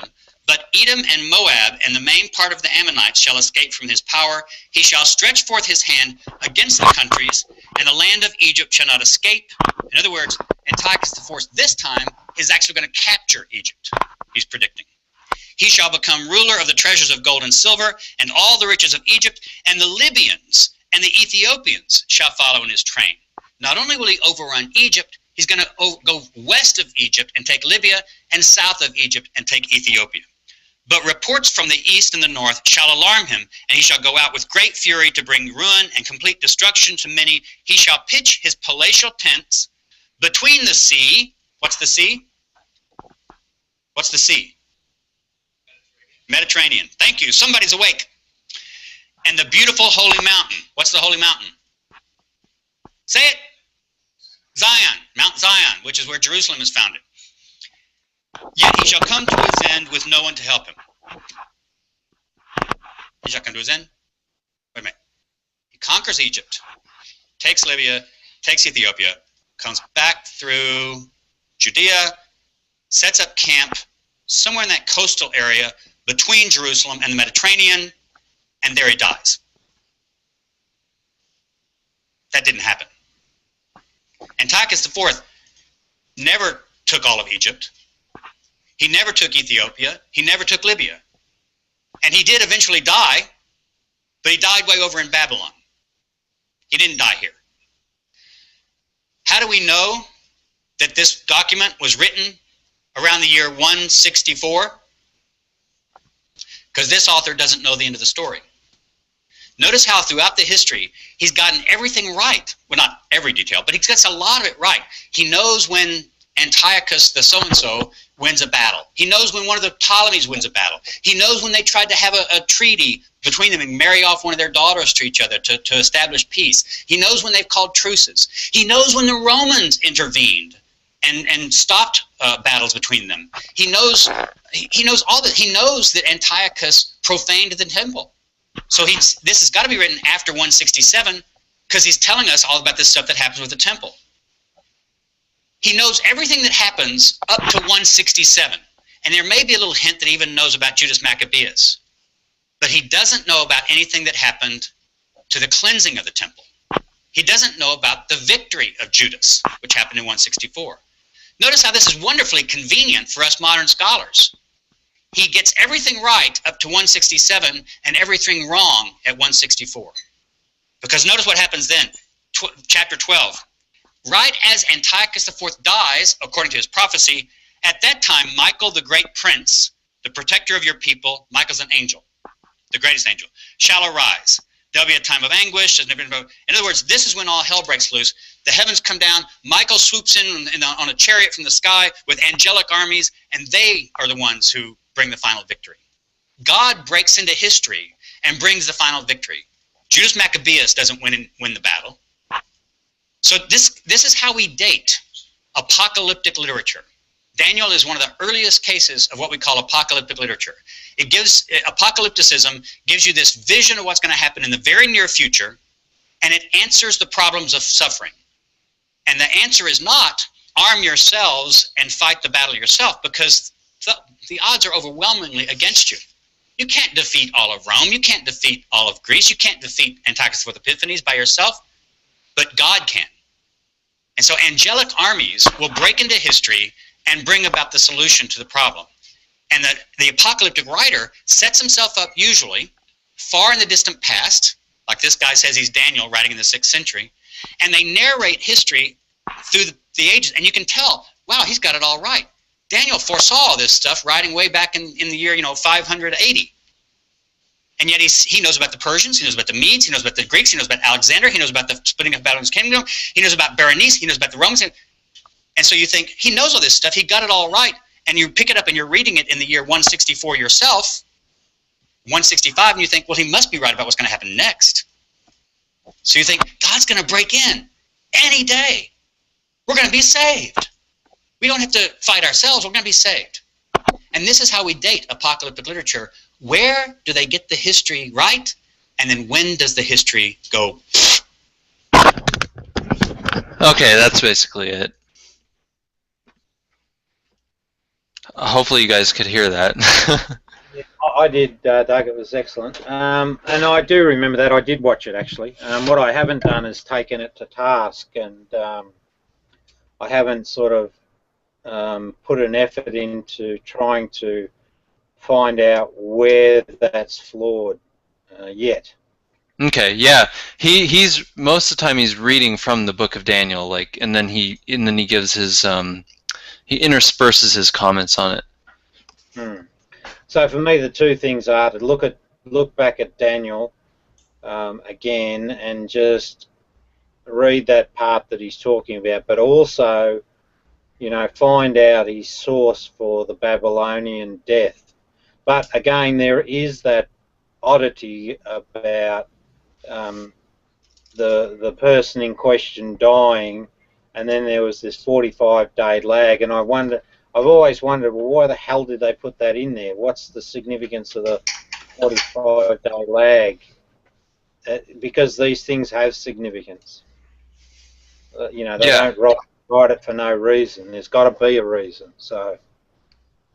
But what do you think about what he said about a lot of the genre of apocalyptic literature is that they'll pretend to be writing from an earlier time and recount already happened history up to a certain point, and then after that certain point they'll say that, okay, we're in really dire straits, we're being oppressed, but don't worry, you faithful, God is going to send his angels or send the chariots of heaven or blah, blah, blah, blah, blah. And he's going to intervene and overthrow our oppressors and save us. Like, that seems to be a common theme in all apocalyptic literature. Like, look at Daniel, look at Revelation especially. I mean, it seems, do you see that, like, in other words, not every bit of any apocalyptic writing is simply recounting history under the guise of prediction, but that there is at the later part of it some genuine prediction about what's going to happen in the true future from the perspective of the writer, and that's why at that point the predictions go wrong. No, I don't hold that at all, and I look again at the bigger picture. So looking at the book of Isaiah, it's structured in two parts. The first part's about recounting the historical episodes and brutality suffered by the people of Judea at the hands of the Assyrians and Babylons, but it's framed in a context that says that God's angry with them. And then in the second part of it, after having established that retelling of, or re-blaming, or re-creating cause for that historical event, then the author then proceeds to deliver his own agenda, which is to establish this very close relationship between the rulers and God, and have God, you know, watching over this now guilty population. And then they set about setting up the new agenda. So if we come forward to the book of Daniel, it's very much the same pattern. There's this establishment of guilt, right? So the people, the Hellenized Jews, are blamed for the atrocities that's just befallen them, the battle. Then they're given some story that looks like it's prophetic, to give it a bit of magic, and that's exactly the same that happened in the book of Isaiah. So a precedent had been set. So there were people within the cult, if you like, the Persian cult, that knew that this was a technique that they've used in the past, so they're just reusing that same technique.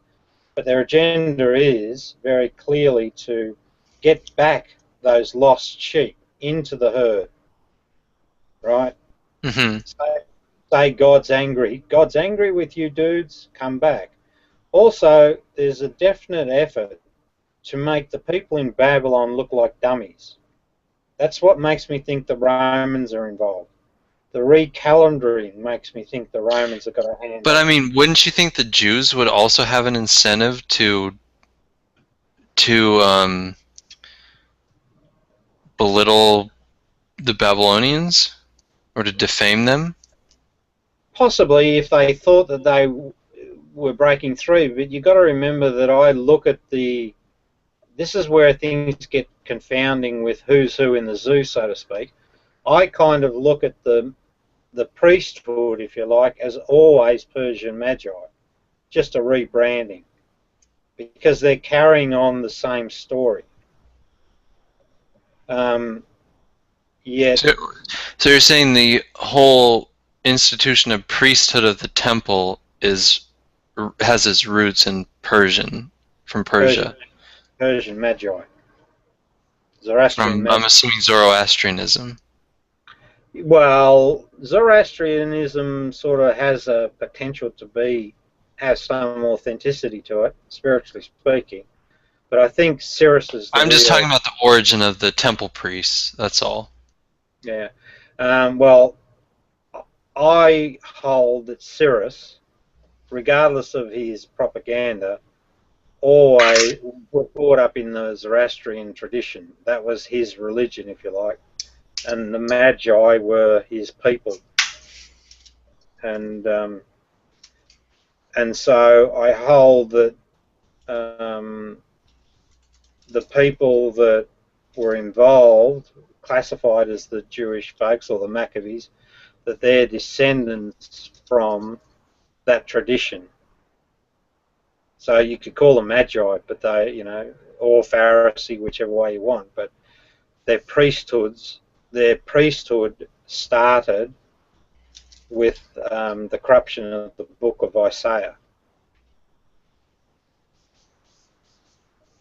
And when do you date that? When do you date the writing of the book of Isaiah? 538 BC. Really? Yeah. So during the exile? Well, you see, first he had to take over Babylon, and then we had the Cyrus cylinder, that was 539 BC, so it seems his attention was around just securing Babylon at that point and getting the Babylonian people materially and spiritually owned. Then I think he turned his attention on his expansion ideas into Egypt, and that's where someone must have recognized, oh my goodness, these captive Jewish folks represent some value to us. We'll retell the story and own them as well, materially and spiritually, and that will set up our front for the next move, which was to get into Egypt. Interesting. Yeah, I have to look into the book of Isaiah more. I'm not as familiar with it as I am on the book of Daniel. I'm not even close, so I have to look into it more.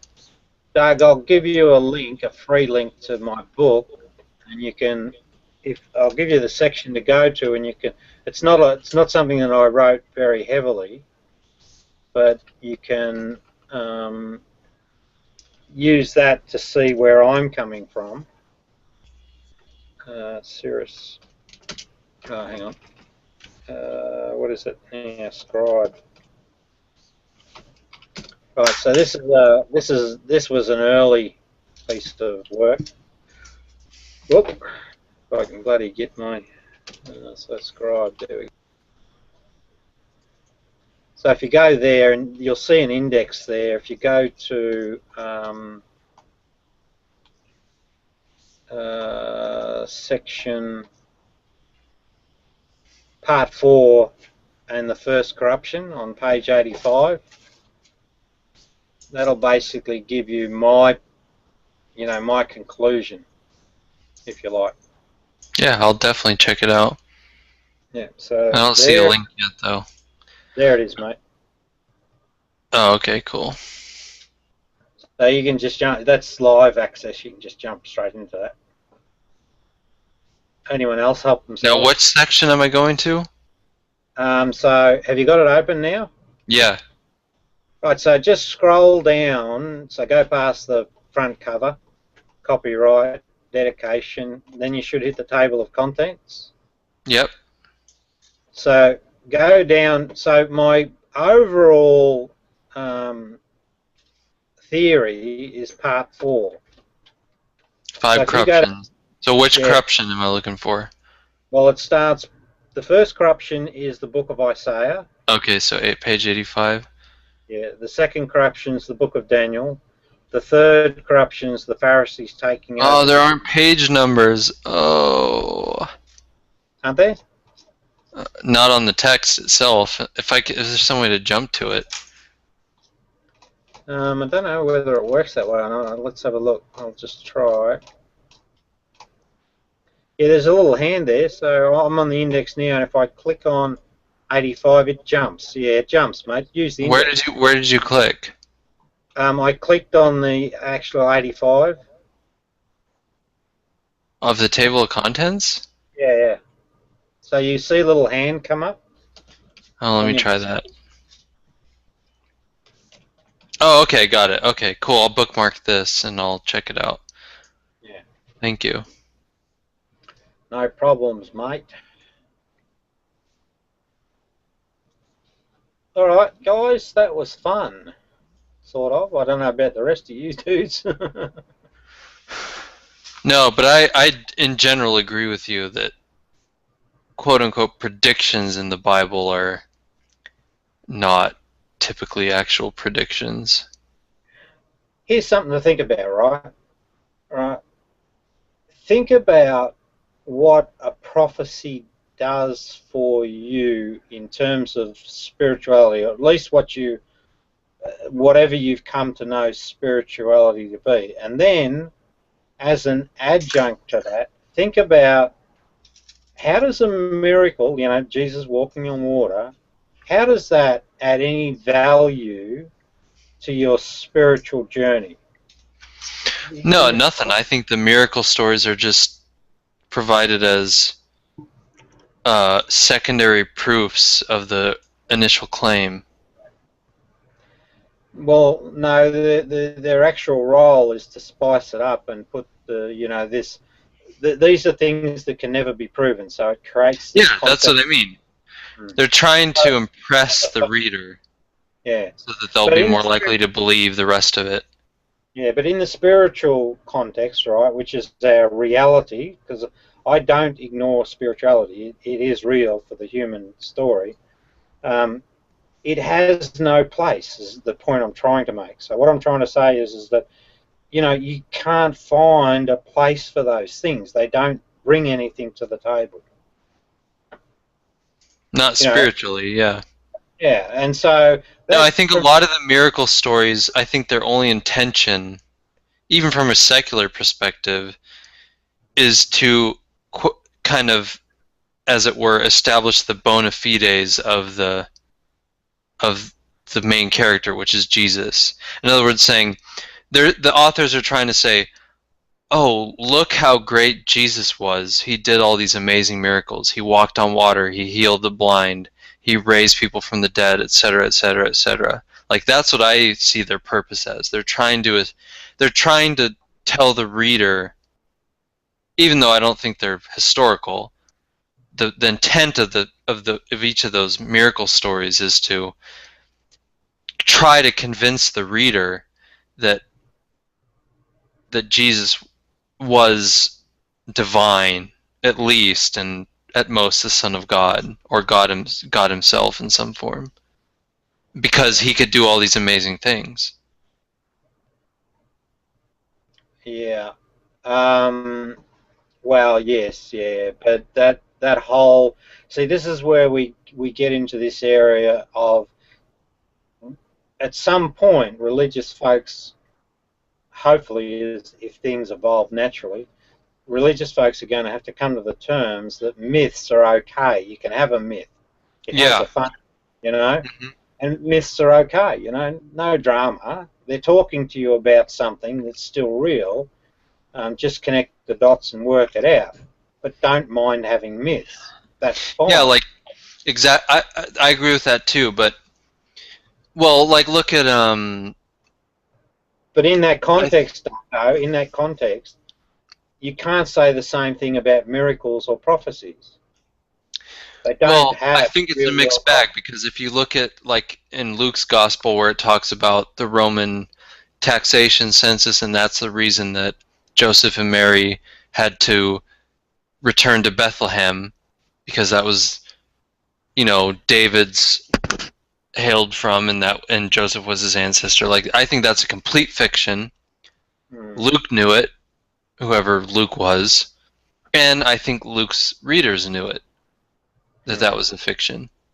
Yeah. And that's where I agree with you, that myth has a place. It's not meant to be taken as literal history. No, but what I'm saying, it has a place, though, in terms it has to have meaning embedded into it. If it doesn't, then it's pure fiction. So, like, what would you say is the meaning of the taxation census, though? I kind of think that that's potentially about trying to align things to something, you know. So you've got this census event. Oh, I think isn't that about? I think that's pure fiction, because I think it was about having a reason to get Jesus to Bethlehem from Nazareth. Yeah, that sort of thing, you know, because there's something that's really intriguing to me about this Egyptian, you know, this exodus into Egypt and back, because that was Matthew. Yeah, no, but hang on. In Josephus, right, when you're reading it's around the discussion, so it's around 40, 44, 46 AD, and Theudas, we first come across Theudas, who's got a really interesting connection to Valentinius, and he's cast as this sort of spiritual leader that comes to a demise. But then before him, there's this mysterious dude, not named, that comes out of Egypt that they talk about, and there's some connection to a census or some count, I think, in that book as well. Not Matthew. No, I'm talking about Josephus here. Oh, okay, yeah. So what I'm not sure about that. I'm not cut up on Josephus, but if you look at just Matthew and Luke, they're both trying to get Jesus to be born in Bethlehem, even though I think he was born in Nazareth. But they're both, because they want his birth to fulfill prophecy, which is that the Messiah would be born in Bethlehem, they both use a different fictional story to get him to Bethlehem to be born. Yeah. Matthew uses one story, and Luke uses a different one. Yeah, and this is where you've got multiple authors. Oh, totally, yeah. And actually, you know, when you start to get a framework around this whole thing that sort of you can connect up, it makes it things get easier and easier to identify some really sloppy work. The other thing too is, if you notice, there's material between Mark and Matthew that's word for word identical quotation, even narrative material, not just quotation material. There's even narrative material that's word for word identical between Matthew and Mark. But in some cases, you'll notice that Matthew will take something from Mark and change it in a particular way. And then Luke will do the same thing, but he'll change it in a different way. But there's also cases where both Matthew and Luke will, word for word, without alteration, reproduce something from Mark. And that's one of the main reasons that a lot of scholars think that there was a third source, a Q source, that Matthew and Luke both used in addition to Mark, because they share identical material that's not found in Mark. Yeah, well, here's the way I think it went down, and it's basically Q source is right. There was a single source. There was multiple authors. They all worked under Nerva. They had different agendas. That's why the texts are different. Why would they have different agendas? Because you've got to deal with the Alexandrians. So they're each writing to a different community of Christians. Alexandrians, the people down in Jerusalem, down that neck of the woods, and this is why I think Matthew's the front book. It was for the wider community. Its purpose was for that reason. So you think Matthew was written before Mark?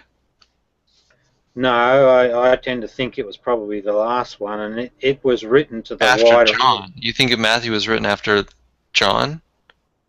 Well, John's a bit of an enigma for me, because when I read Yeah. John, I looked at it and I thought, gee, some of this is valid spiritual stuff. It's very Gnostic, isn't it? Well, absolutely. So Yeah.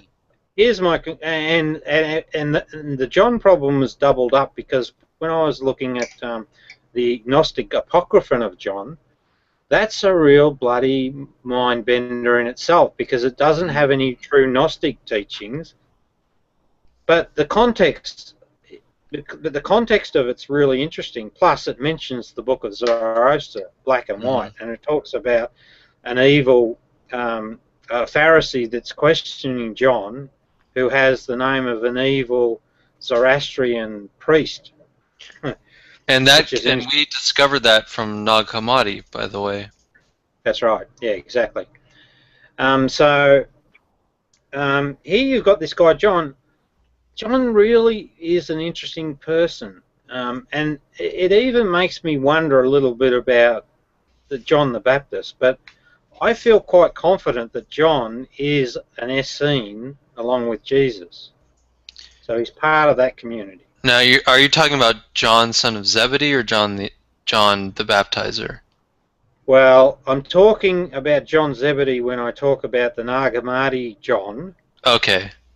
I'm talking about, but I'm beginning to wonder, and this is just a late sort of thought, right? I'm beginning to wonder, because when I read John, he's a sharp dude, a very sharp dude. Like the way I would explain that Apocryphon of John, and the fact that he's being inquired against from a Pharisee, he's actually deliberately written it in terms that a Pharisee would find palatable, right? But he's deliberately put a reference in there to the Book of Zoroaster. So what I'm saying is he's playing the dude. He's put that letter together just to appease that Pharisee. Jesus has just been killed. That's the context I think it's written in. And the Pharisee is sort of harassing John. So John gets trouble. He says he's troubled by it, goes off in the desert, comes back, pens this letter. And he relates it to what I would probably regard as oral Judaism. That then appeases this dude. But in putting it together, you know, I just found it interesting that he actually made a point of mentioning the Book of Zoroaster. And I wondered, is this guy sending a message? Yeah. But well, like I think it was written pretty late. Like it couldn't have been written It couldn't have been written after like roughly 180, because I think Irenaeus mentions it, so he knows about its existence. What's that? The what? The Apocryphon of John. Yeah, I think it's early. I think it's it was written shortly after Jesus' demise. It was John's response to a Pharisee. Yeah. See, I don't think I think it was Johannine community writing or something like that, or some Gnostic offshoot. No, the collection itself, I think. No, I'm not talking about the whole collection. I'm just talking about this particular book, just the Apocryphon of John. But I think that collection exists for Valentinius. Yeah, I have no idea about that. Well, his timing is he's in operation around 136, and he's building up a following, and it's 160 they kick him out of Rome. And what's the connection in the Apocryphon to him? Well, what we hear about Valentinius is that he gets found out as a Gnostic, or he gets classified as a Gnostic. But where do we find that out? Just read up on him. But basically, he was vying for the position of Pope, right? 160 AD. I'll just see if I can get him up here. Yeah, go ahead. Take your time. Valentinius, Gnostic. So also spelled Valentinius, whatever. So I'll give you this link, and you can read up on him. but he almost got the position of Pope. Now, when you look up on Theudas, it's beer o'clock time. G'day, John May. Oh, so you're saying that he got rejected because of his Gnostic leanings? Yeah, they found out. But see, I don't think Gnosticism was as big an issue as we look back, going back at that time. I kind of think, because of the timing, right, this guy, Valentinius, enters Rome just on the back of that Third Jewish War. And I kind of think, because this guy, I'll get the Theudas connection, he's connected back to this Theudas that we see in Josephus. Yeah, I see the Gnostic ideas as very orthodox, quote unquote. I mean, original Orthodox. And I think the Orthodox we have today is, to use your term, kind of a corruption.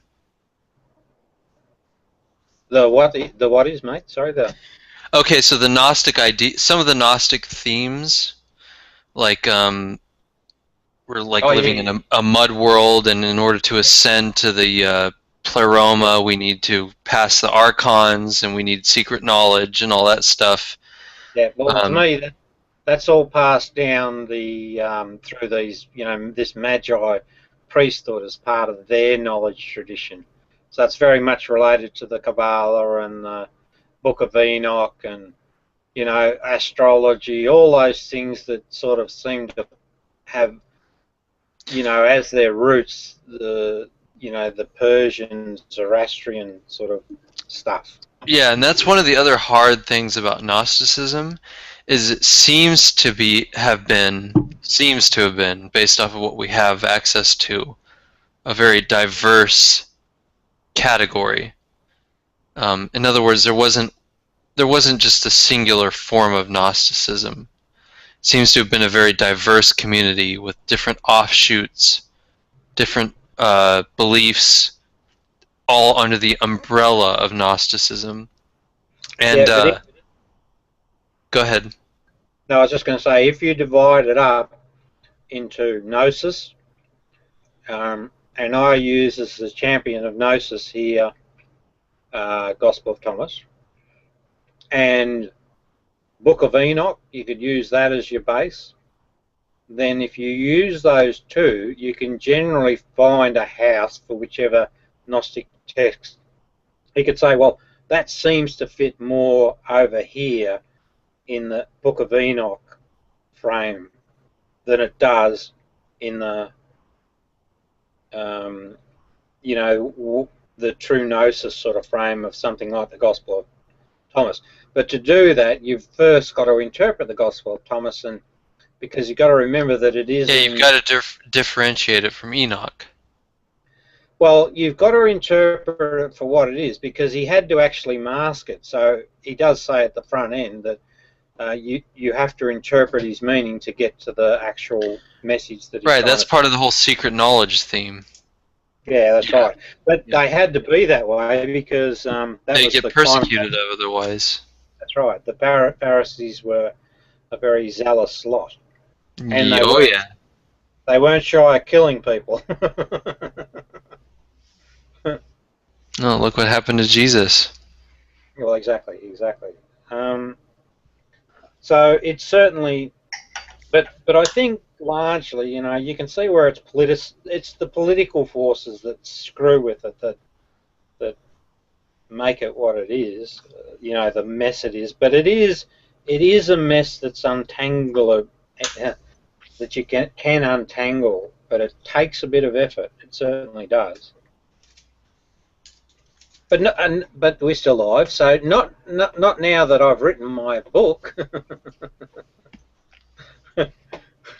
So for anyone that's watching, well, I'll at least go over the part about Isaiah, because I need to catch up on that. But I'm gonna go over Reuven's link too, because he posted his own link. I'm going to look at Reuven's link as well, because I think it's important to see what that says. Yeah, I love to look at every possible thing I can, because I think there's always a chance that I'm going to find at least a nugget of truth, maybe, in any source, you know. Just Everything to be different and a voice of, you know, difference or whatever. I'm not going to look at Reuven's link. Furthermore, I'm going to assume it's bullshit. Is it because Reuven's Jewish? Are you anti-Semitic? No, I just hate Reuven. Oh, okay. That's fair. No, Reuven's a good guy. I'm standing up for Reuven. Terrific Yeah, guy. I like Reuven. He's super knowledgeable. He's helped me already I don't think you can hate Reuven. I mean, if you don't like what Reuven has to say, just stop reading. Like, I don't like there's you have to try to hate Reuven. No, just mute him. Just mute him. He's not confrontational at all. Hey, there's John from Australia. Yeah. I was talking about you earlier. Was it all good? No. I think it was. Yeah. Well, I said you use the term Sky Daddy a lot. yeah, I know. And the other Sky, see, he's got Sky Daddy 2, so really I should be Sky Daddy 1, because I was using that a long time ago. So do you guys know each other? No. I Oh, was okay. using it back in the days of Stickam, like 2008 or 2009. I wasn't even born then. You weren't even born in 2008 or How old are you, John? For real?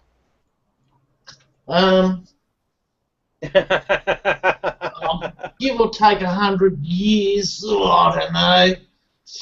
Oh, shit, I've got itchy nuts.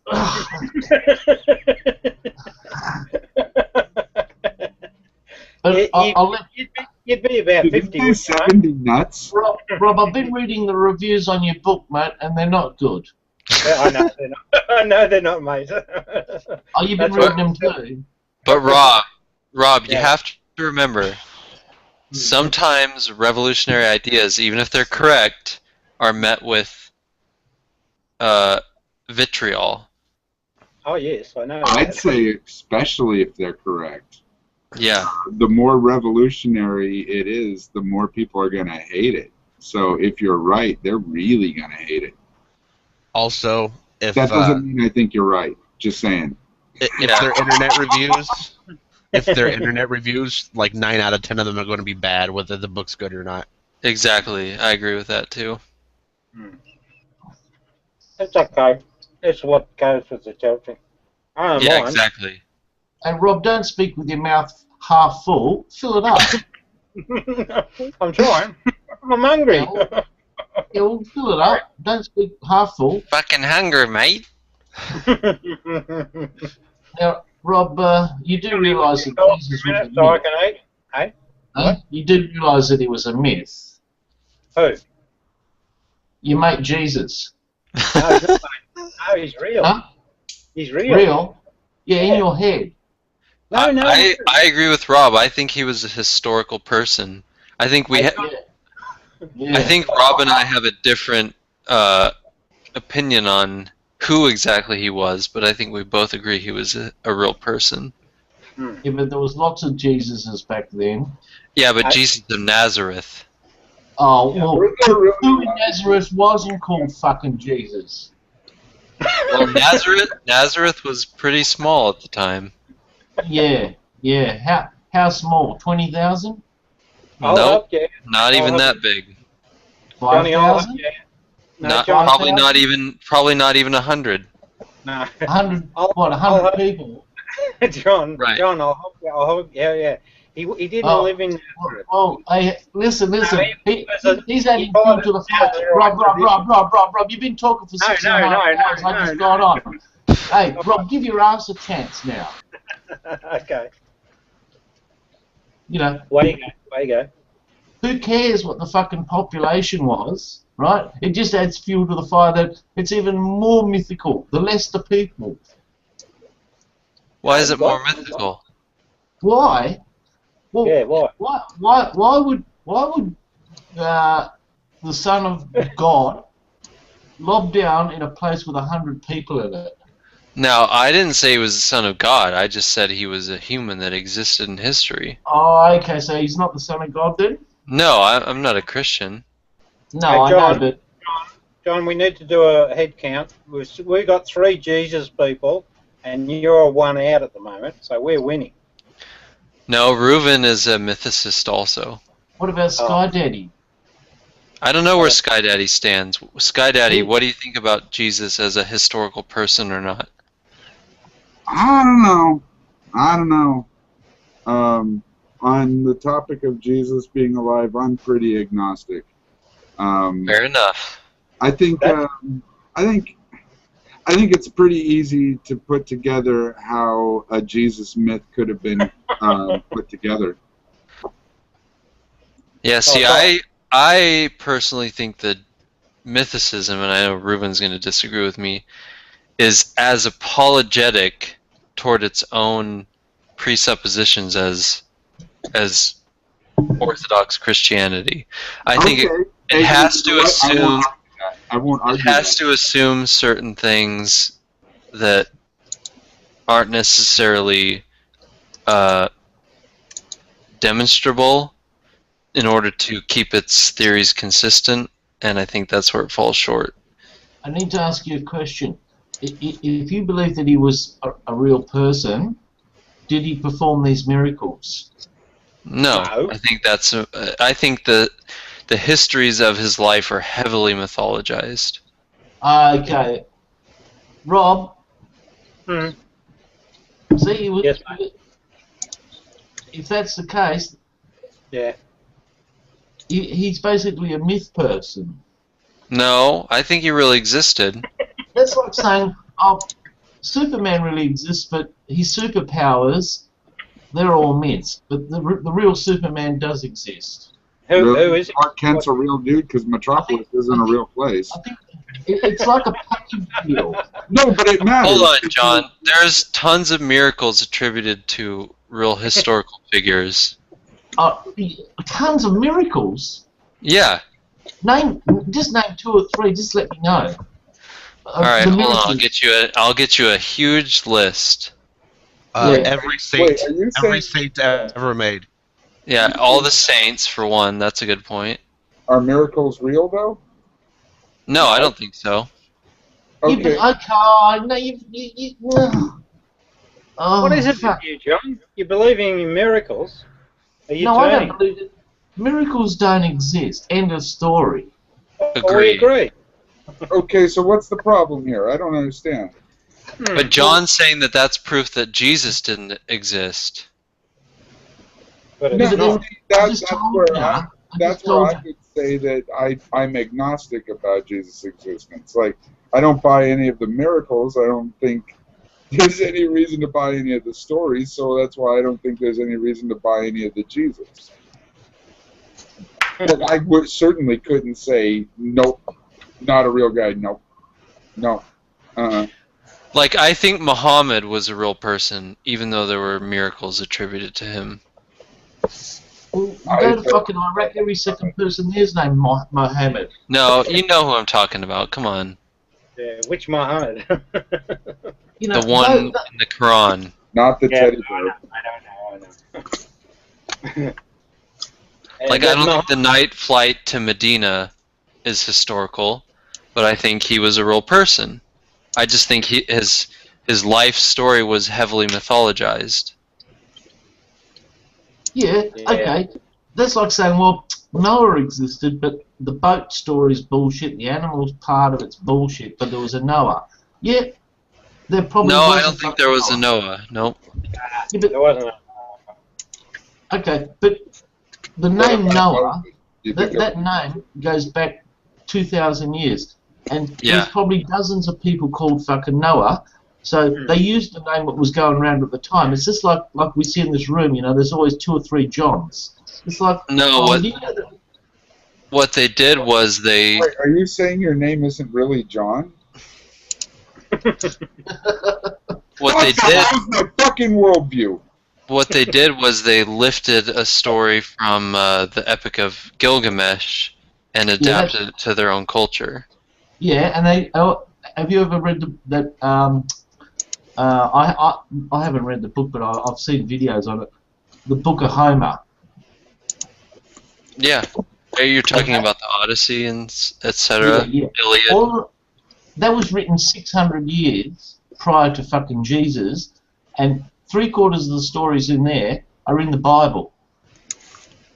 You know, well, and that's what they call plagiarism, and that's what people do when they've got fucking no picnics to go to, no cinemas, no supermarkets, no cars, no mobile phones. What the fuck do you do all day? Oh, well, we just learned how to fucking write, so let's write something.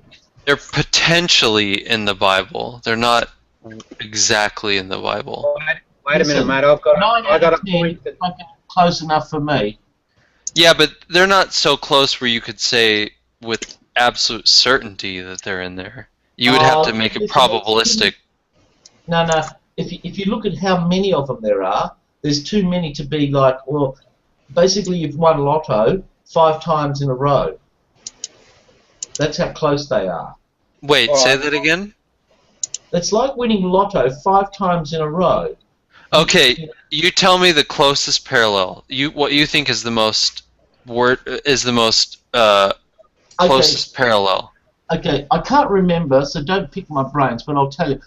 In that Homer book, there's a mythological character, and he was 12. He got to 12 years old, and he went missing, right? Yeah. Jesus was 12 years old, and then all of a sudden he went missing, right? John. Well, we don't know how old Jesus was when he went missing. If you're talking about when Mary and Joseph lost him and found him in the temple. Hang on, Rob, stop butting in. All right, I'll just. Wait, this is the trap. If I win the team, I'll leave. I just want to make sure that they know what's coming. You're setting a bit of a trap because the Romans did in fact do exactly what you're saying, right? That's got nothing to do with Jesus. He's dead by the time the Romans put that book together. And yes, you're right. About the Greeks. We're talking about Greeks, Rob. Greek. Yeah, but what you're saying, mate, is about Rome. You're on a different continent. All right. What you're saying, mate, is you're saying that when the Romans, and see, this is why I've got to make sure that it's done right. When the Romans put these books together, Jesus, they connected the stories from the Greeks. That's all I'm saying, mate. I'm just making sure. I don't think they did that though. Just for funsies, I want to throw something in. A lot of boys tend to run away at the age of 12. Like that's a thing. That happens. It has something to do with, testosterone stuff and yeah. It is 12, 13 is the bad years. Did anyone consider that the Buddha might actually be Jesus? I've heard of that too, but I want to hear John's example of the best parallel that he's aware of. Oh, do you want me to ask you, or do you want me to ask Rob? No, I want you to answer me. What's the best? What's the closest parallel? I don't know if I fucking can ask you. I can't answer you, right? Until you meet Rob. Okay, because all the ones I've heard aren't really that close. There's some superficial similarities, but that's about it. Yeah, but there's too many similarities. I don't know. I haven't heard that many, to be honest with you. Okay, if I give you a link to a video, I will watch it one day? Yeah, I will watch it for sure. Okay. As long as it's not like 1,000 hours long. Oh, yeah. Well, I mean, if it's 1,000 hours worth of similarities, and you're saying there aren't many similarities, it might be worth watching. Yeah, I mean, if I start watching it for 30 minutes and there's like right, parallels, I'll be like, okay, nothing, throw it away. I dig that. Yeah, I'm always open to changing my mind. Excellent. I want to use John's line of attack there to sort of give some further evidence that Jesus is a real dude, right? So over in the chat window, I just copied and pasted a saying that comes from the Gospel of Thomas, which is quite obscure in its structure. And I hold this view that there's no earlier use of language to structure that particular valid philosophical premise. Well, okay, you weren't in the room when I asked this before. Oh, okay. I looked at what you had written, like the other night when you had written this and then left soon after. Like no one would entertain after you had left, I said, "Did he just write, 'You are what you eat'?" Because I think that's pretty much what that says. That's "you are what you eat." So I want to know what the earliest quotation of "you are what you eat" is, because I don't know if it's earlier than that. It doesn't. The problem with the saying like that is you can interpret it so many ways. Yeah, but that's clearly saying "you are what you eat," right? To you, it's clear. Rob will have a different interpretation. Doug, hang on. It only has one interpretation, right? And I'll tell you. I don't agree with that. It's so vague in modern English that. No, let me explain it. So what it says, and this is the problem I ran into the other debate room. They wouldn't even allow me to explain it. But what it says specifically is this, right?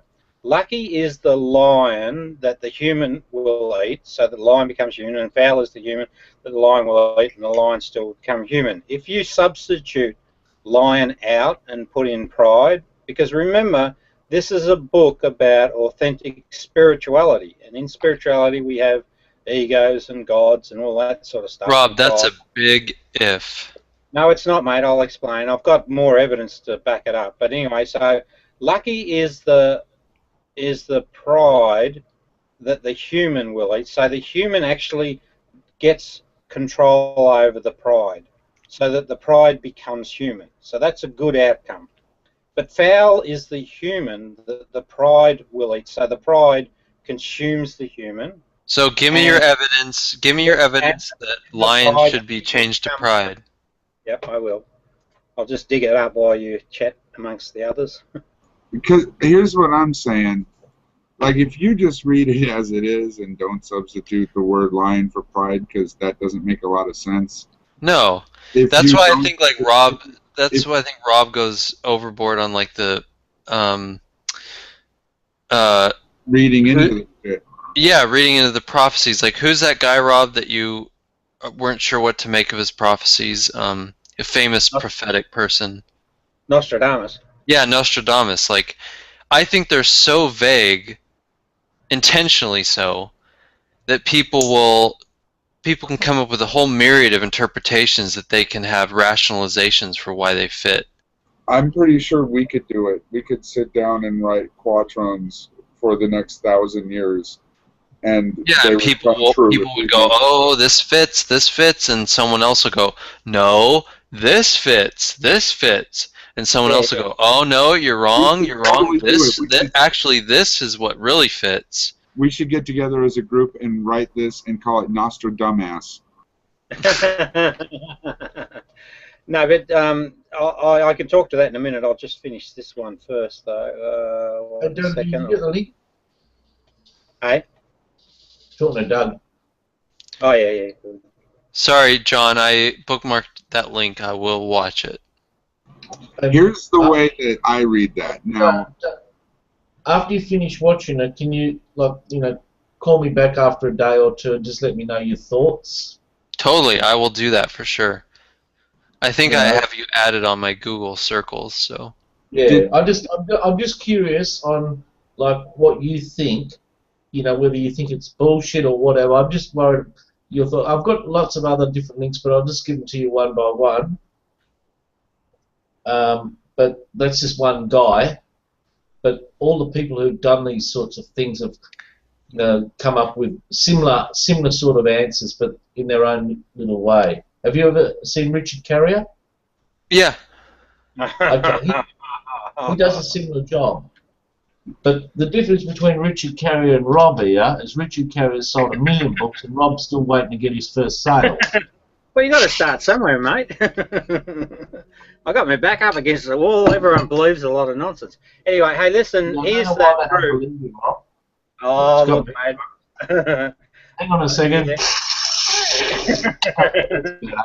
Okay. Okay. So, hey, Dougie, this comes from Plato, right? So 400 years earlier, he says, and this is from the Republic. Yes, said Glacon, far worse. I will answer for him. He has not the intemperate been censured of old, because in him the huge multiform monster is allowed to be too much at large. So that's ego and desires. That's what he's talking about there, this multiform monster. You recognise that spiritually? I mean, it could mean that. I'm not committed to that. It does, but anyway. Yeah, but yeah, you say it does, but I don't see that that's the only option. No, well, if you look at Plato's work, particularly the Republic, you find. I mean, maybe the multiform monster means drug addiction. Maybe it means alcoholism. I have to know. What did you mean by when you said you recognize that spiritually? So multiform monster is desire. You know, the Why does it mean that? I see that you see it that way, but. Well, Plato had this. He describes three characters, right? The lover of wisdom, he's the good guy. The lover of pride, and the lover of gain. If you've ever seen a show called Les Miserables, you'll know that play is founded on those three different characters. But equally, if you go back to the old Two Wolf story, you'll know that the lover of, or the good wolf, if you like, is attached to wisdom and authentic selflessness and caring and compassion about others. And the evil wolf is about greed and ego and lies and pride and all those elements. So, you know, what I tend to do whenever I'm looking at a work, I try and find the underlying themes that are going on. And that's, in the Republic, that is very much a strong underlying theme of these three different forms of the human condition. So you're saying the multiform monster is definitely pride and definitely not gain. No. The multiform monster is the lover of gain. It relates to the, you know, this. That's definitely not pride. Well, think about a selfish person, or there's something about a person that's driven by ego that attaches themselves to all things of an insatiable nature. They're just never satisfied. They can't get enough, right? Yeah, it's called the hedonic treadmill. Yeah, exactly. So that's the multiform monster. That's what he's talking about there. So I'll just go on. So clearly is the acknowledgement from the person that's listening to Plato. And men are blamed for pride and bad temper when the lion and serpent element in them. So pride is the lion and the serpent is bad temper. Well, that's the way he's framing it, because that's the order of business.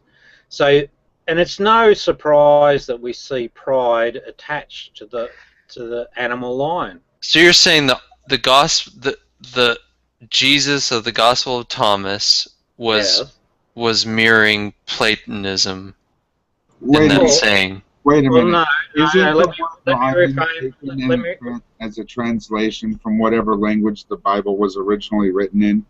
And do you think pride would have been the direct translation of really? Yeah, but hang on, wait a minute. Pride is a modern English word for a multiple bunch of lions, but it wouldn't have been the same way like in another language that's like really fucking old. But they knew what pride was. The right, but it wouldn't relate to reliance. Yeah, it wouldn't have had well, unless our word for pride is derivative of the Greek, and our if it does, then it does. But I mean, it sounds. Oh, okay. Yeah, you're probably rightly attacking my throwaway connection between pride and lion. Okay, fair enough. I'll accept that. But nonetheless, the way he's framed that text is that it might be a true cognate, though. That's right. Pride matches with lion. But here's the thing I think that you're missing. All of these things, these observations, discussions, etc., are talking about a constant. That constant being the human phenomena, the human condition, the human search for meaning and understanding. Why are we such arseholes? Why are we good people? So when you look at it from that perspective, it becomes no surprise that Jesus would make his description match something that Plato would have said, or some modern day philosopher would say the same thing about the dangers of pride. It would be no surprise if you recognised that that was the true state. Yeah, I see that there would be themes between philosophers throughout history in regards to human psychology. Well, either that or they're talking out their ass, right, Johnny?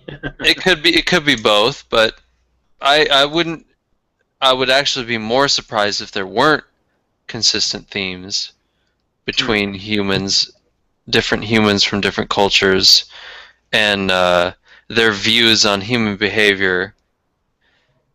See, this tracks back, Doug, to this idea that I have that these. But I think your connection is somewhat tenuous, to be honest. Well, you know. I mean, I see that. I agree that it could be. It could be that that's the connection, but yeah, I don't think I would necessarily lay my money down on it, if you know what I mean. I'm not that confident. Well, look at it this way, mate. These simple, you know, dualities, if you like, sit below that whole book that I wrote, and they explain why emperors do what emperors do. They explain why Jesus says what Jesus says. They explain why Plato takes the view that he has. They explain why the indigenous Cherokee come up with the wacky sayings they have. Yeah, I think it's one system of explaining all those things, but I don't think it's the only one. Well, what's the better one? Well, I haven't analyzed everything all together. Yeah. I kind of have done something like that,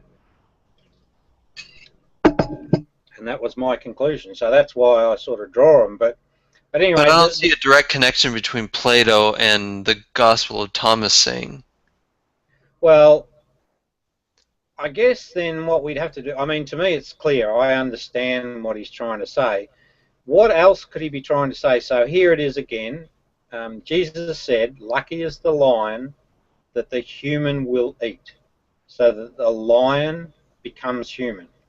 And foul is the human that the lion will eat.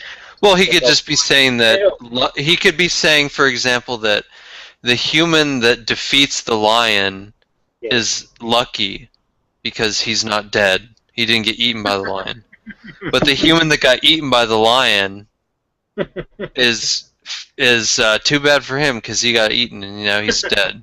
And that would make sense historically because look at the Colosseum.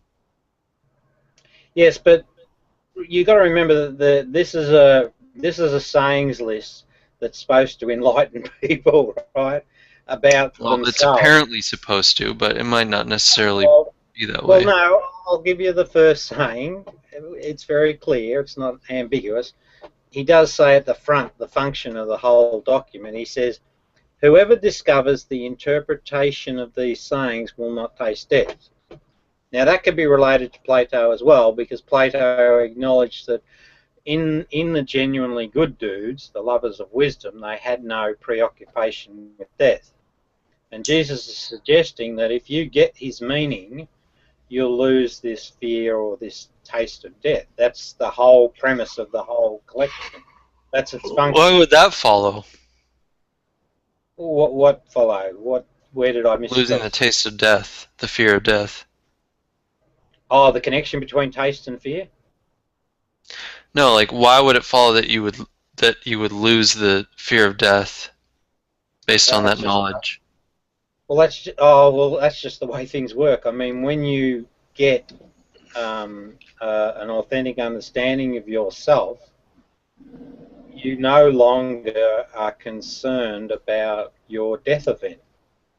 Don't ask me how it works, but it's the way it works. It just is that way. It's sort of like, that's the mystery of wisdom, courage, temperance, and truth. You can't teach the damn things, but, you know, when people start behaving properly and caring and compassionate human beings, those are characteristics that we recognise in people of that calibre. So you're saying they're, to quote the Bible, they're written on the hearts of all men. Yeah, it's there. It's evident in everybody. But they only materialise when you actually adopt the practices of the good. When you practice the practices. Apply. Yeah, you got to apply it. It's Yeah. not. You can't just think it into being, because if you could think it into being, Plato wouldn't have written the piece that he wrote about Meno. So the Meno story is about the fact that, well, at least Plato's observation, that you cannot teach virtue. It's impossible. That was his conclusion in Meno.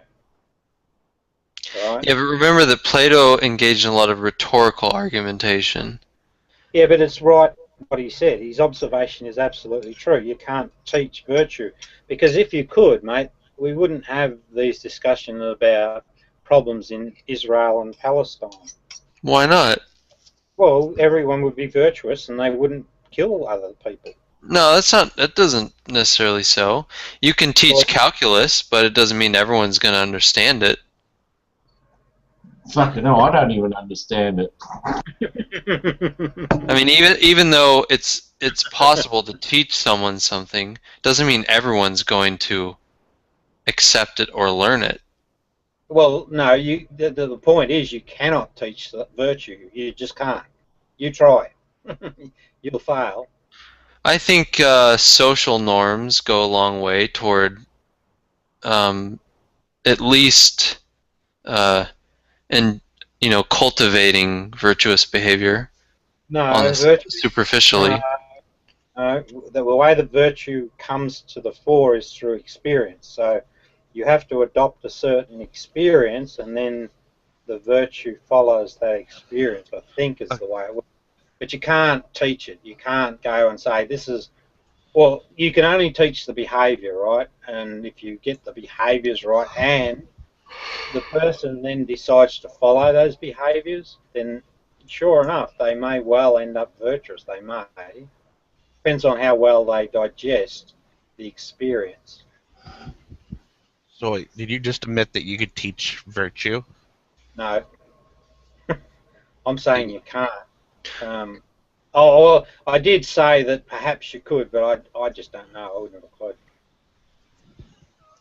So, which is it? Can you or can't you? Well, if I listen to Plato, you can't. And do you think he's right or not? Rob, stop calling him a cunt.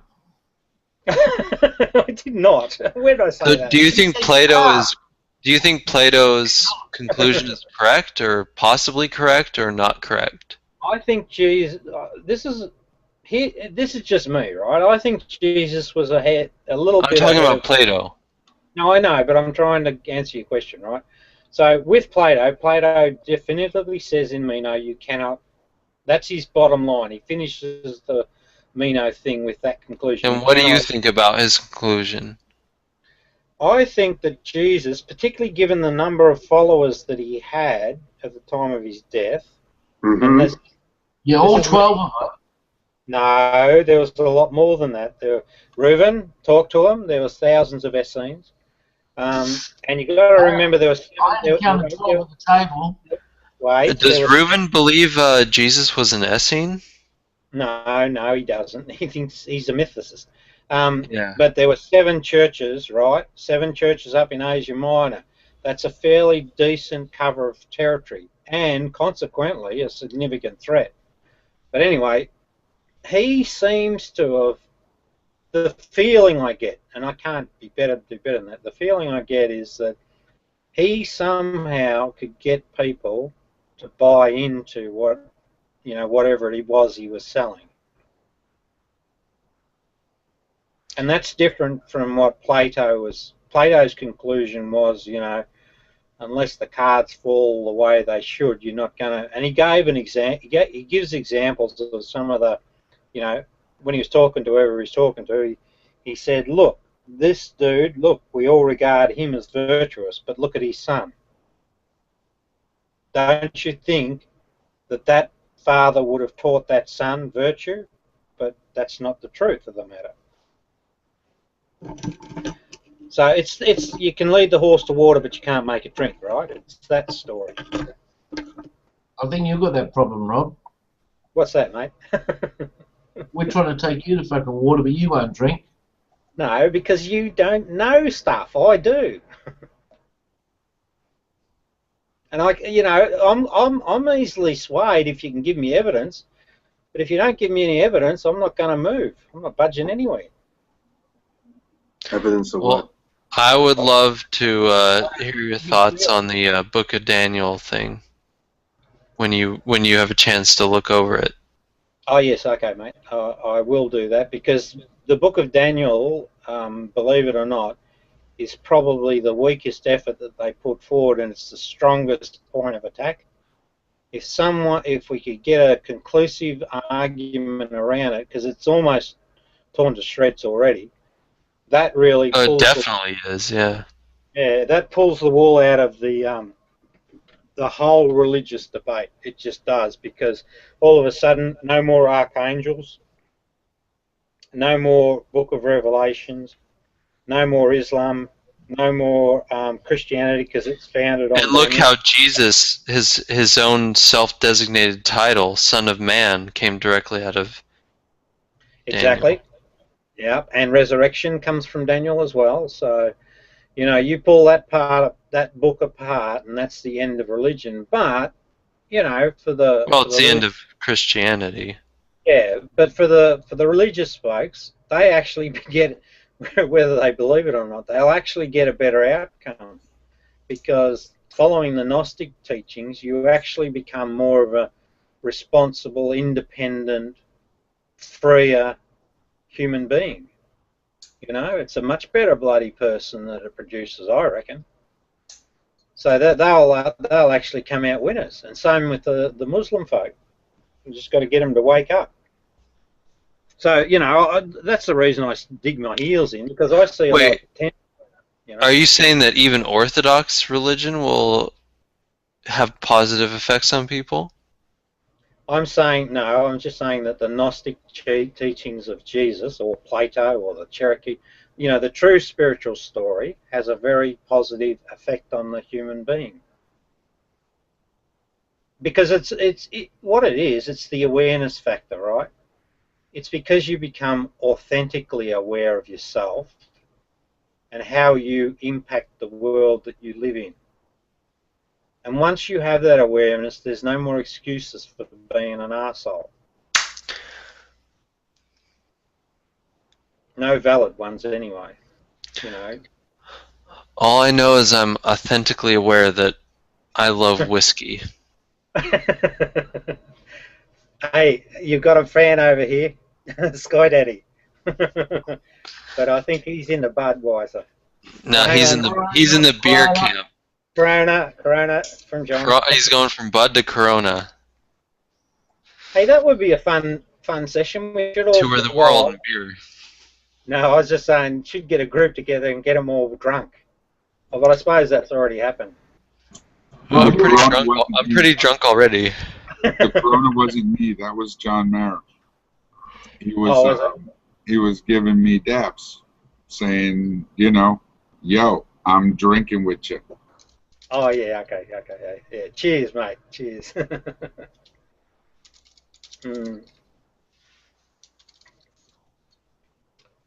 All right, mate. We had a good little conversation on cam while you two were talking on cam. Oh, okay, in the chat window there. No, we were just making faces at each other and thumbs upping. Yeah, you and he get on real well, mate. I can tell straight away. He's actually. Oh, is he an asshole too? No, Johnny's he's a good bloke, but I can't say that publicly. To me, he's an asshole. I get along well with assholes, and I think it's because I'm an asshole. No, mate, you're fine. Yeah. Well, that's because I'm not trying hard enough. No, I can tell you're all right. Although there is one question mark I've got. You don't like our friend Reuven. No, I love Reuven. I was totally kidding. I think Reuven's awesome. Like I said, I don't see how. That's why I like to. I like to use dry humor, but when you like attack someone's character and use dry humor, it's real important that you use someone that you can't hate on. Yeah, like I said about Reuven, you know, if you don't like what Reuven has to say, all you got to do is not watch what he's writing, and all of a sudden he's the nicest, most quiet person in the world. Yeah, he's not pushy at all. He works for Mossad. If I were as smart as Reuven and knew as much as he did, I would not be able to keep my mouth shut in half of these hangouts. He knows too much. Yeah, he knows too much, yep. He has to be destroyed. Well, it's okay as long as he doesn't talk. You know, yeah, as long as his mic remains. Yeah. As long as he doesn't. But he's not by choice too. He doesn't impose himself upon anybody ever. I mean, because he doesn't talk on his mic or something. He's but collecting information. He's a spy for Mossad. That's why he knows so much. Fine, he can have whatever he wants on me. I'm no one to nobody. He's the AI that the NSA developed to spy on everybody. There's a Reuven in every Google Hangout. Yeah, why is that? Because the NSA wants to spy on him. Because he's Skynet. That's a fair straight away. Are you guys watching his avatar? and you notice how he records it and he keeps the information for 2 or 3 years? Yeah. Who's that? Who does Reuven records it. Oh, does he? Oh, okay. We're live. We're still live.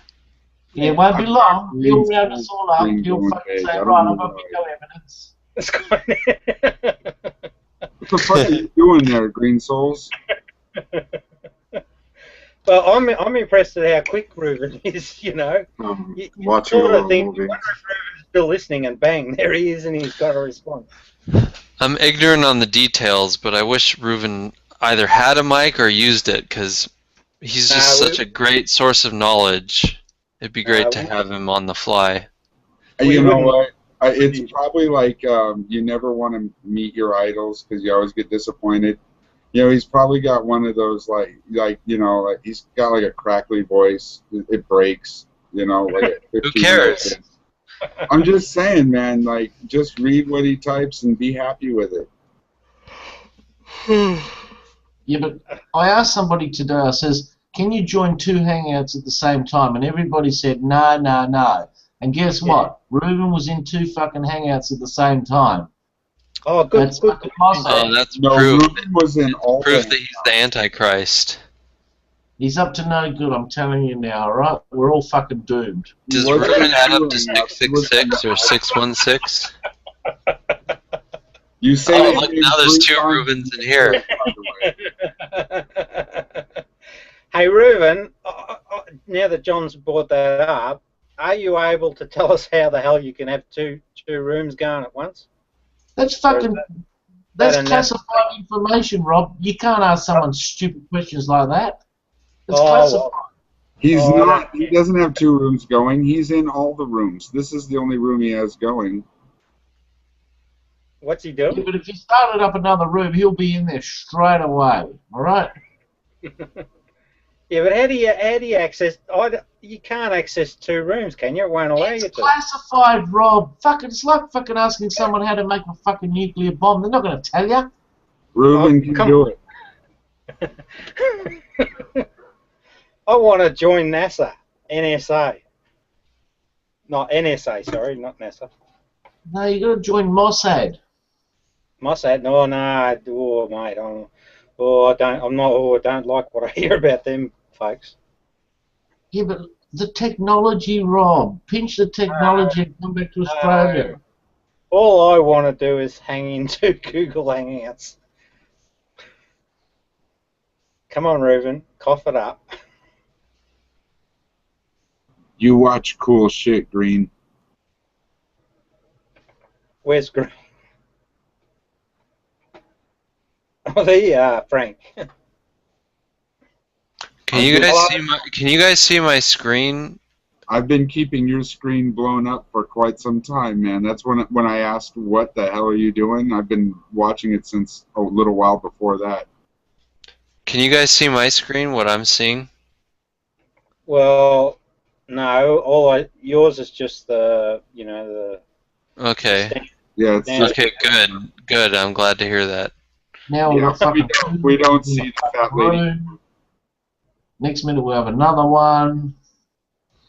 Hey, Sky Daddy, if you want to watch what he's watching, you can just click on the YouTube app. What? Someone can watch what I'm watching? No, watch what Green's watching. Oh. Yeah, you just click on his picture, right? No, that's at the YouTube app. He's in the YouTube app.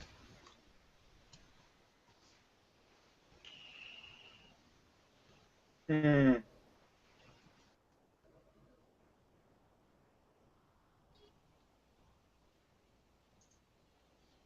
Oh, that was horrible. Hey, how did you do that? That was awesome as hell. Why? That was some horrible 80s nightmare. New technology. Yeah, mate, you're going to have to catch up. Yeah, double up the catch up. Yeah. Can you guys hear me? Yeah, I stopped it. I was watching the movie Wrath.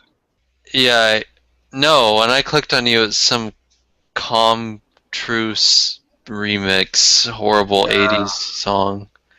No, it's actually a song from now. He just makes it sound like the 80s. Oh, well then I was right. It sounds like it's from the 80s.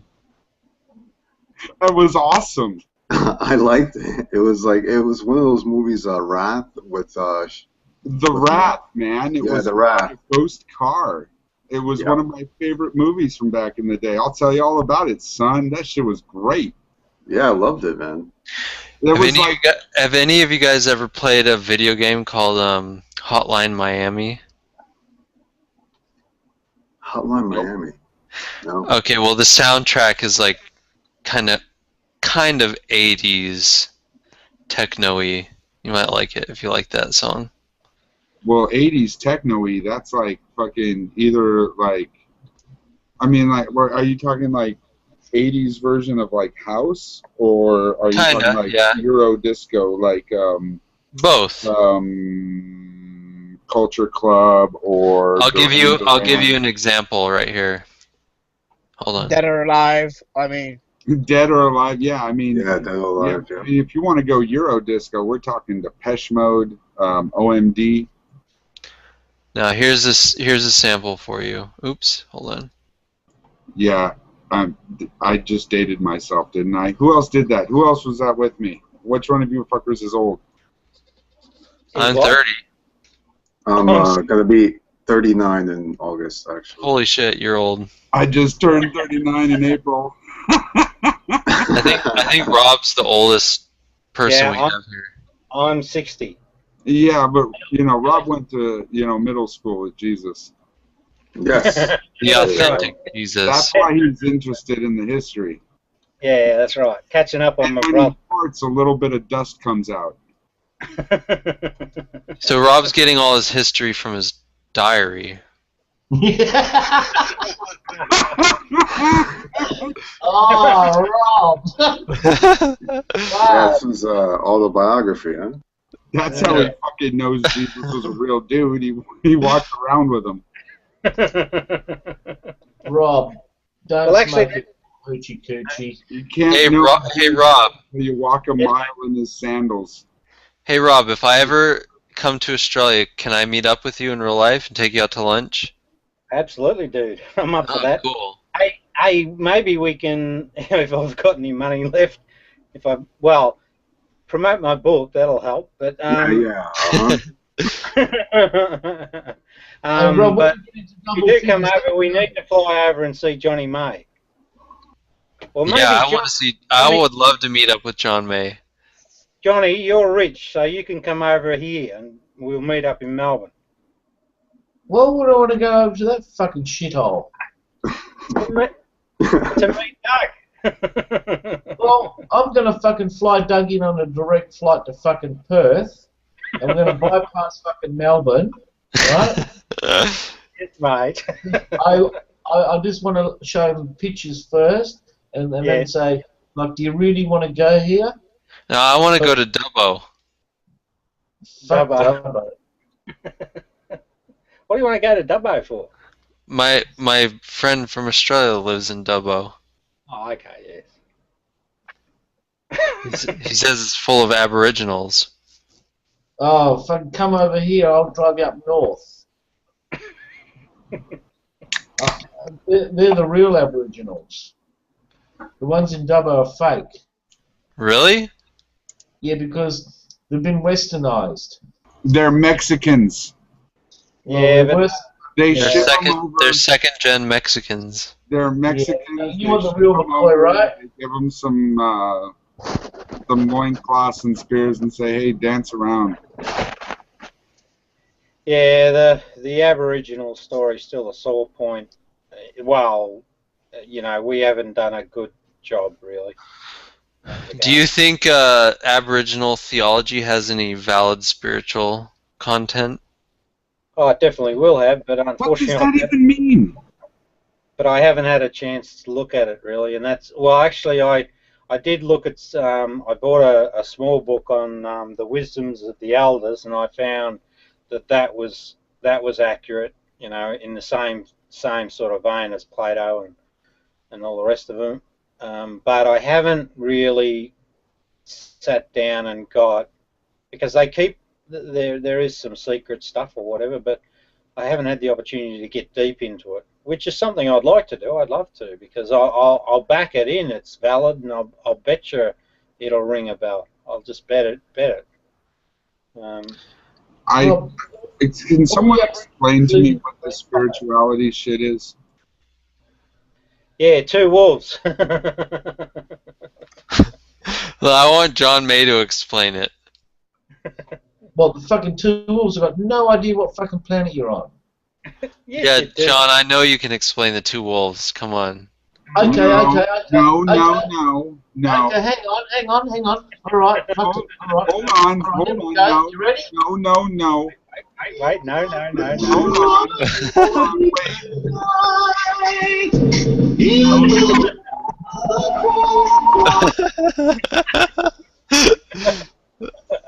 Oh no!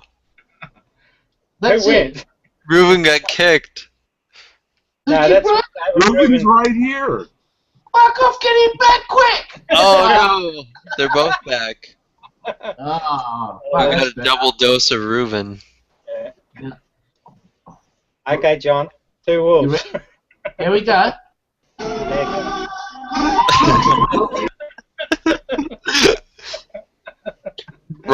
John, wolves don't live in the jungle. They do in his mind. His mind's a jungle. Hey. Oh, okay. Hey, did you see that comment from Reuven? Is that true? That you cannot play copyright music on my stream? Only if it's a parody. I already got a complaint. Okay, right. Who'd it come from, Reuven? Google, I suppose. There's no way they could keep track of that. Well, there was a while back, I remember, I forget which record owner. Oh, okay, could be anyway. Could have been Sorry about that, guys. I did not mean to burp into an open mic. I didn't realize my mic was open. We didn't even hear the burp. Oh, yeah, you didn't do anything wrong. So far, only John May is fucked up big time. I belched really audibly, and I looked up as I was doing it, and my fucking mic is gray. I'm like, oh no, I'm so glad someone was talking. That's okay, I've already farted like 3 or 4 times while talking. Yeah, my chair squeaks bad. Like, I really try not to move when my mic is open.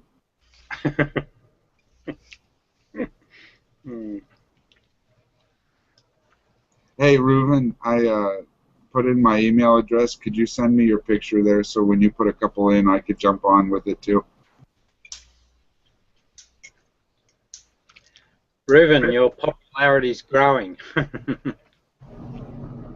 Who's the new dude? Reuven's taking up an extra slot. He's worth it. He has that much to say, okay? Who's that, Reuven? Yeah, that's right. Which one, the NSA? No, Reuven, they were both coming through as Carl. He needs two docs so he can talk through his mouth and his ass at the same time. What's up, Eric? Hello? How you going? Hello, Eric. I recognize that Aloha shirt. Yeah, I tend to put it on at night. And I recognize that voice too. So is that Andrew? Or is that Ron? I'm Sky Daddy. Yeah, who are you? That's Ron or it's Andrew? Neither. I recognize that voice. But do you recognize the Budweiser can? Do you recognize the face? Face. This is me, man. I'm not Ron or Andrew. I promise I'm not pretending I'm not them and being them. I'm really on cam, waving my hand. Here's my beer. Waving my hand again. There's my beer. Wouldn't want to use him for a fucking eyewitness. I know him. Oh, that's the guy. You're in a fucking lineup, and he goes, "Yep, that's him. Know him. Know the voice. Fuck guilty. Fuck you." Fuck. Who's Ron or Andrew? Who are they? It doesn't matter. So this is a YouTube. This is YouTube versus Google Plus, which is interesting. How the two merge, and unfortunately they forced the merger. Unfortunately, yep. Did they? So YouTube and Google Plus is a merge? Well, they're both owned by Google, but they integrated the accounts. Oh, okay. But they didn't force everyone to use real names or force real authentic account authentication, and so I see that you're on camera. Sky Lab, Sky Daddy 22, but that means squat to me. So I'm guessing you're a YouTube user who's been forced over to Google Plus. No. Let's find out here real quick. They actually just Yeah, you are. They actually just scrapped the real name requirement, I heard. Oh, they did that a long time ago. Really? Yeah. Oh yeah. I don't know. I wasn't forced. It was just made for me. I thought I mean that they scrapped it. In other words, it's not a I requirement. never had my real name on my Google Plus account until I was convinced to just go with my real name. But yeah, a lot of people that were on Google Plus used to have their real name, but they don't anymore. Well, your real name's on your video screen. Yeah, well, it's my real name. I got no issue with it. Yeah. Why were you convinced? What's the story there? How was I convinced? No, why? You said you were convinced to put your real name out. To just be authentic? Yeah. Well, how did that happen? Or did you just decide? What's the point of getting to know people through a video call, face to face? So it was your choice to put it out there then, yeah? Oh yeah. Most people know me on these Hangouts as Eric K. Ah, okay. Hey, Eric, I don't know you. What's your stance or what's your interests? Or would you prefer me to go? Huh? I do engineering. Yeah.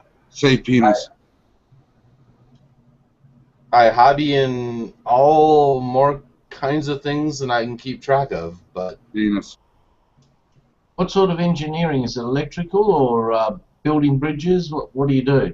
Yeah, I do electrical, but I would call it controls. Industrial automation is what I do.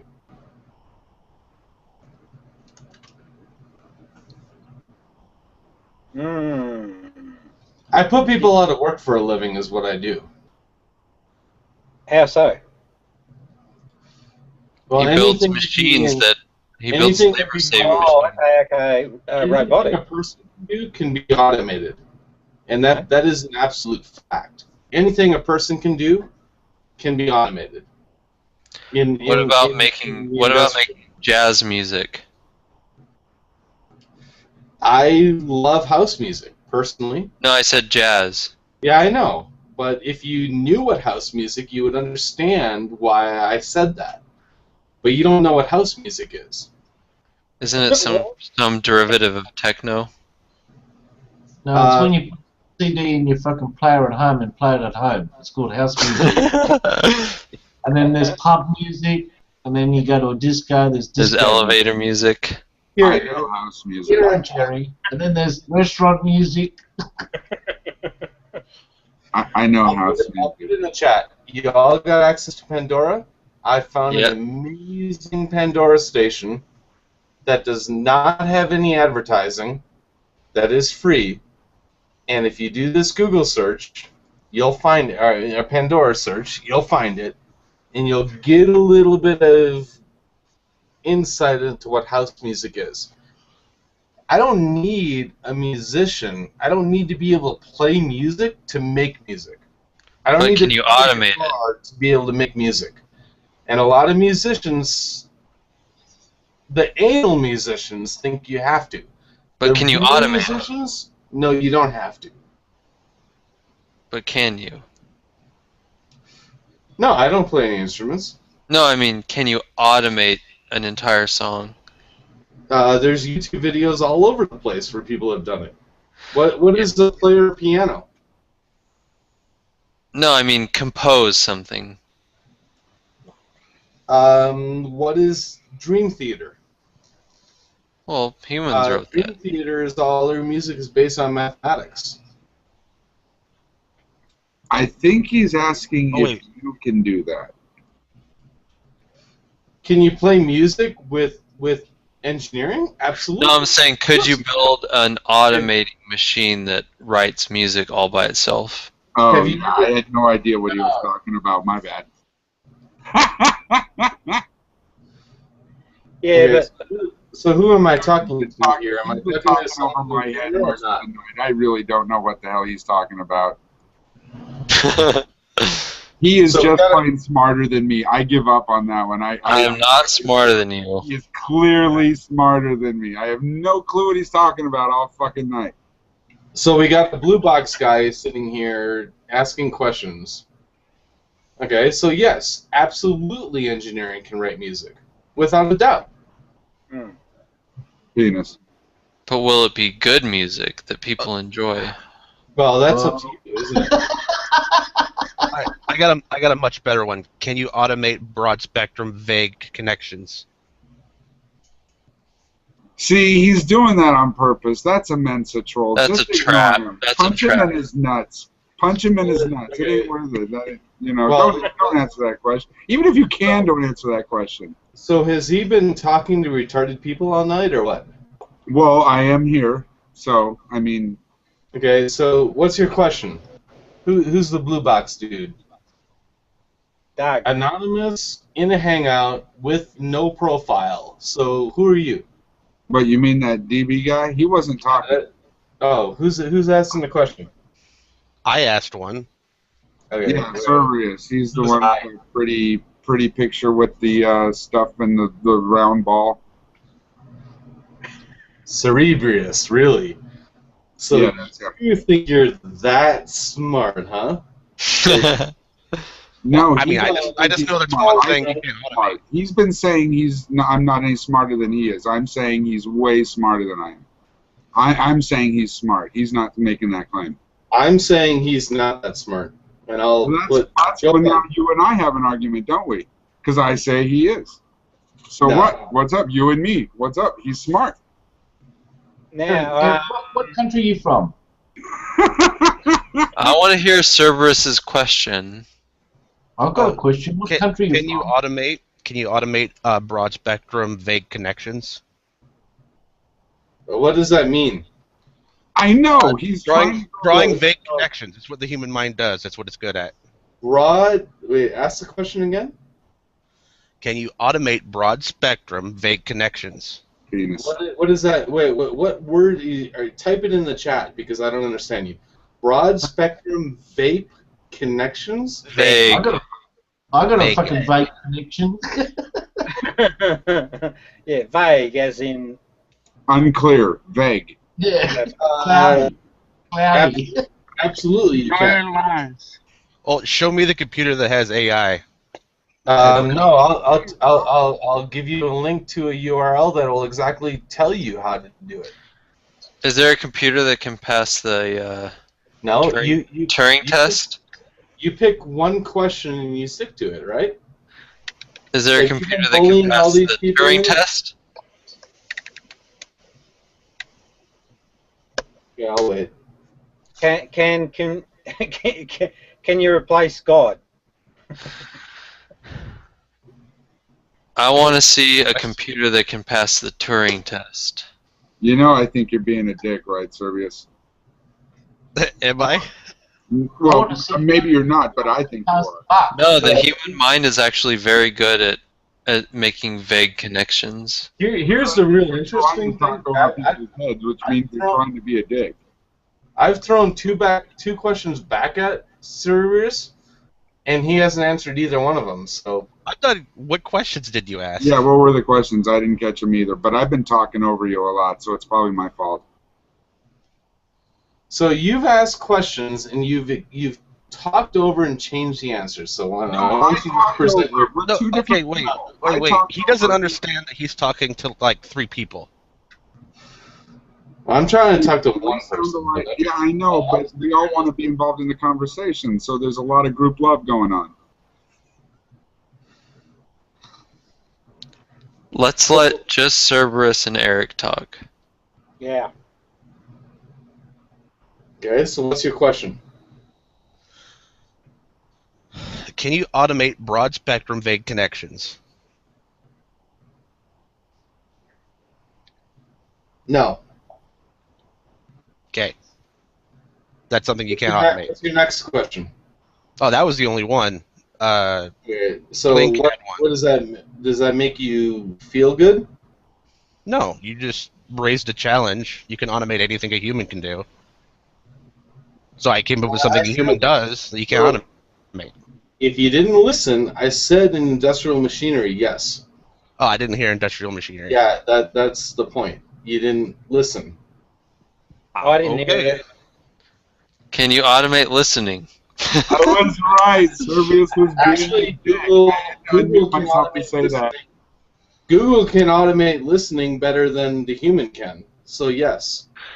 So Eric, let me ask you a question. Do you think there will someday be a time where human industrial production, the human labor element, will be eliminated completely?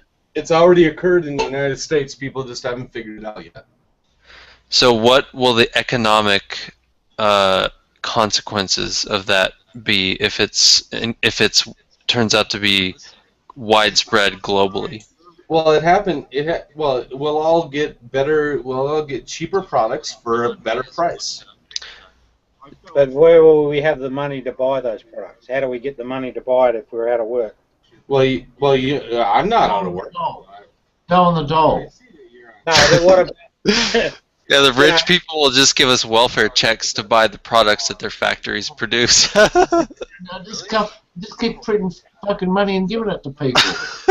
That's exactly what's happening in the United States right now. That's why the United States is falling apart and why Europe...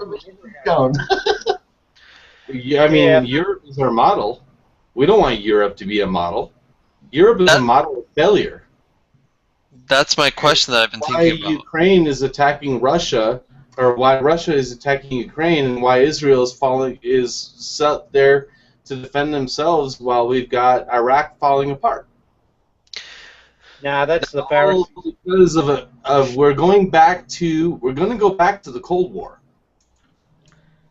No, mate. Socialistic policies.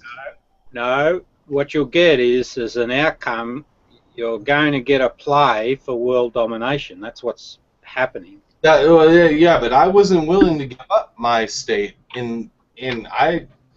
If anyone will say that the U.S. being the sole world power didn't help out the world, then you can go back to China. You let China run the world, and we'll see how happy everyone else in the rest of the world is. We have our resources here in the States. We are self-sufficient. Minus the honeybees from Australia, the United States is self-sufficient. Can be. Yeah, I understand. What that, about but coffee beans? You've got a fox in the hen house. I can smell the coffee from Brazil. Can you, mate? Yeah. What about we're also dependent on Australia for uranium? No, we're not. Oh, come on, we are too. Okay, so now who am I talking? So I got a blue box man, and I got I'm blue box. very blue. Okay, price is going up. Run with it. You're blue box man for the night. Well, he's a blue man. Yeah, that's all right. I'm an anonymous person. This is why I don't do Hangouts on air. There's too much YouTube influence in them. People don't want to actually be themselves. They just want to hide behind an internet persona that, you know what? Long enough timeline, it will catch up with you, and everything you've done will catch up with you and will be exposed. Hey, I haven't done anything wrong. I just asked about uranium. I don't know. I mean, I'm being myself. I just asked a masquerade ball. I'm jacking the fucking price up now. You told me you're depending on Australia. Fuck that. Australia is one of the largest producers of uranium. That's why. Wait one second. He made a statement. The whole point of masquerade balls was so people would act like them true selves. I am acting like my true self. I don't have a webcam. And I'm in big trouble. Yeah, I forgot to say earlier, Serbius, he's still being a dick. Yeah, I admitted to it then. Yeah, I actually went back to make sure. You know, I just wanted to make sure everybody knew that I was down. I was down from the start. I knew what was going on. Hey, Eric, can I ask you one more question? You can ask me as many questions as you want. I got no issue. The increasing automation of production has been a thing I've been thinking about a lot, like over the years. And do you think that like the service sector of the economy will expand to redistribute some of the capital from the some of the wealth from the production sector of the economy to kind of spread it out? Do you think the service sector will expand? Like, for example, you can think of like home delivery of groceries, or just think of any service sector expansion. Or do you think that there'll have to be some kind of government intervention where they'll have to like have really high tax rates on the people who own the means of industrial production to redistribute the super efficient production of wealth in that sector? Like, what do you envision as the future economic structure in a world where almost all production is fully automated? Which is a good thing. I mean, get the labour out of it, but how does it play out economically? Yeah, that's what I'm curious about. Me too. You pulled up a whole bunch of democratic keywords, which I find very, very interesting. It dictates your age. When I was 12 years old, my parents told me, I grew up German. I'm German. My last name is German. You got my German name right there. I was the first person in my family ever in the United States to not speak German. My parents said, take Spanish. My parents were teachers. They also said, we went into a service economy in 1970, 1980. It was done. the fact now that the United States, that people are figuring out that the unions have been obsolete for 30 years, if people only knew how much America could produce if we got rid of the auto workers union, the longshoremen's union, the Teamsters, we'd have products at half the price that we're paying for now. Half the price. Wait, what's the motivation to lower the price? Yeah, but part of the, well, I just wanted. Oh no, sorry, I'm cutting across you. So you. I'll answer any question because I'll tell you exactly how much. I worked in the ports of LA. I know what they pay those guys to load the in LA, in California. The rest of the world doesn't work this way. LA does. It's International Longshoremen's Union. They're $250,000 a year for a guy to drive a joystick. I've driven the cranes that they drive. I built one. They pay him $250,000 a year, and if they hurt their pinky climbing down the ladder, they're out of work for an entire year. And they milk the fuck. They're not milking the system. They're milking all of us for every fucking penny everything we pay in the United States is paying for the longshoremen and Teamsters unions. Every single car, Americans can build a better. We still build the best cars in the world. Germany excluded, because Germans over-engineer everything. They make an amazing vehicle. But when it comes down to innovation, all of the innovation in the world comes out of the United States. Compare any manufacturer in the world to what the Chevy Volt is. You will not find in a single manufacturer in the world can release a car that's equivalent to the Chevy Volt. Or the Tesla. No, Tesla is not even in the ballpark of the Chevy Volt. Really? Tesla really? is all about government spending. It's all about money pumping in our tax dollars, paying someone to create a car that is flawed from design. Yeah, well, let's take the scenario. I thought it was a pretty good electric car. And do you know anything about the Chevy Volt?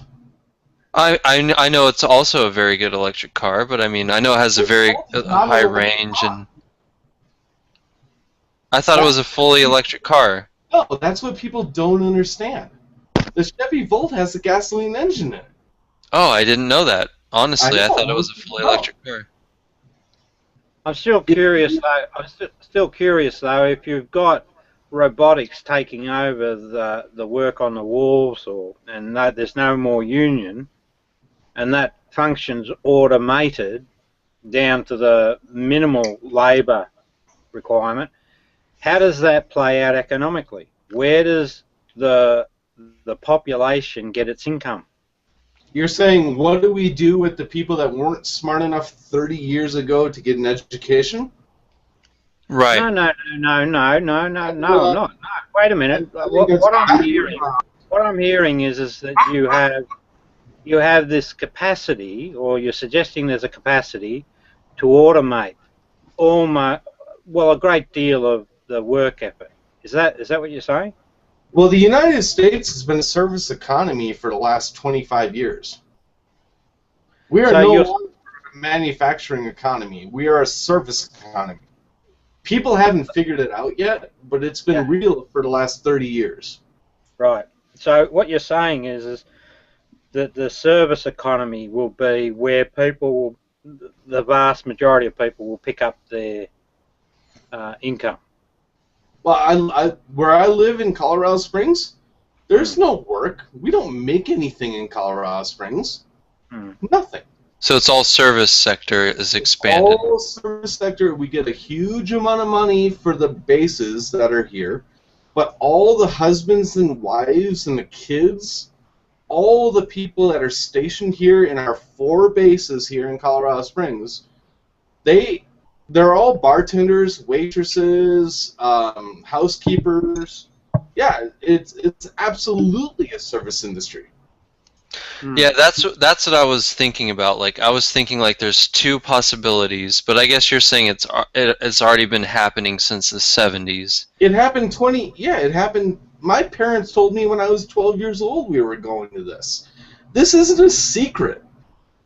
What I agree with what you're saying. A wealthy country is you export your manufacturing to where manufacturing is cheap. The patents, here's the subtle difference. Okay, the United States is still the land of opportunity because in Europe you can reverse engineer patents. In the United States you cannot. And you're saying we have stricter patent laws. Subtle difference why all the development in the world that is capitalized in the United States is because of our laws. Now the Germans make an amazing product. They make amazing products. I worked for a German company for off and on for 12 years. I'm German. We squashed Germany after World War II. Yeah, we rebuilt them. We gave them a ton of money to rebuild, and now they're our competitors. It's not because of money. It's because of drive and because of ambition. And in the United States, if you have drive and ambition, still to this day, you can become a Steve Jobs, you can become a Bill Gates, you can become a fucking Facebook piece of shit, Mark Zuckerberg, whatever. You can do that. You can't do that anywhere else in the world. Only in the United States can you do that.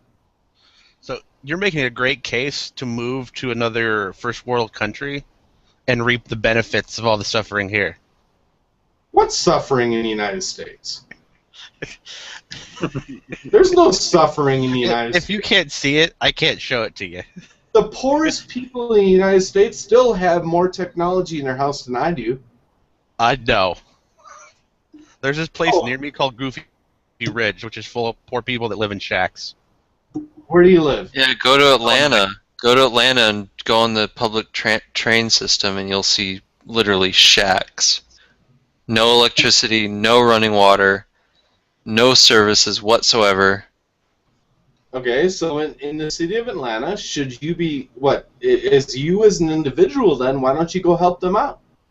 No, I'm just saying that there are locations like that. I'm not. Why don't you go help them out? I'm not I giving. actually do. I'm not giving a prognosis or anything. I'm just saying that those places exist. Well, yeah, but do those people sit there because that's their only option? Do you really believe that? I don't know. I doubt it is. Goofy Ridge, it is. I mean, we've actually uplifted about 7 or 8 people that just didn't have the money to get started. You have the opportunity, whether you have the drive or not. Here's what the whole world doesn't understand about the United States. If you want help, there is so much help available, and yeah, it may come from private organizations. If you depend on the government to get you out of poverty, you're never, ever going to get out of poverty. Because the government doesn't want you to get out of poverty. The private sector will get you out of poverty, but they're going to force you to work to do it. I absolutely believe in that. Will the United States, because of our system, always have a poor class? Absolutely. The belief that we can get rid of the people who do not want to do anything is a myth. You cannot do it. The Star Trek mentality does not exist. Yeah, I agree with that for sure. Okay? If you want to get out of poverty, dude, I got plenty of money lying around. I will help people if they need help. And what I do with help is someone who needs glasses, someone who needs a basic medication, not long term, but the private sector, the trickle down economics of the private sector does help people out, without a doubt. The media in the United States wants to make all people who have any money is evil. It's bullshit. And you never eliminate the poor class. No, wait a minute. That's wrong, because you do have, and Wall Street clearly shows, those people are overpaid to the hilt. And Wait. Who's people? The investors at Wall Street are overpaid. I invest in Wall Street. Me too. Sorry. No. I own ExxonMobil stock. I bought as much BP as I could when the oil spill occurred. Heck yeah. Anyone who was smart did. Yeah. No, sorry. I'm thinking of the operators, the guys that actually run that environment. You're talking about investment bankers, right? Yeah, the guys that earn these whacking great, $1 million bonuses and all of that. For bankrupting Lehman Brothers. How much of a bonus is too much of a bonus, and who gets to decide it? When you're a publicly traded company, the stockholders decide. But when you have an economy or an outcome in your community where 1% of the nation holds an immoral amount of assets compared to the poorest part of your nation, that's wrong. There's something systemically wrong. Wait. In Australia, okay, I'm assuming. It's no different here. No different here. Right. Oh no, there's a huge difference. How so? You have a population of what? 100 million people? 50 million people? We're only about 20-something, 30-something. I don't know. Okay. Well, it's 23 million. You don't even fucking know. Hey? 23 million, Rob. 23. So you're smaller than the city of New York. Yeah. So. You have the ability in a smaller population to make programs that you don't get it.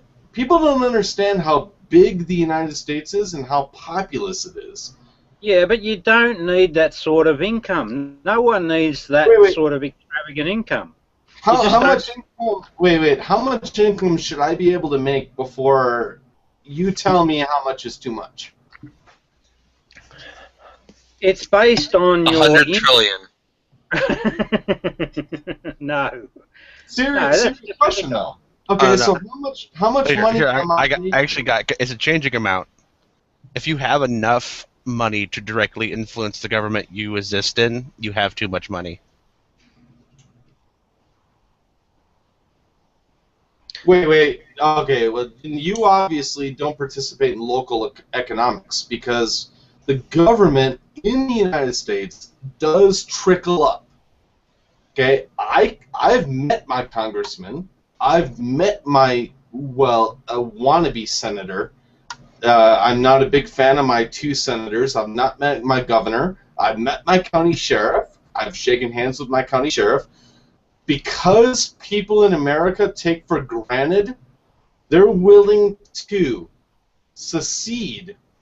When I live in a state where we have a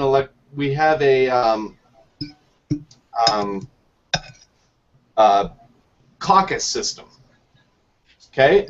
And you know what? People in this state can bitch all they want about who we elect and who we put up as our candidates.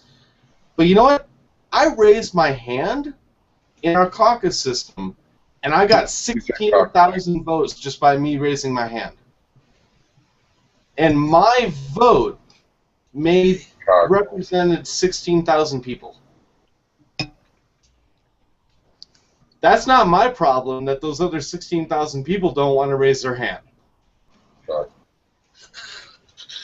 That's why we are a representative democracy. We are not a democracy as much. But don't you think that concentrations of... Yeah, I'm glad that it didn't actually deal with my point. Don't you think that concentrations of economic wealth can have an inordinate influence on the behavior of elected officials? The one, The U.S. Constitution, which I have a copy of sitting right here, already forecasted this. 200 years ago, they forecasted this. They told it. If you read the Declaration of Independence, they say in here, they say what we are going through right now. Right, but it obviously didn't help us because we have we're not following the Constitution anymore.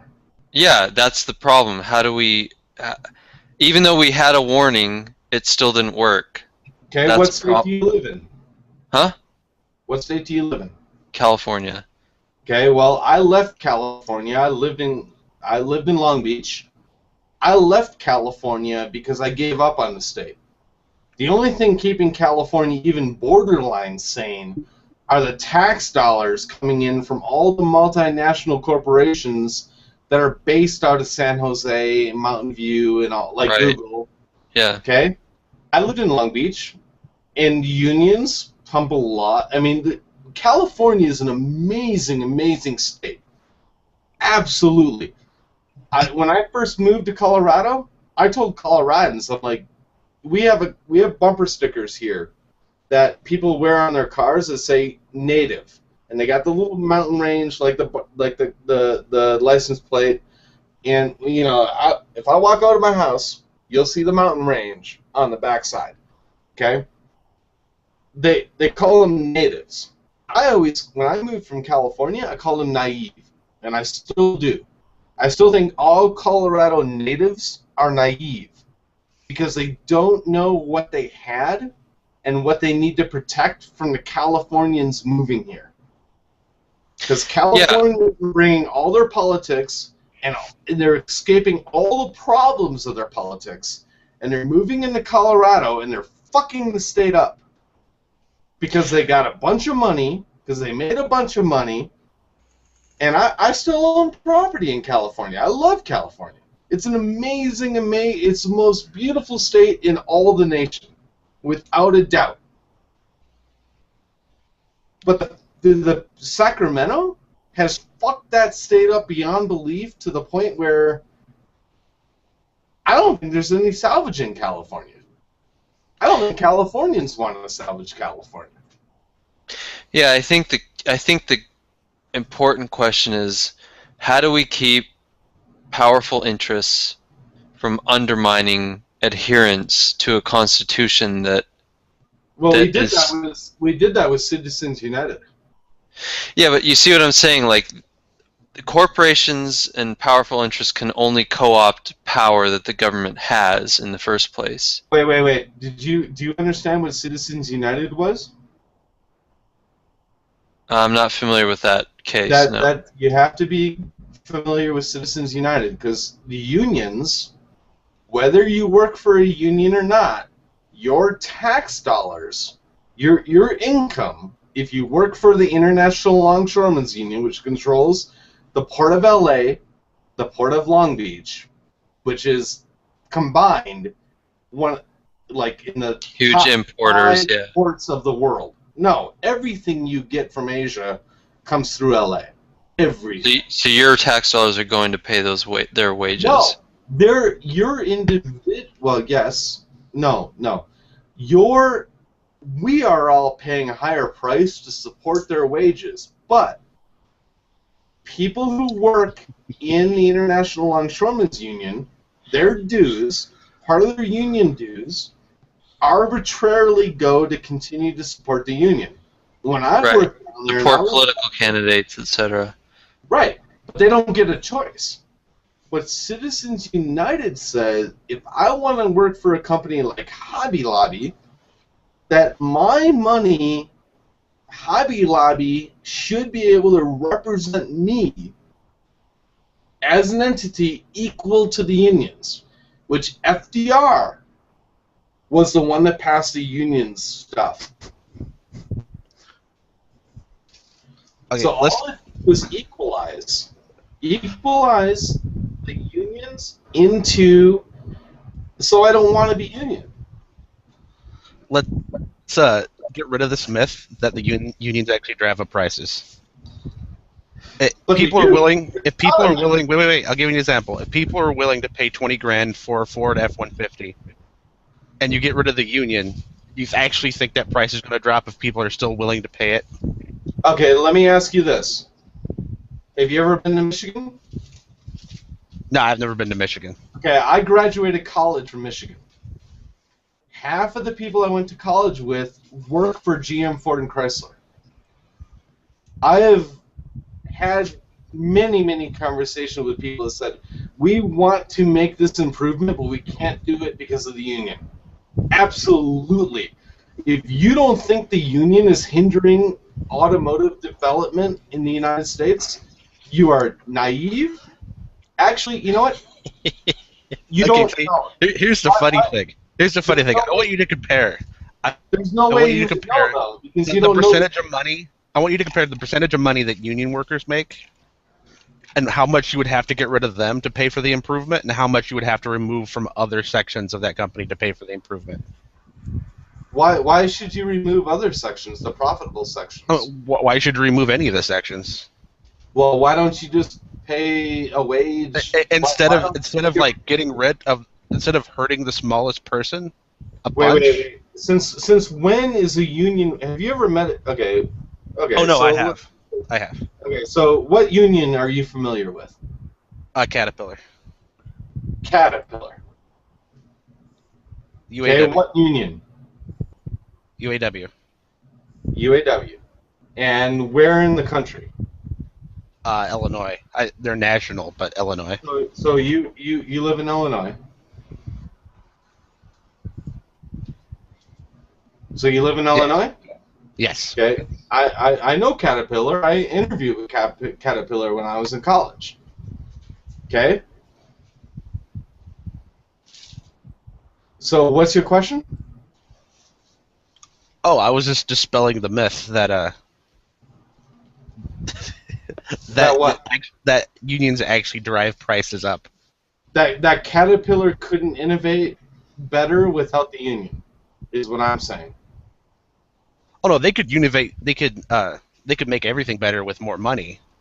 But did I say anything about money? Oh no, but that's what it takes to actually do things. No, you're okay. Hold on, slow down.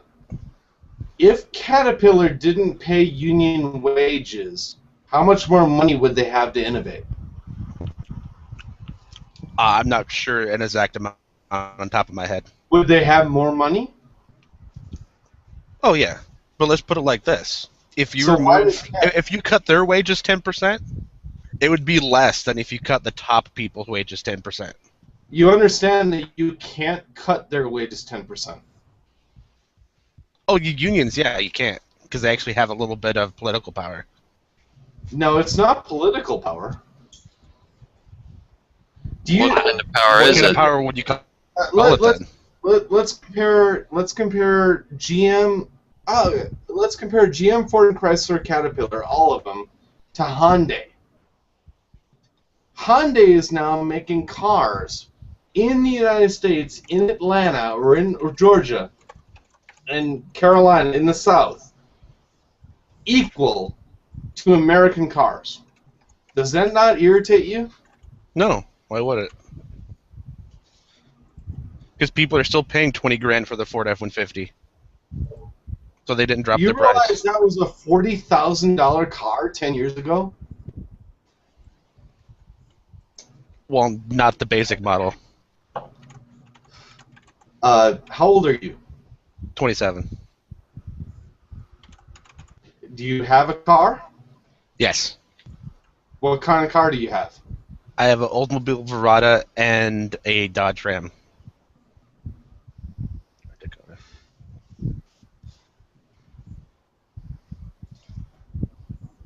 You have two vehicles. Interesting. So you've never driven a Hyundai? Oh, no. And you would never, in Illinois, drive a Hyundai? I'm not sure of a reason why I wouldn't. I just never had a reason to. Why do you drive a truck in Illinois? Because I live on a dirt road in the middle of the country. Then why don't you drive a Subaru? I don't know. Which is by far a superior vehicle in that climate. Yeah, it probably is, but I just didn't want to buy a new one. So why do you drive a truck? Because it gets the job done, and it was used at the price range I wanted. Okay. You bought it in probably 2009. Am I right? 2003. You buy your truck or your car? Oh, that's the Oldsmobile. The truck is from 2003. I think I bought it in 07. At where the gas prices were going up. Yeah. Yep. Now, do you think that Americans can't make a car? Now, so you've never owned a Japanese car. No. I own one. When you drive a Japanese car, it's a shame that Americans lost the market to Japanese cars. The only car I would ever buy that's American ever again is a Ford, and it would be hard pressed for me to even buy that. Why is that? Because of the Auto Workers Union. Okay, I mean, that still doesn't address my point. Why would they ever lower their prices if people are still willing to pay it? They're not willing to pay it. That's why GM just asked for a No, I'm talking about Ford. Ford never took a loan. Exactly. That's why I said Ford is one of the few. And that's the example I use. So why would they ever drop their prices if people were still willing to pay the money? Get rid of the union, cut corners everywhere. If people are still willing to pay 20 grand, they're going to charge 20 grand. You're not going to get a new vehicle. Well, actually, the prices have all dropped because people have realized it's all bullshit. But I didn't see the prices of the Ford F-150s dropping.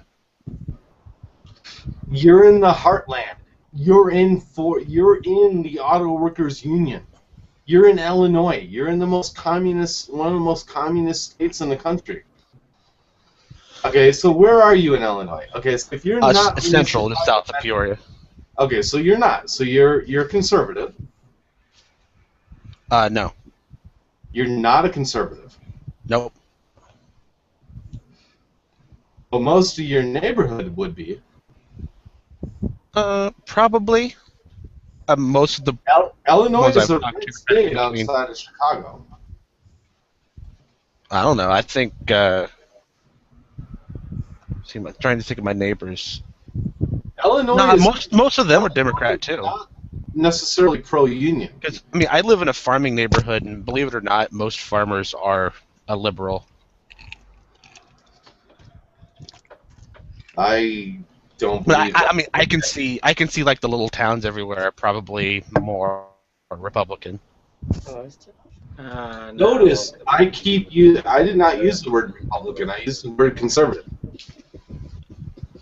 Okay. Big difference. Not really. I think conservatives more vague. Like conservatives, the vague form. No. Yeah. It's really clearly defined as a conservative. Yeah, it's a vague form describing multiple groups that are all conservative. Okay, name a group that's conservative. Libertarians. Tea Party, even though that's not really what they're called. Libertarians. Yep. And they're conservative. Economically, they are. Tend to be conservative, yes. Most Tea Partiers are either conservative or liberal. Yes, and I am a Tea Partier. Which is why I said conservative is the vague form. I participated in the first national Tea Party rally there was 4 years ago. 5 years ago? I don't remember. When Rick Santorum on the Chicago Stock Exchange did his rant, I participated in that. But if you don't think the price of your vehicle is more expensive because of the auto workers union, you know what? I'm sorry. If you don't think the price of every single product you get from China is more expensive because of ILWU, I'm sorry. Go down to the port sometime and Just see look some up- guy so drunk when he comes out of the crane. Go up into a crane and pull a 2-liter bottle full of piss out of a crane. And you want to tell me that guy deserves $250,000 a year? You can pay some guy $10 an hour to drive that crane, because I built one of those cranes. If we want to, you're still not even getting to my point. Well, yeah, I just. Okay, wait. You get rid of the unions. The unions are gone. Let's just imagine that. You can't imagine. Why? You can't no, imagine. I can. You Yeah, I can't. can. I don't know why you can't, but I have an imagination. Cerberus, people are prices. willing to pay 20 grand for a Ford, but more people would be willing to pay 15 or 12. Okay, let me ask you. Okay, so you. And look what happened to Bethlehem Steel. Do you think your Ford F-150 is a better truck than a Toyota Tacoma? Heck no. I'm not really sure. It's no not way. even close. It's not even close. Are you kidding? Will blow the Ford out of the water, and They it'll like cost you the same Tacomas amount of money. Look what happened to Bethlehem Steel, and that's all the info you need on how unions can fuck up a business. Yeah, but I know how unions have fucked up. They're increasing their prices for all of us, for everyone. They're selfish entities. They're No, I'm not increasing saying their they're own not. benefit at the I cost will of say they are selfish like workers. everyone else. I mean, it's a Yeah. capitalist system. You're supposed to be. But No, I mean, see, I still haven't heard the driving force that's going to drive the price down. Here's the gotcha. Competition Unions are made up of individual people. And what Citizens United did is corporations. Unions are corporations. All Citizens United said was that, okay, unions, if you're a corporation, then we're a corporation. That's all it said. The unions need to be broken in this state, in this country. They need to be disemboweled. And, you know, there are good unions. The electrical union is a good union because it sponsors people. It does the essence of what a union is supposed to do. It protects people through the highs and the lows. It gives them re-education. Auto worker union, longshoreman union, it doesn't do that. Teachers unions, horrible. Whole government. So I'm sure that you understand what happened in Wisconsin. Huge, big. My sister's a teacher. My parents were both teachers. My sister got so irritated with being forced through quote-unquote union pressure that she called in sick the day we had the Governor Walker's boycott. She called in sick. That was the only way she could gracefully get out of it. She said and she was physically sick.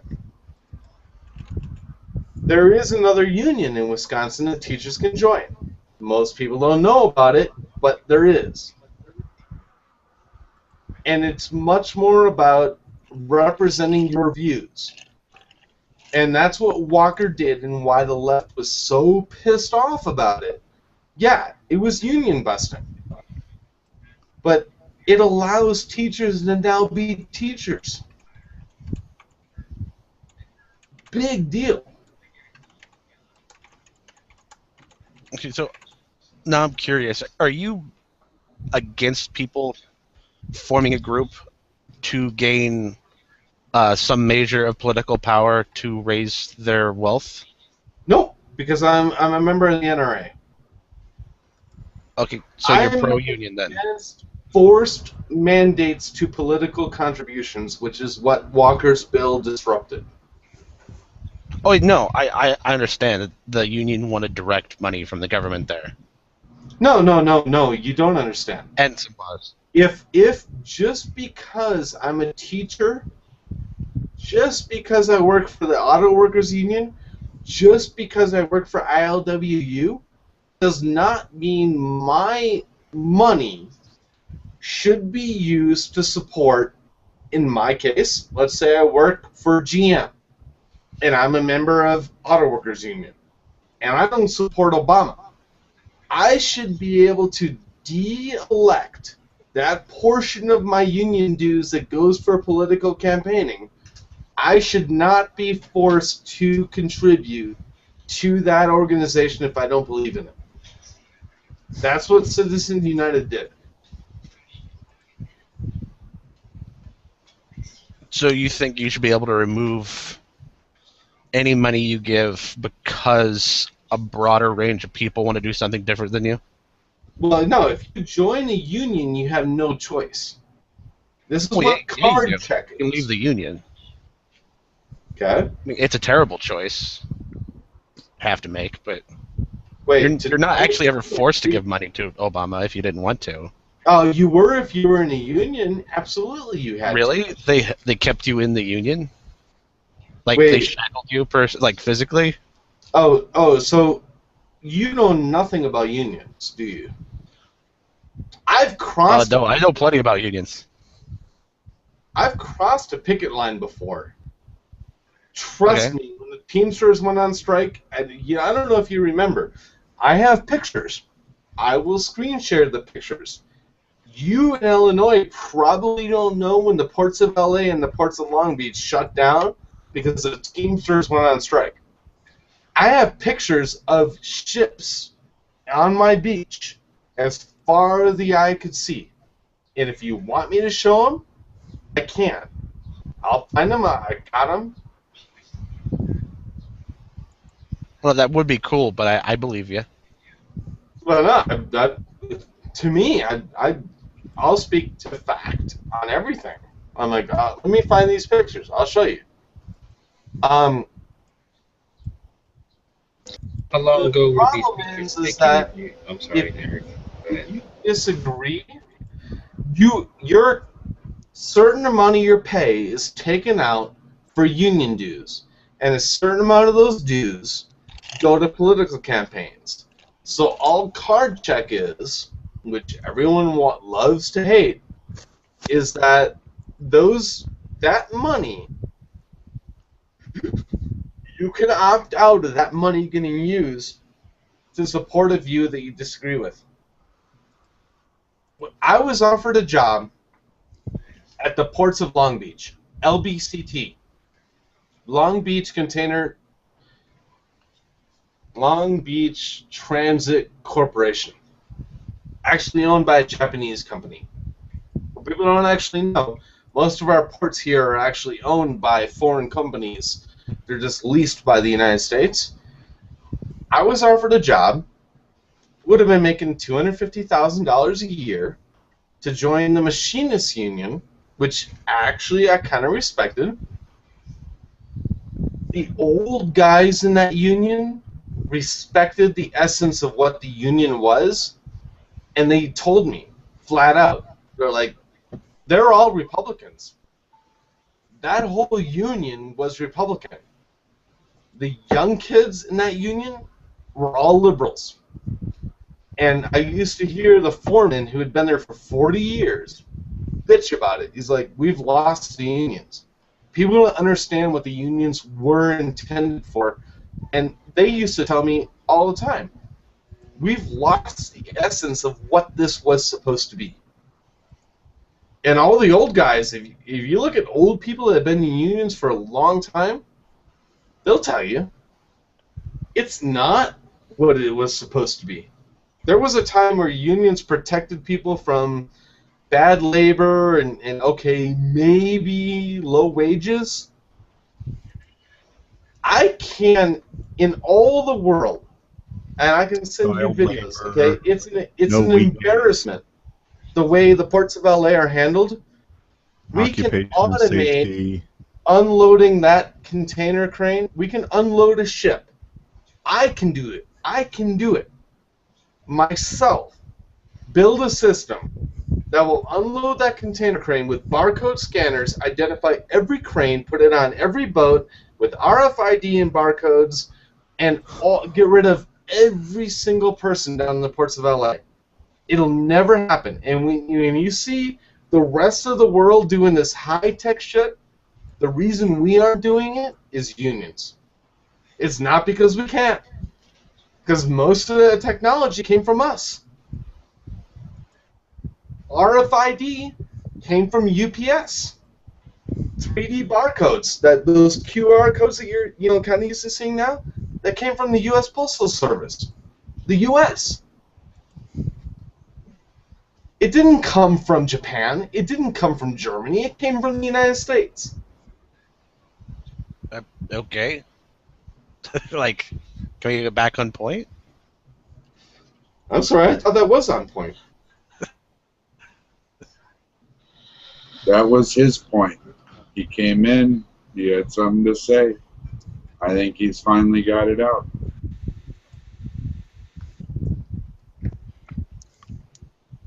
Okay, so I've got that you're oh, okay, I remember what the point was. That you think you're still forced somehow to give money to something just because you're in a union.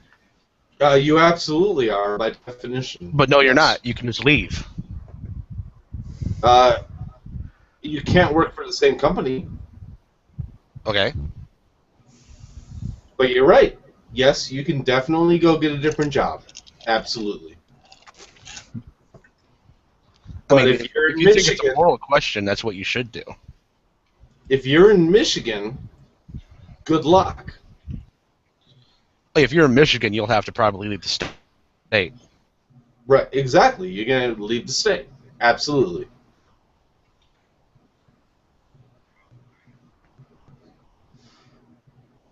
Yeah, I agree. So there's your way to make a moral stance. The bigger problem is that they haven't kept their employees, the members of the union, up to technology. That's why Michigan is bankrupt. That in 2000, when I graduated college, I looked at half the people I was graduating. I'm like, why the fuck would you go work in Michigan? Do you guys not see the writing on the wall? Most Michiganders don't leave Michigan. Michigan is probably like a state like California, where if you're a native Californian, you don't leave California. Michigan is the same way. They're very, very. It's a beautiful, beautiful state, and it's I mean, it's unbelievable. I highly recommend anyone go to Michigan and just drive through it, because it's amazing. They're surrounded by water all over the place. You got amazing hunting and fishing, but the economy fucking sucks. Yeah, but I was under the impression that many of those Michigan plants and the people that work there lost their jobs because they moved production and assembly down to Mexico.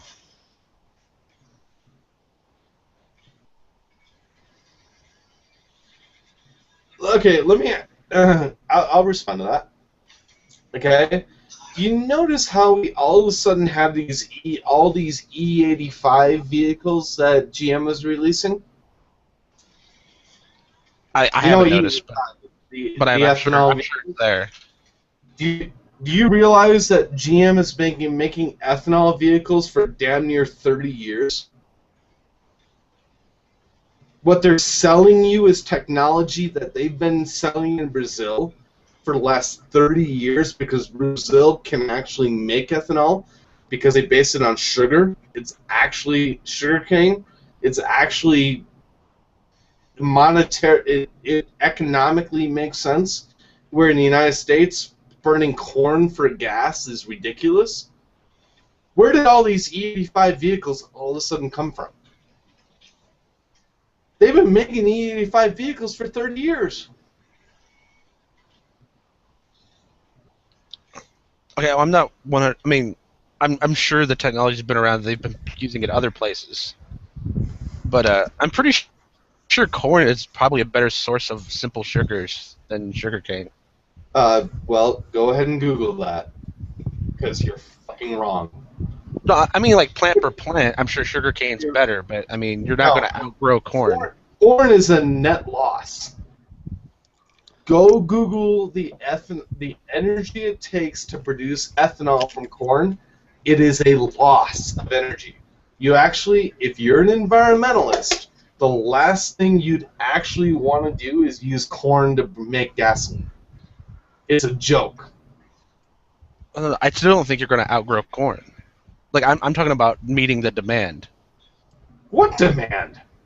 The United States is No. What I'm saying is, if you switched over the whole thing, like you're talking about bringing the technology here, you're not going to supply that demand with sugarcane.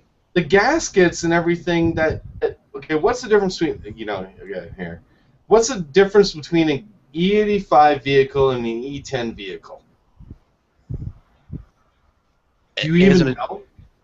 I thought there was. Well, you said gaskets, but I thought there was. I know ethanols and alcohols will break down certain types of plastics and rubbers. Is that the difference? I know the answer. It's 75. Yeah. And the difference between an E85 and an E10 is 75. Come on, am I right? Am I right? I think my math is good. Yeah, I guess extremely technically, it's 75. That's the difference. Actually, that's a very good answer because I am pretty convinced that I found a gasoline station, and if you look at my posts, I've made several posts about it, that I believe is serving me 100% gasoline. If I go fill up at the Costco or any gas station here in Colorado Springs, my gas mileage drops over 10%. What people don't, and I had a friend who owned the bar that been known for, he was all proud of, I got an E85 vehicle, and he ran an E85 for like 2 years, and he's like, I don't get it. He's like, if I just put regular gasoline in it, he's like, I get better gas mileage. I'm like, duh, of course you get better gas mileage. Because it's got more energy it's got more calories per gram. So ethanol in the United States is a joke. I said 10, and then you said 10%. There's the fucking link. There's a lot of 10s going on. Is that a coincidence? Don't know. No, I'm actually curious. I know in Illinois, basically every gas station has 10% alcohol in their gas. The federal government has damn near mandated that. There's a website that you can go to. It's called puregas.org. I think it's Pure Gas. I might have to look it up. Puregas.org, and it will tell you where you can buy pure gasoline versus E10. See, they don't want to call it E10 because if you told people it was E10, they'd get concerned about it. In Wisconsin, when I grew up, the ethanol boosted the octane. So we actually got 104 octane. When I used to have a motorcycle in Wisconsin, ethanol will boost the octane level, but it causes the motor to. It causes all kinds of other issues. But I'm pretty sure my gas station that I'm buying gas from now is serving me 100% gas, not E10. If they told everyone it was E10, people would figure it out. They're not going to do that because they don't want people to figure it out. You don't burn your food. We have more oil and natural gas than we know what to do with in the United States. That's what you think. Oh no, we actually do. We have so much, we're actually just wasting it. We're an exporter. We are now, as of last year, an exporter of energy. The United States. Yeah, but not gas, not oil. You're an importer. Get it right. No, we're not. No, we're not. You are. You're an importer. We're an importer of crude, dude. Well, we are an exporter of what do you think that fucking is? It's something you can't actually use in vehicles. That's what that. It is. Yeah, We've always yeah, been an exporter of gasoline. Yeah, but you import it and you convert it into gas, petrol, gasoline, whatever you want to call it, You right? change crude into like a bunch of different things, but yes. Of course, yeah, you get fucking oil out of it, you get the gas out of it, you're an importer. No. The United States exports more energy than it consumes. What? Tell me the energy. Natural gas is a huge one. Yeah, okay. Next one. Australia too, right? Natural gas. Right, but I don't care about Australia. I only care about the United States. 'Cause I live in Didn't we just start? Aren't we the biggest exporter of light crude? The United States has more oil than the rest of the world even thinks we do. If we tap, but we are an exporter of it. We're an exporter of energy. You're an importer. You're an importer. I'm sorry. You didn't go to the war in the Middle East to fucking, export to fucking them. You're actually buying their oil. Dude, you realize? I mean, we did go over there for the oil, but we didn't go over there to get oil to us. No. We went over there to back the U.S. Stop dollar. buying it then. Stop buying it. Stop buying it. End of story. Well, we don't need to buy it externally. We have enough to support ourselves. Well, stop buying it then. Okay, so where are you? You said, Dude, I go you don't even know why we buy it. But I'm buying 4 John, away. John, calm down a second. We buy it because it backs our dollar. Most countries can't even get gasoline without the U.S. dollar. That's why we kept it. And it's cheaper. There's no reason to use. Okay, if you look at as your household, if someone is offering you resources cheaper or at a reasonable price, are you not going to buy their resources and save your own? Of course you are. Okay, if you want to call the United States hoarders, fine. We're fucking hoarders. We are. Okay, that's fine. I got no issue with that. If people would just say that, stupid talk. That's stupid. That's like you saying, oh, we produce enough sugar, but we import it because we're hoarders. Yeah, I got no issue with that because I live in the United States. John, where do you live? I live in Australia. Okay, so you guys got a ton of natural resources. And what's your point with the oil? Okay, well, yeah, but you got a ton of natural resources. You got a ton of lithium. You got a ton of coal. Yeah, and guess what? And you're selling it all to China right now. Yeah, and? And what are you getting from it? Money. Yeah, well, why? Because we like money. Money makes the world go round. Why do you need Chinese money? It's not. It's Australian dollars. It gets converted into Australian dollars. It's not. How long do you think that's going to last? Because I thought Australia was potentially on board with jumping on the world economy of China ruling the world. China doesn't rule. Nobody rules the world. The United States does. That's what you think. Who's protecting your airspace?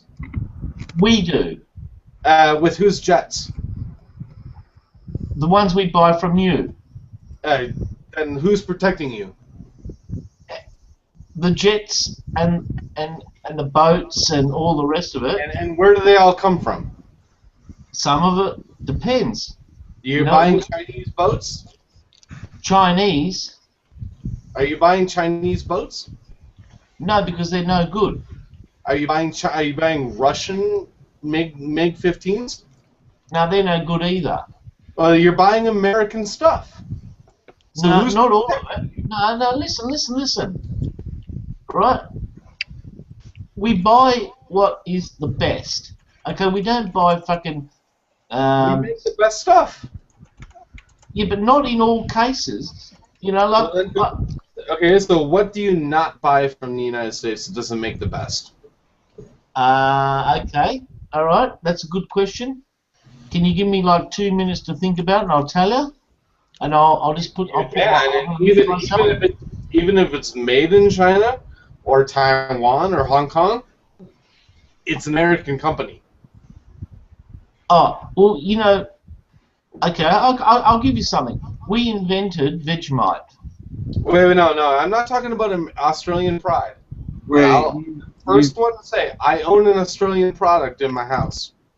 I'm Right. probably one of the few Americans that actually own an Australian product. he's suckering you into a conversation over nationalism.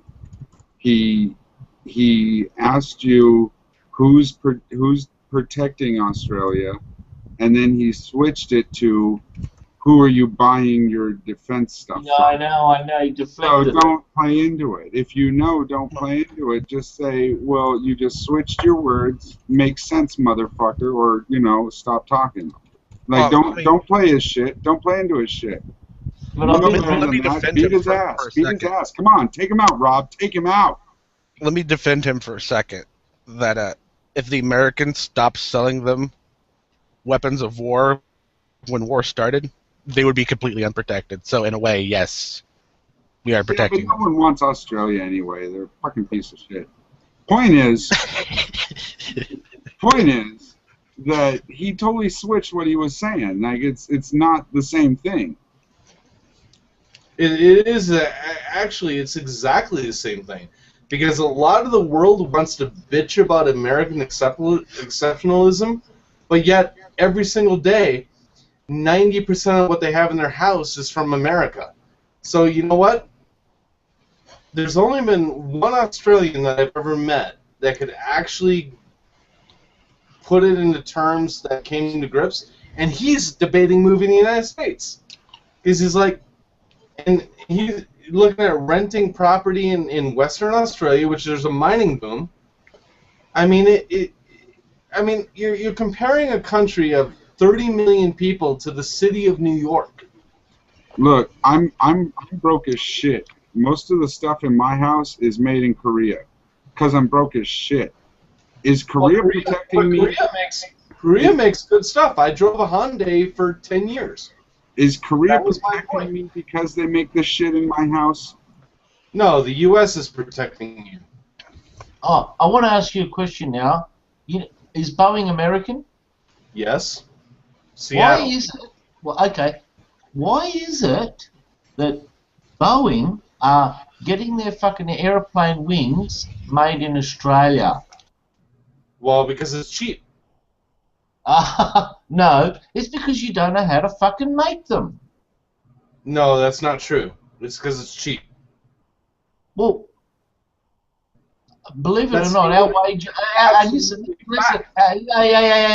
don't butt in.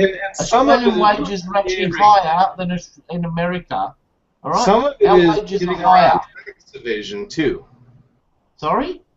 There's tax evasion and there's EPA regulations. I don't think Boeing are into tax evasion, all right? Oh, absolutely. Every multinational does it. Oh, well, you've just get the IRS onto it then straight away. No, but it's not illegal. Oh, tax evasion is not illegal. Well, I call it tax evasion. Don't choke. Well, I'm not Well, when you're deliberately evading taxes, it is tax evasion, whether it's legal or not. But if you assemble parts in a cheaper part of the world to bring them back and assemble, it's way too expensive. All right. This is my point. Why is Hyundai assembling cars in the United States? Because they can do it because they're non-union. Toyota does not do it. The Japanese companies do not do it. We've had this argument. I've had this argument with people before. Assembling something has got nothing to do with made. Okay? Okay, so where is something made? No fucking where. There's not even listen, I'll give you an example, right? I'll give you an example. Ford, right? Is that made in America or assembled in America? Are you talking about Mazda or Ford? I just said Ford. Ford is made in America. Really? Parts from around the world. Oh, Except for the engines. I think the engines are still actually made here. That's like saying I've got some seeds, but I ground them up in Afghanistan. So the bread was made in Afghanistan, but the seeds came from America. Okay. So what's your point? Well, my point is, this definition of being made, it needs to be like it's not actually made there. It's assembled. I prefaced this earlier, and I said this actually earlier. Why are the most powerful corporations in the world, with the exception of a few, based in America? And here's where I'll say the few that are not. The few that are not would be in Korea, which the United States helped. There's Japan, which the United States helped. There's Germany, which the United States helped. Name a product that does not come out of one of those 4 places. A product of what? Name a product that you have in your house that is not owned, that is not built by one of those, a corporation in one of those 4 states. And I say states on purpose. Okay, I just said Vegemite. Vegemite was invented in Australia. An Australian by cuisine. Australia. That's fine. Sorry? So you got your Vegemite. Congratulations. No, you're not up with it. You actually bought it. I don't care. So we import Vegemite. Big deal. No, you don't import it. You bought the company, okay? Kraft bought it. Okay. So it's now an American product. Yeah, but you weren't the inventors of it. But who cares about inventors? Sorry? Here's what the rest of the world doesn't get. The United States allows people to... The reason the whole world runs on United States companies. I said outside of the few. There's Fuji in Japan. There's Sony in Japan. Fuji owns Subaru. There's Toyota, Mitsubishi, which is half owned by Ford, Toyota, which is partnered with Chevy, and Samsung, LG, HG. I couldn't even name a British one. I can name German would be Siemens, would be with Mercedes, which bought Chrysler, because the reason Mercedes bought Chrysler was for their development plant in Michigan. But they're still a German company. I don't know where you got. Why isn't Australia buying up corporations left and right? Because I'll tell you why, right? Money, right? You don't have any money. Well, put it this way. I'll tell you something. And America's got more fucking debt than any other country in the world. Yeah, so we if got you want to talk about how much money you got, don't talk about it because you're going to lose that debt. Yeah, but the problem is most people don't even know what that debt is. Oh, don't worry. I've seen the calculator. You think it's the same as like you owing money to your credit card, and it's not. It's national debt. What it actually is all the different countries in the world banking on the American capitalistic system. That's what it is. That's what a bond is. When we sell treasuries, yeah, it sponsors. What they're doing is they're no different than a bank offering you a mortgage. What it says is that we will continue. The whole world believes in American exceptionalism. And I'm sorry, because our president doesn't believe in American exceptionalism, doesn't mean it's still not here. It is here. And it does exist. Now, to the point we were talking earlier, what do you do with the people who are out of work because I put people out of work doing automation? You know what? It sucks. But you know what? If there wouldn't be a fucking shit, even before this immigration thing that we have now here on the Mexican border, I lived in LA. I met a girl who says, I can't date you, I can't talk to you because I'm supposed to be married to this guy. If the rest of the country thinks that we didn't have an immigration problem before what's going on right now, I'm happy it's happening, and Obama's going to fucking deal with it. He's going to go down sinking in flames. Because he created this. And the Southwest, Joe Arpaio in Phoenix, and I've been down there, it's a fucking problem. And did Bush necessarily do anything good? No. But the unions, okay, can you hire a fucking Mexican with no skill to do a union job at the AAW? The AAW? Absolutely. They can do a job. Give them a little bit of training in Spanish, and they can do what guy is paying. They'll do for $10 an hour what a guy is making $35 an hour for within a week. Absolutely. And I respect that. But you got to do it legally.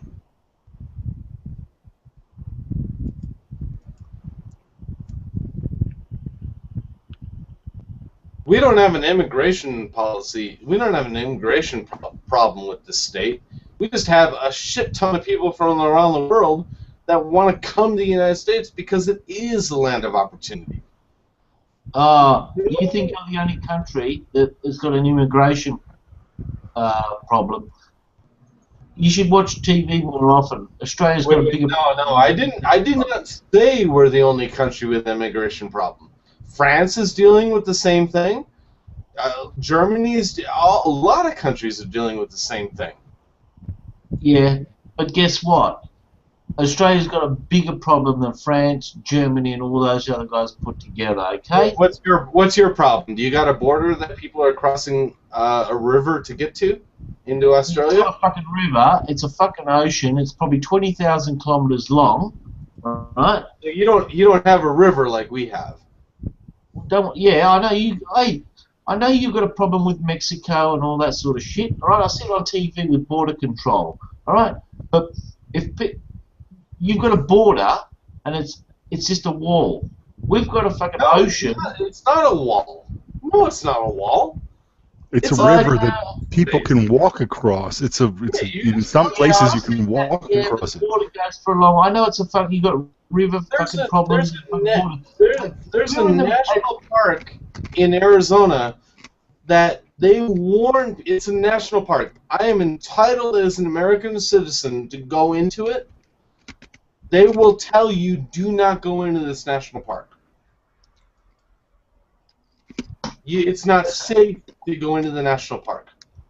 Listen, if people are prepared to get on a boat, and I'm about 2 or 3 people, I'm talking about 100 people on a fucking leaky old boat, and 3,000 kilometres to come to Australia, and they're doing that day in and day out. That's how desperate they are to get to my country. So don't worry about your little fucking river crossings. I'm talking about fucking ocean crossings. We had that with Cuba.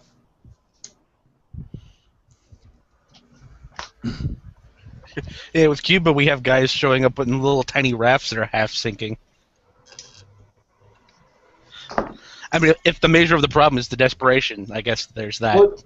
What is amazing to me is that we have a president that says America is bad, and at the same time we have all these people giving up everything to get into America. And the only reason they're doing it is because he told everyone that if you come to America, we'll give you amnesty. I mean, that's an absolute. History is going to put this president as the worst president of the United States ever to have been president. I highly doubt that. I said it 8 years ago. I'm going to stand by it. It's going to. Even Democrats are comparing him to Carter.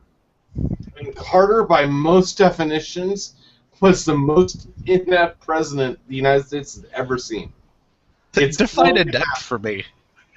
It's going to happen. Define inept. I want to know what it means to you. Carter did learn from his mistakes. This president has not. Because I actually think Carter is probably one of the best presidents since Kennedy. Really? Oh, aim high, motherfucker. So Ronald Reagan didn't end the president since Kennedy. Ronald Reagan didn't break an entire nation? No, but he did put a bunch of insane and homeless people out on the street. Or wait, Ronald Reagan didn't do. Wait, how did he put? He put the airplane union. He called the transit union strike at one point, but you don't remember, and I will speak. Don't tell me what I remember. I'm old enough to remember the Soviet Union. Don't tell me what I remember, Junior. No, I said I'm old enough. I'm not telling you what you're old enough to remember. I said I don't remember. Well, you're not a United States citizen. What do you mean I'm not? Don't tell me where I am either, motherfucker. Okay, well, where are you? Ozzy? Where are you? I'm at your mom's house. Well, then, exactly. Can't you hear her screaming in pain? Ow! Ow! Okay, so Sky Daddy, where are you in the United States? Then we can have a real discussion. Washington State, and I'm happy to have a real discussion with less assumptions. Okay, so you're in Washington. Okay. Beautiful state. I've hiked the whole river trail in Olympic National Park. It's a beautiful, beautiful state. Interviewed a couple months ago with the company in Tacoma. I just couldn't deal with the weather. So, are you in Western Washington or Eastern Washington? I'm near the water. I'm in Western Washington. So, where... Okay, anyway. You want to be specific? I'm near the SeaTac Airport. You fly into Seattle, you can piss on my house if you roll down the window. That's not Western Washington, by the way. That's well, Seattle. It certainly is in Eastern Washington. I'm not near the fucking mountains. Yes, it's Western Washington. I'm near Seattle, Alki, the water. How far is Port Angeles from you? 2 hours, right? 3 hours to Port Angeles? I'm 15 minutes from Seattle. But you're 3 hours from Port Angeles. How far is he away from the other side of Washington? He's got to cross over a mountain range. Yeah, I'm like 4 hours from Eastern Washington. I'm like... Right, but how far are 2 you minutes from the water on the west. How far are you from Port Angeles? Why is this a complicated question? Do you know where Port Angeles is? Why did you say I'm not in Western Washington? Do you know where Port Angeles is? Why did you say I'm not in Western Washington? Because you don't know where Port Angeles is. That's Western Washington. Is Seattle Western Washington? No, it's Seattle. He doesn't know where Port Washington is. Port Angeles is. I don't either. Then it's Port Angeles. Are you fucking with me? This is a joke, right? You're fucking with me at this point. No, I've been there. I've been to Seattle, and I've been to Port Washington. I've been to Whole River Trail and Olympic National Park. I've been all over Washington. I'm like, I know that, like most people from liberal cities, they don't know their own geography.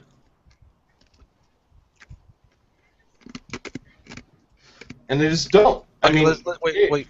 1 second. Sky Daddy, where are you from again? Seattle. But he wouldn't even say that. Okay. Well, he told you exactly where he was. He's not in Seattle. Right. He's near Seattle. He's near Seattle. Yeah, which he's very clearly Western Washington. But yeah, and then he said Seattle isn't Western Washington. I said SeaTac. I said I'm very near the airport. He said that's not Western Washington. Someone please look at a map and tell me I'm not insane and that Crazy Eyes here is nuts. Where is Port Washington? Where is what? Port Washington or Port Angeles. Fort Washington or Port Angeles? Port Angeles. You don't even know where Port Angeles is. I don't know how that is relevant, whether or not I'm on the west or east side of Washington State. But you've never been to Western Washington. I'm fucking in it!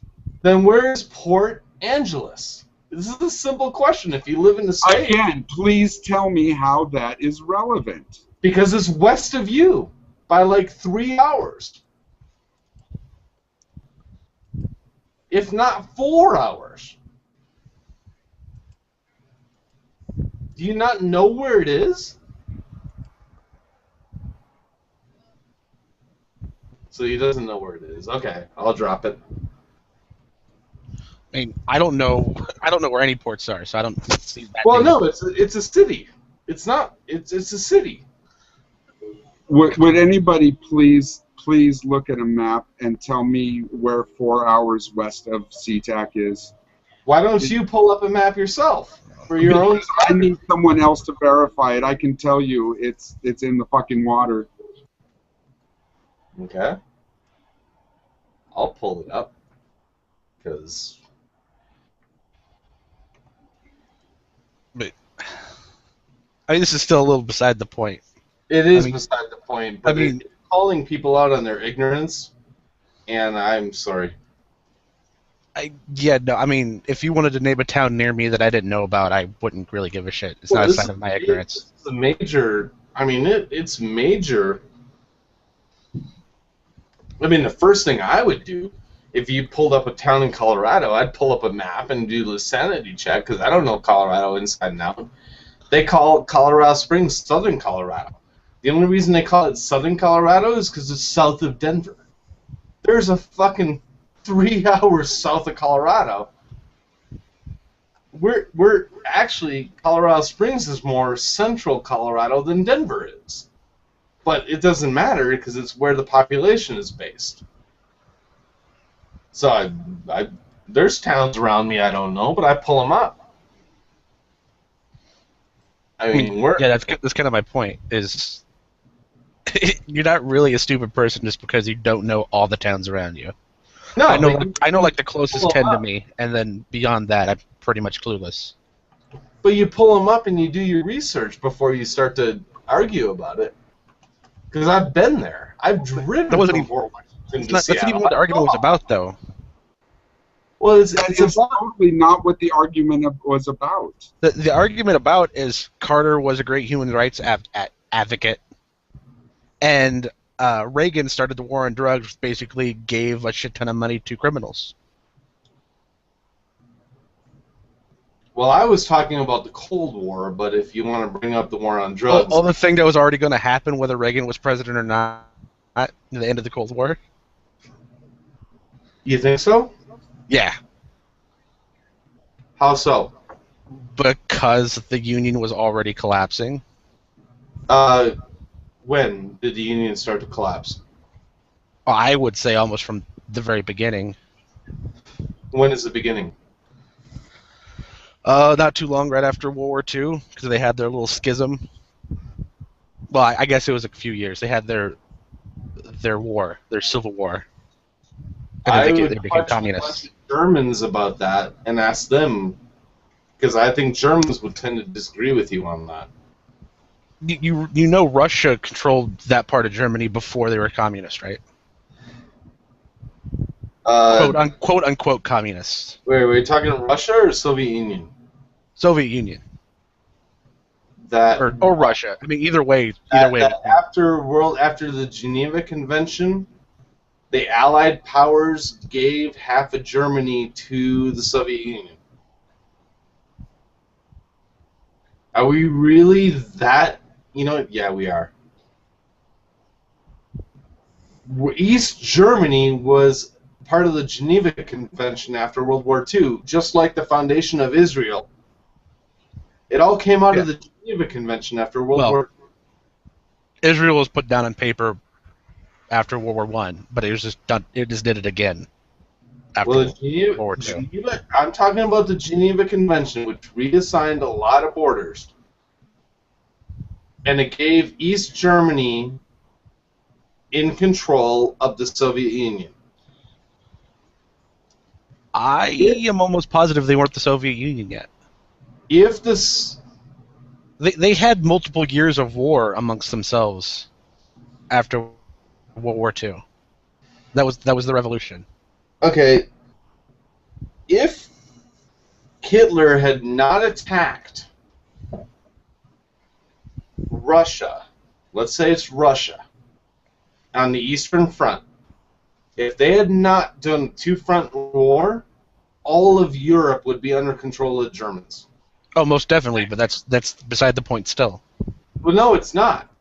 So how did how did Russia get to the German borders if it didn't violate Ukraine? That's still beside the point. They violated a bunch of different things. You realize them owning parts of those other countries doesn't make them the Soviet Union. I'm pretty sure it actually did. Not the communist Soviet Union, if you want to make that distinction. Soviet Union. No, I'm going to split into two: non-communist and communist. But there's only one Soviet Union. Well, I'm very deliberately splitting them into two because they do act very differently. You can't change history because you want to. Was Ukraine? Well, I'm not. Did they become Soviet? Did they become communist? That's what I'm talking about. No. I'm not changing history. No. I'm just highlighting a different point. Stalin killed millions of people in the Ukraine. Okay.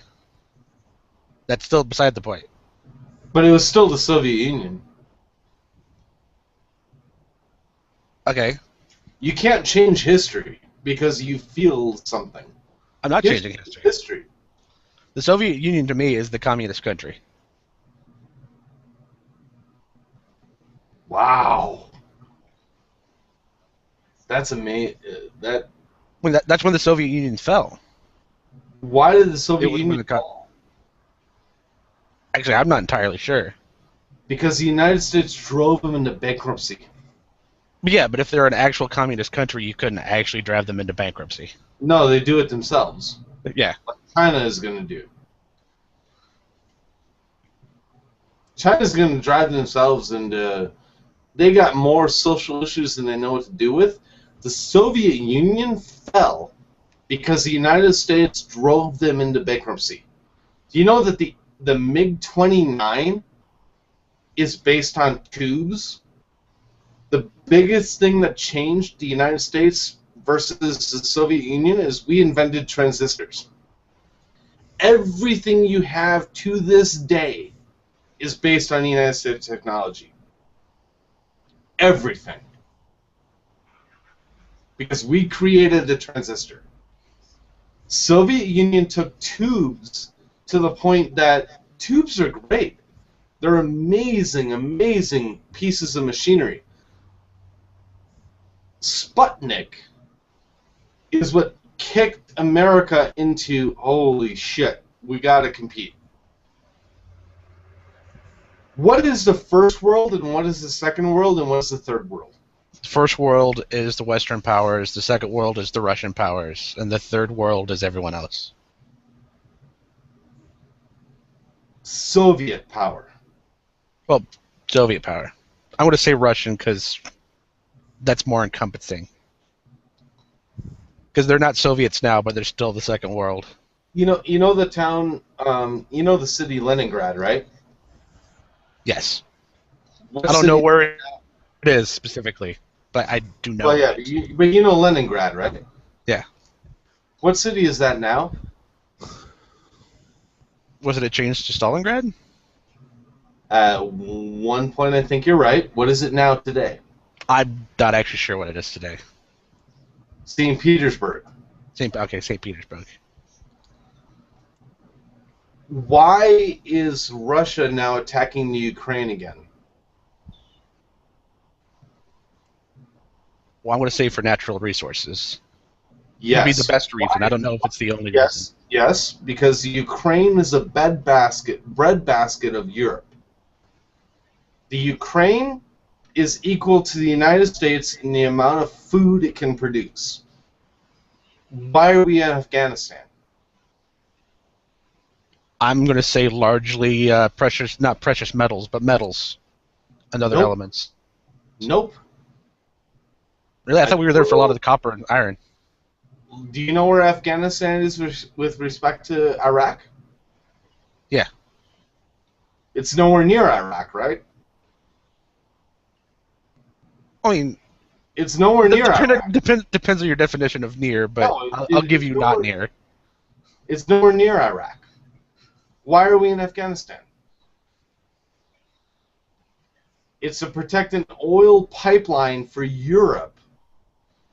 To the pipeline from Iran to Russia. Look at the map. And this is what a lot of people don't understand. Okay? If it were not for Standard Oil out of California, the Middle East would still be a fucking desert. And they'd still be fighting amongst all themselves. Because they've been fighting amongst themselves for hundreds and hundreds of years. To make America evil because Standard Oil out of California came into the Middle East and said, oh, you've got oil here. If America were such an evil nation, prior to Obama pulling out all our forces out of Iraq, why didn't Iraq pay for all our restitution? For all our expenses? We didn't charge them. Are we charging Germany for our World War II restitutions? No. Are we charging Japan for their World War II restitutions? No. No, it's a terrible idea to do it. Well, no, it's what makes American exceptionalism. We're the only nation in the world, other than the British, that have never done that. The British did it with trade. That's what the U.S. system is based on. We learned from the British. The British system brought more people out of poverty than any system ever created in the history of man. And the United States is capitalizing a little bit with a shit ton of fucking resources and a system that said you don't have to bow to a king. And right now we have a king. Yeah, I don't know. He's a pretty long shot from a king. Obama? Yeah. Are you kidding me? I think you're unaware what a king is. Or maybe what a president is. Wait, are you sure that you're unaware of what a king is and what a president is? Yeah, a king's a sovereign. A president isn't.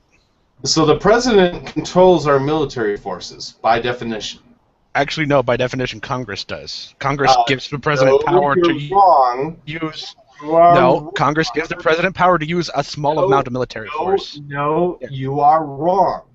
The president has a very small amount of power in the military, even though he's. Okay, who's the commander-in-chief? He is the commander-in-chief. Okay, tell me what's going to happen. What's going to happen when he goes all-out war on someone? He's going to get arrested because that's not his power. Congress has the power to declare war and decide where troops go. To declare war, yes.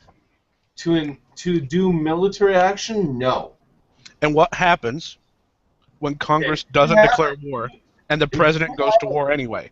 The president gets arrested. And I will mail one of these. If you give me an address, I will mail you. I think you need a copy of this, and I think you need to read it. Well, I don't need a copy of that. I mean, yes, I got one, but you can get on the internet and read it. I don't. No. Having a paper copy is very different than reading it on the internet. I don't think so, but I have a paper copy. That's fine. The commander-in-chief does not have to ask for a declaration of war to go to assign troops to do stuff. No. He has a Absolutely very limited amount of troops he can send without a declaration of war. No, it's no. Yeah, he does. Yeah, he does. If I remember specifically, I think it's the Marines too, is what he's limited to, and only a certain number of those. Then he has to get Congress's permission. No. Yeah. Okay. Let's see here.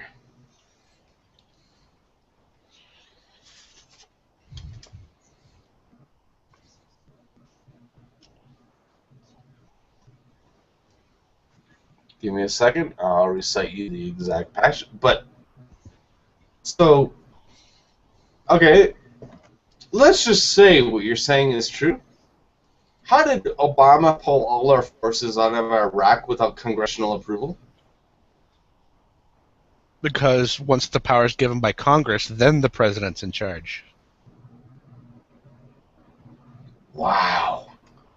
Fucking our education system is really, really falling apart. It really has.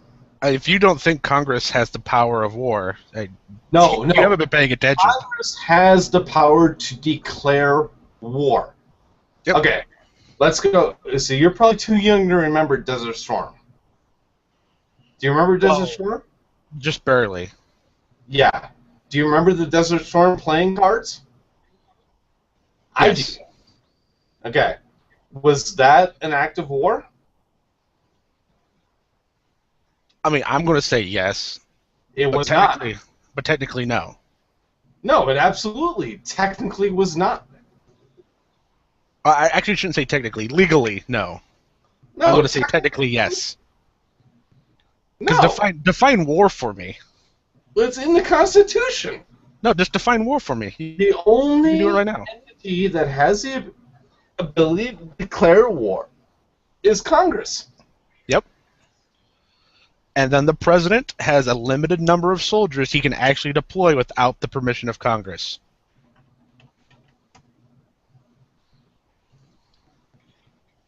No. Yeah. Okay, what's the number? I can look it up right now. Let's see. Yeah, look it up. Because you're going to find out it's not true. It's a period of time. Well, there's a period of time, too. But there's a limited number of troops also. Yeah? How can you possibly have a number of troops defined in a document that's 160 years old? 260 years old. That's because new laws have been made, dude. Oh. Okay, so educate me on the Constitution. I'm all about it. I like being educated.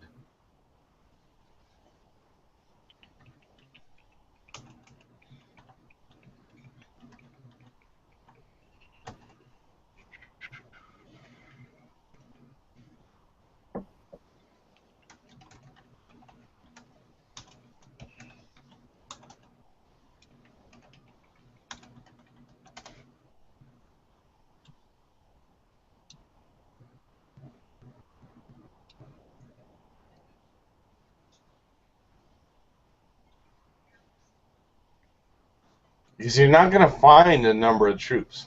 No, I look at the resolution. It's the War Powers Resolution. Now I'm reading it.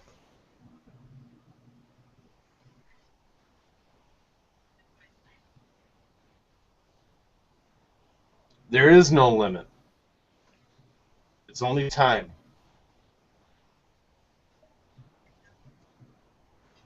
They did that on purpose.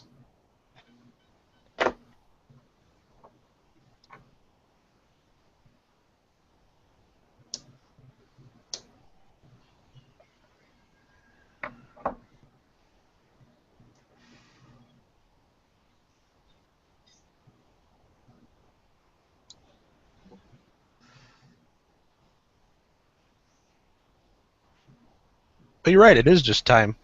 Yep. It's unlimited amount of force for a period of time.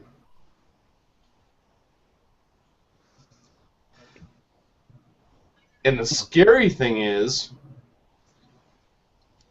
the president can cut the declaration of war anytime he wants. We actually had a declaration of war after 9/11. Congress authenticated the president full military power for war. Now, I have a friend who I've known through these hangouts in Baghdad, and friends in Afghanistan, and friends in Egypt, all over the world. Okay, but what's your definition of unlimited power? Because I'm reading here he has only 48 hours to mobilize, 60 days to deploy, and 30 days to withdraw. I mean, you're not going to bring the full bear of the United States military force on anyone in that time. Declaration of war. Are you reading about declaration of war or about? No. I'm still reading the president's power to declare war, or make war, I should say. Well, the president can't do that. Only Congress can do that. Well, you're right. That's why I corrected myself, to make war. Yeah, the president can't do that. Exactly. When I say make war, I mean aggressive action by one military on another populace. Right, but 9/11 was sanctioned. The Desert Storm. Look at Desert Storm. Look at Desert Storm versus Desert Shield versus Operation Iraqi Freedom. Compare all of them. Is a specific thing you want me to look at? Well, there would be 3 specific things. No, I mean, in comparing those. Okay, so what's your question? My question is, I mean, what's your definition of unlimited power? Not my definition. It's in the Constitution. Okay, I wouldn't define this. if Obama wants to launch a nuclear weapon onto Russia, how much force do you think you're going to bring mobilized in 48 hours? Oh, really? Yeah. A lot. Like, okay, let's say, here's an example. There's us, and let's say we were to invade, I don't know, what's a close country? Nigeria. Nigeria on... Yeah. Let's say Brazil. Brazil's pretty close, or Chile. We got 48 hours. We got 48 hours from where everything's stationed to send it down there, which is not enough to actually get there. How long do you think it takes an ICBM to get across the world? Probably not very long. A few hours to Chile. Chile, it's probably only a couple hours. But we're not going to go in with ICBMs. Well, yeah, but that's the... So, where I lived in the UP, we had the arsenals in Iron Mountain, Michigan. That's where some of the nukes still exist. Because it was the closest place before Alaska, and still, I mean, Alaska, we still got them, ready to launch. I mean, all he's got to do is hit the button. He doesn't need congressional approval for that. He just hits a button. Well, I guess so. I wasn't thinking about nuclear weapons, because we probably wouldn't use them. That's because you didn't grow up in the Cold War. And I didn't grow up in the Cold War. But I grew up with this... I mean, I don't think we would have used them in the Cold War either. I don't think Russia would have either. I think we were just scared of it. Who was scared of it? Them and us. Everyone. Who was scared of it more? Does it matter who was scared of it more? If you're scared to the point that you won't use it. Who had the better arsenal? By better you mean more? Us. Then why did the Soviet Union... But it's not a point of who had more. There's an entry point.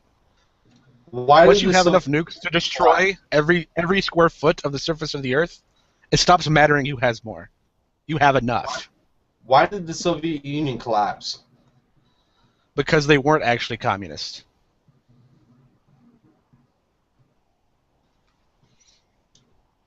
It would have been impossible to collapse them if they were actually communists. You believe communism, if they were truly communist, that they would have survived? Yes. If they would have went through the whole change, they wouldn't have had a monetary system anymore. So you think the United States should be communist? I think it would be better if you actually survived the change, but I don't think we're actually anywhere close to be able to do that.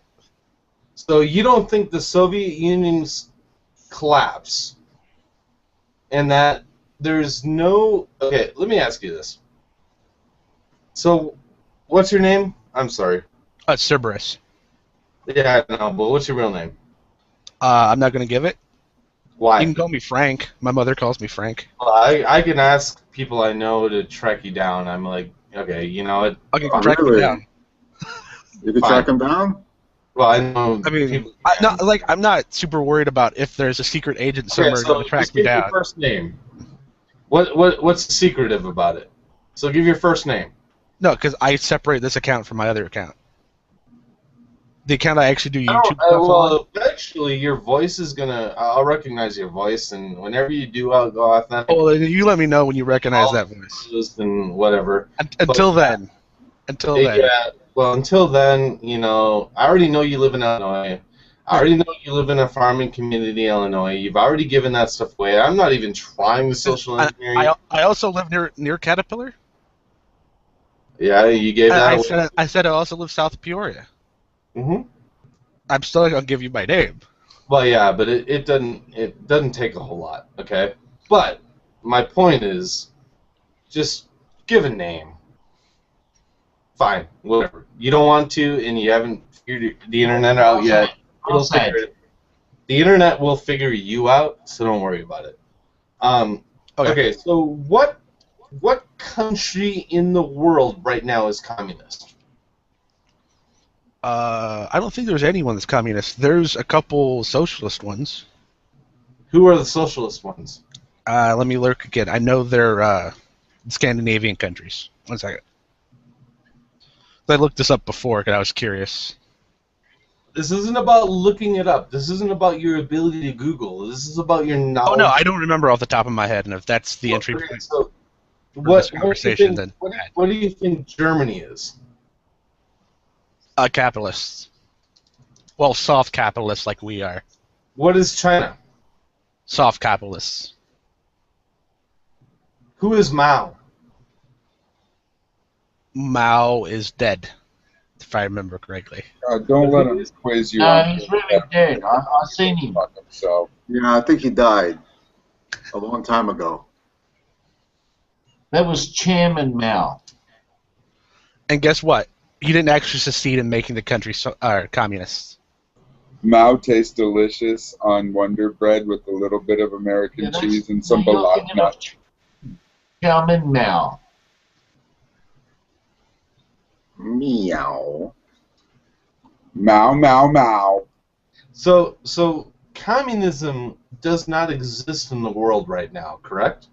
Oh no, it doesn't. Even I think if it's a great system, why doesn't it exist? Because it doesn't allow for people to be wealthy.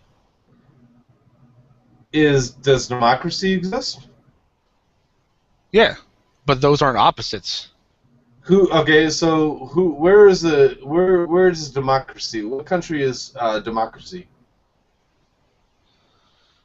1 second here. I know there are. I have to look. 1 second. I'll have to look that up too. I know there are direct democracies. Look it up. This is. So you can just say you don't know. But that's what I just said. I have to look it up. I know there are. I know there are direct democracies. Okay, is the United States a democracy? No.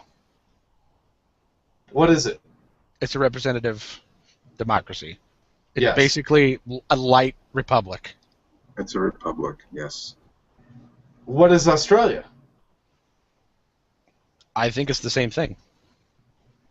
I don't know the answer to that, actually. That'd be throwing it back out to the Australians. I don't know what Australia is. You don't even know where Australian is. Don't worry about what it is. You don't even know where it is. No, I don't know where Australia is. Can you educate me? How many fucking questions do we got to go through here? I haven't got 8 hours. Do you know what album Kiss did in 1975? I was never a Kiss fan. But do you know what album Alice Cooper did in 1975? Cooper's Nation? But do you know what album Aerosmith did in 1975? Dream On? See how boring this gets? Yeah, but are you answering any of my questions? Are you responding to any of my answers? I gave you answers. Are you saying I'm wrong? Yeah. So I'm wrong on every single one of them? Yeah, in 75, Kiss did Animalize. Aerosmith did their self-titled album, and Alice Cooper did Walking My Nightmare. Then that's okay. It's the year I was born, so I happen to know those. But I don't feel bad about it. No reason you should. What I'm saying is just firing a bunch of questions at people is like, I guess, arrogant, but that's what it is at best. It's boring. How are you trying to get at anything? How is asking people questions arrogant? Isn't that the antithesis of arrogance? Because you're just trying to find places where people don't have knowledge. That's all you're looking for. You're looking for places where people lack knowledge. I think you're trying to feel better about yourself because you know something that somebody else doesn't know. I think that's what's going on here, and it's been going on for a long time, and I just got to say, if that's all it is, wow. Just wow. Okay. If you're trying to get at something, then get at something. Don't ask a billion questions, get at it. But if that's all it is, then wow. I've been getting at it the whole time. They've rebranded this since the last time I looked it up. It's called the Nordic Social Democracy, or the Nordic Model. It's Denmark, Finland, Iceland, Norway, and Sweden. Right.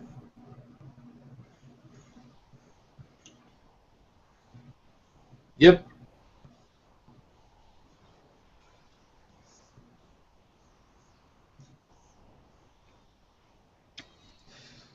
Do you want me to dumb it down to trivia that the average person actually knows that doesn't know anything about the real world?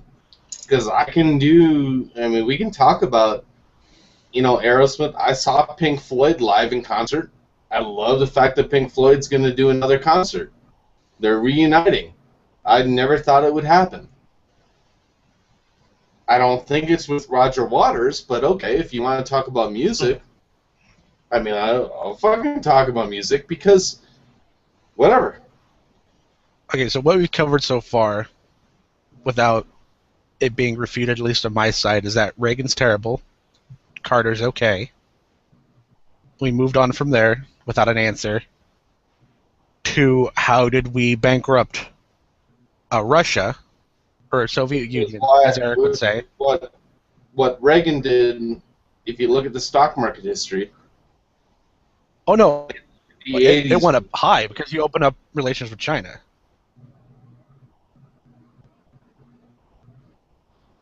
Actually, Nixon did that. Not Reagan. He signed it up, but Reagan allowed businesses to go. He actually paid businesses to move. But what's a measure of how good a country is? Is it how rich some people can get, or is it how good everyone is? It's how better off everyone is. Okay. How good everyone is. Our poor people here are not poor. Oh, not compared to like Cambodia or the Philippines. Okay, so establish your baseline. But let's compare it to other rich countries. Name another rich country. The British, UK. Hey, you don't think there's a ton of poverty in London? You gotta be kidding me. There's a Compared to shit us per capita, not even close. Let's go to France. per capita Yeah. per person. Yeah. Right now we're running 1 in 5. And who decides what the poverty level is? Well, I was going by our poverty level. I understand that, but who decides what the poverty level is? Well, if we're going by our poverty level, it is our government. Wait, no, who decided what our poverty level is? Obama. Well, no, it's not Obama. There is. I don't know if I'm it was just a law. joking. I'm just joking. Oh, I know. There is a law that poverty based level is the arbitrary. poverty line off standard off of. Okay. So what let's need say is, you like you off put- bread, and there's a few other products. You know what the bell curve is, right? Actually, no, not off the top of my head. Bell I've heard curve. of it, yes. But The bell curve is in some universities and some places grade on a curve. Okay. So oh, that's what the they bell do curve. that's a bell curve. And what is? I mean, this is statistical probability. And we use this all the time in manufacturing. Okay. You can let a certain amount of this is Six Sigma. This gets into statistical probability, right? If you shift the curve, you can make any statistic you want tell anything you want. Because all you got to do is shift the bell curve. So the poor in the United States, if you analyze, if you follow that curve over to, let's just say,